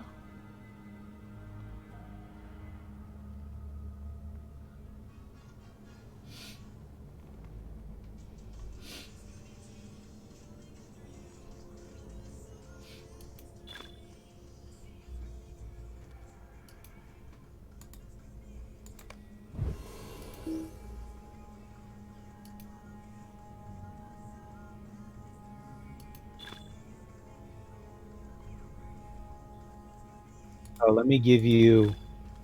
Do you have room still? I've got one slot open. One. Okay, so what you can do is sell these relics that you have that are like all on single. If you sell them to a vendor and then buy them back, then they'll stack. They'll stack. Okay. It forces the binding status to you. Okay. Basically, when the timer is ticking, they don't stack. So, cool. All right, so let's we'll port back to Esteladlon. Wonder what other instances would be available. Lariana says, "Who is that behind you, Big Ed?" This is instances fun on a Bjorning. You want my power? Welcome to it. Good point, Edith.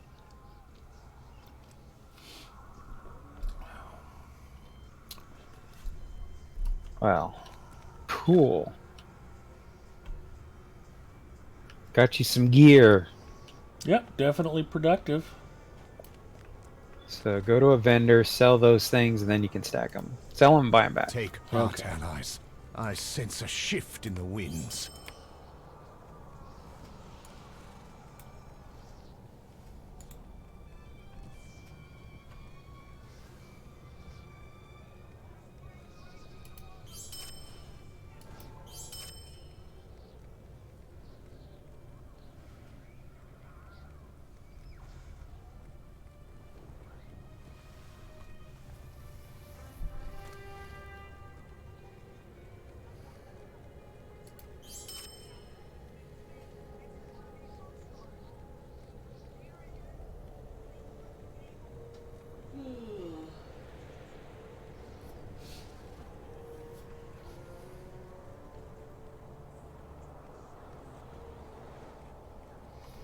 Oh, you know, it's funny. I haven't actually done the, what is it, Mordor Besieged?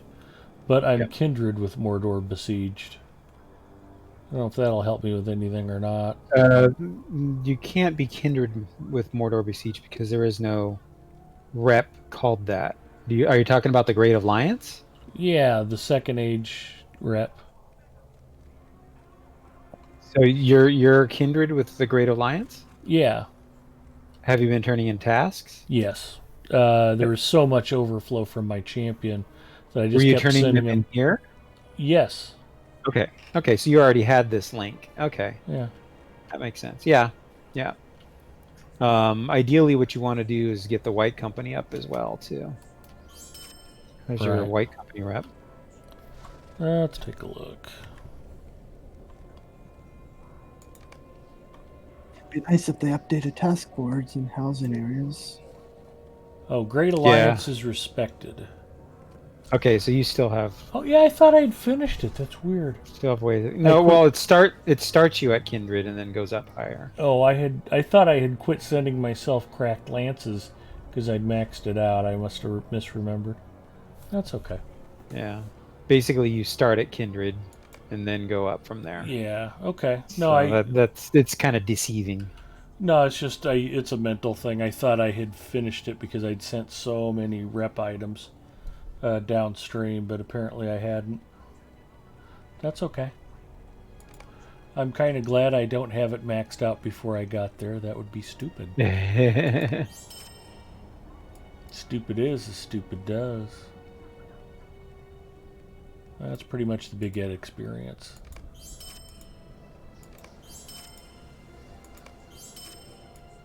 Four.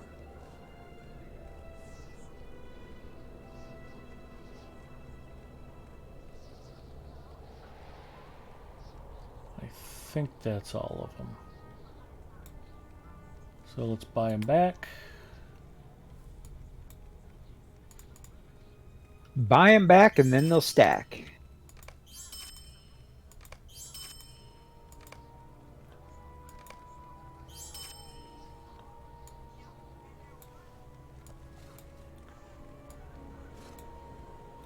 Okay, that helps too. Cool.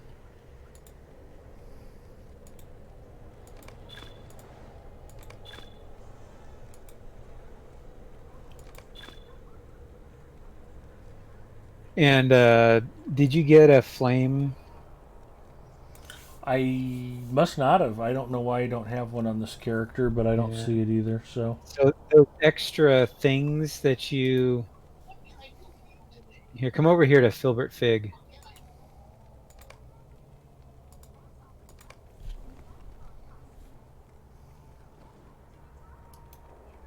The extra yellow gear that you can't use, you can actually decon. It'll go into crafting materials. Okay. And sometimes an it'll add crafting box. Filbert Fig's browse the shop. He'll have a thing for you to buy. Can I help you with something? You know, it's funny about that. I may not have bought it because I didn't want to waste the back slot. Yeah. Well, because at the time I was probably like, you know, I don't think I'm going to do Mordor, and somebody needs to clean their bag of cosmetics, housing items, certain crafting materials, certain reputation items, some maps. I'm sure I don't know what you mean.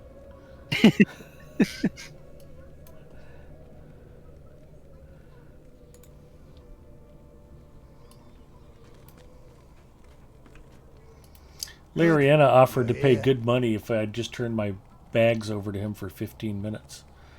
Thurlord checking in says, you are a veritable encyclopedia of Forrest Gump quotes. What are all the kinds of shrimp? There's shrimp toast, there's shrimp gumbo, there's shrimp etouffee, there's fried shrimp, boiled shrimp, grilled shrimp. 15 minutes, Big Ed offer stands. Thank you, Lariana.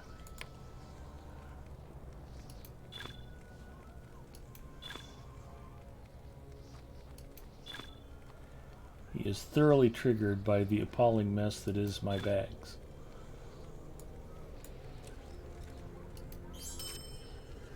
And he is not alone.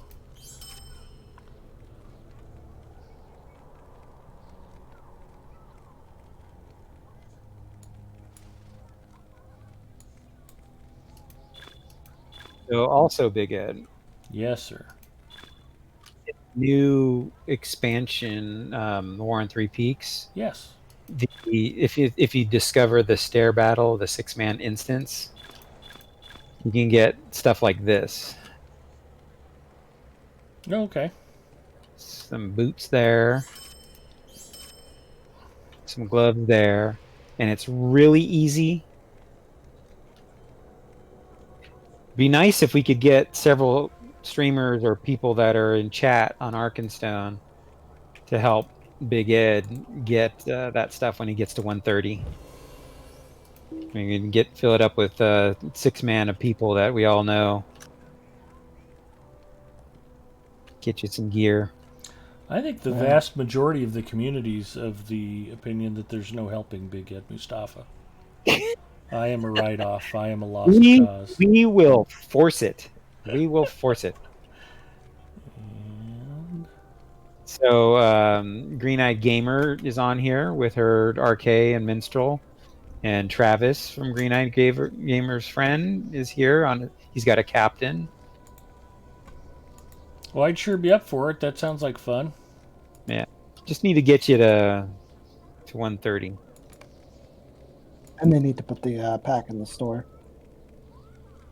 Oh, that's right. Oh, I forgot about that. Yeah. That's a little something. Forgot Big Ed doesn't have that yet. It's on my shopping list, though. Yeah. I've got 7,500 Lotro points just burning a hole in my pocket. Yeah, because I was looking at your crafted relic and your allies, and I was kind of drooling a bit. But can't do that until you get the expansion. Yeah. So, Big Ed, if you inspect me and look at one of my bows, look at the crafted relic.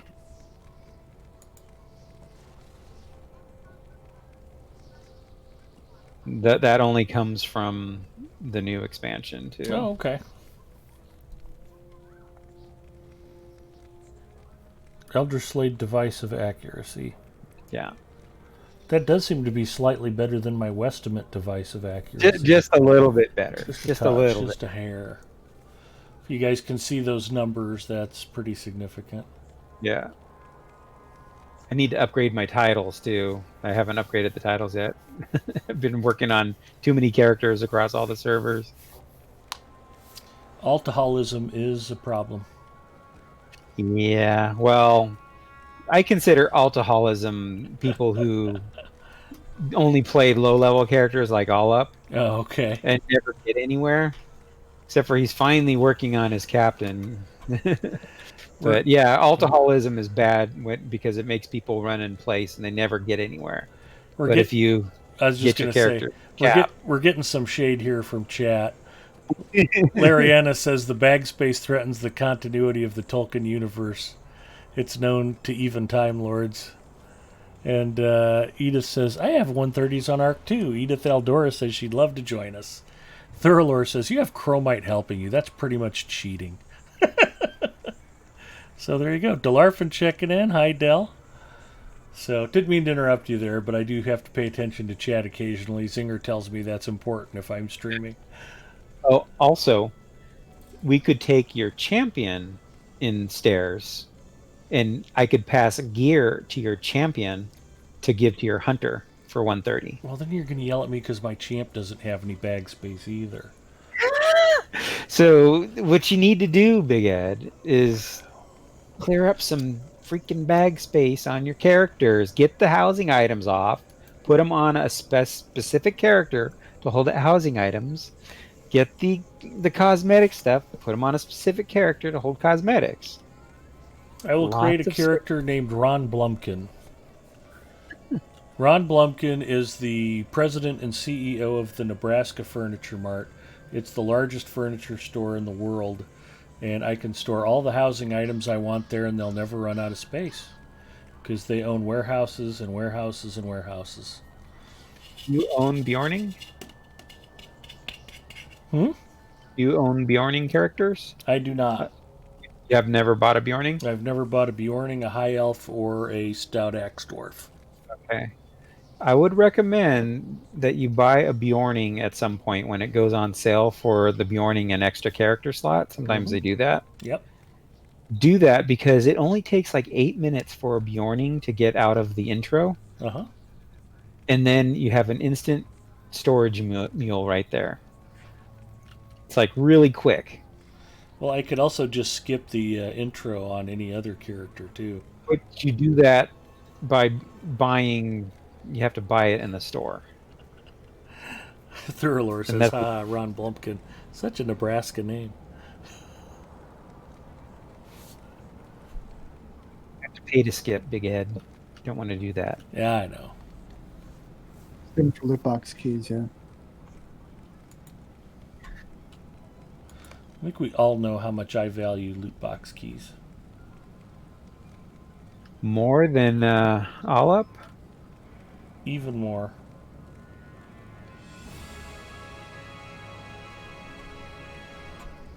All right. Well, you know what? This was super fun. I appreciate all the help, Crowmite. I think we're probably at a good stopping point for tonight. Yep. And without further ado, my thanks to Crowmite, my thanks to Gipio, Zinger as always as a trooper for putting up with me. And I very much appreciate everybody who hung with us tonight. If you are coming in late, Crowmite gave us a master's course on high-level hunter play and every dumb mistake that I made. I'm sorry? Not really. I didn't. Okay. I just said some things. Well, it was higher level than what a lot of players have probably gotten elsewhere, so unless they've tuned into you doing this at other times. So I very much appreciate it. I always value your input and opinions. And French Girl Gaming is live, so we will be raiding her. Anyway, I wanted to tell you again, thank you very much for the help, and we can do it again soon. If anybody wants to, I don't know, we could probably get something together for next week. I'm running my minstrel through Western Rohan, but Western Rohan will still be there in a few months. So, yeah, you can try to get some more gear for your hunter, and yeah, the hunter revive was fun too, and I think that was probably of interest to a lot of players. Watching a minstrel yell at stuff so it falls down is probably not that fascinating. Yeah, it'd be nice to if we can get some people together and do the instance, the 6-man. Okay. And we pass you'll get gear on your champ, and I can pass gear to your champ to give to your hunter as well. Any gear that I get. If you can round up the Green-Eyed Gamer and Edith would be very welcome to join us. And the Green-Eyed Gamer's friend, Travis? I'm not sure because he's in the UK. Okay. This is really he was just on a little while ago, but it'd be really tough to get those. Her computer's on the fritz right now, so that's a bummer. It's a bad time to have a computer on the fritz. So I was excited. I actually placed a Newegg order today. They had a 4-pack of cheap 120mm case fans, $10 for 4 fans. I'm like, okay, I got to buy those. And then I got an EVGA power supply, a bronze 450 coming for, I think, $31 after rebate. Cheap. Yeah, so it's trying to even find a bargain anywhere has been rare. But I need to start putting a new computer together for my niece, and I like having a few spare parts on hand just in case. So those will be handy for either of those instances. But yeah, video cards, you literally just can't buy a video card right now. Nobody's got them. It's crazy. I've heard of people selling their video cards that they've used for a year or more for more than they bought it for. Yeah. They got use out of it, and then they sold it for more. It's like, what? Yeah, my 5700 XT, I paid $369 for it about a year and a half ago. I'm sure I could get $500 for it without even blinking right now. Couldn't replace it though. I couldn't find anything else to buy. So the CPU situation's not much better. Most everything else though is available. They were saying motherboards were going to go up 25% because of the tariffs that kicked in. Yeah, But, everything really. yeah, it looked like the motherboard prices aren't too bad. I just haven't seen any really good sales. Everything's kind of at normal price. So maybe that's the price hike. Let's see. You have to discover the 6-man and Elder Slade. It is. Either. She was. Yeah. No, I saw she asked if there was something that needed to be discovered. Thank you for answering that. Yeah. Good multitasking while we're yakking. You're also typing away. And if anyone out there on Evernight wants to join us on Wednesdays, I think we're trying to get people for DN. I'd say the levels. So. Yeah, about 60th, 58th, I think, is the instance level. So, yeah, we've got about 6 or 7 people pretty regularly. We're just trying to get to 10 or 11 or 12 so we can do the full raid and not get our butts handed to us. Yeah, I mean, I've got 130s there, but that's not too fun for you guys. Yeah, I mean, that's the other side of alcoholism is I like to keep characters around at a variety of levels for, if you get an opportunity to go play with some friends on a server you're not on. If they're all 130th level, then they're kind of redundant. But yeah, we started a new group over on Evernight a few months ago, and we've all just been ratcheting up. So it's fun to play different levels and go back through some of the old content. Anyway, all right, well, let's wrap it up. I'm going to go raid French Girl Gaming, and you guys are welcome to join us. Same bat time, same bat channel. Next Friday, Zinger and I will be back, God willing. God and Cordovan willing, I guess. But thank you again, Chromite. Thank you again, Zinger. Thank you again, Gipio. And bless us each and every one. Here comes French Girl Gaming. Take care, everybody. Have a great weekend.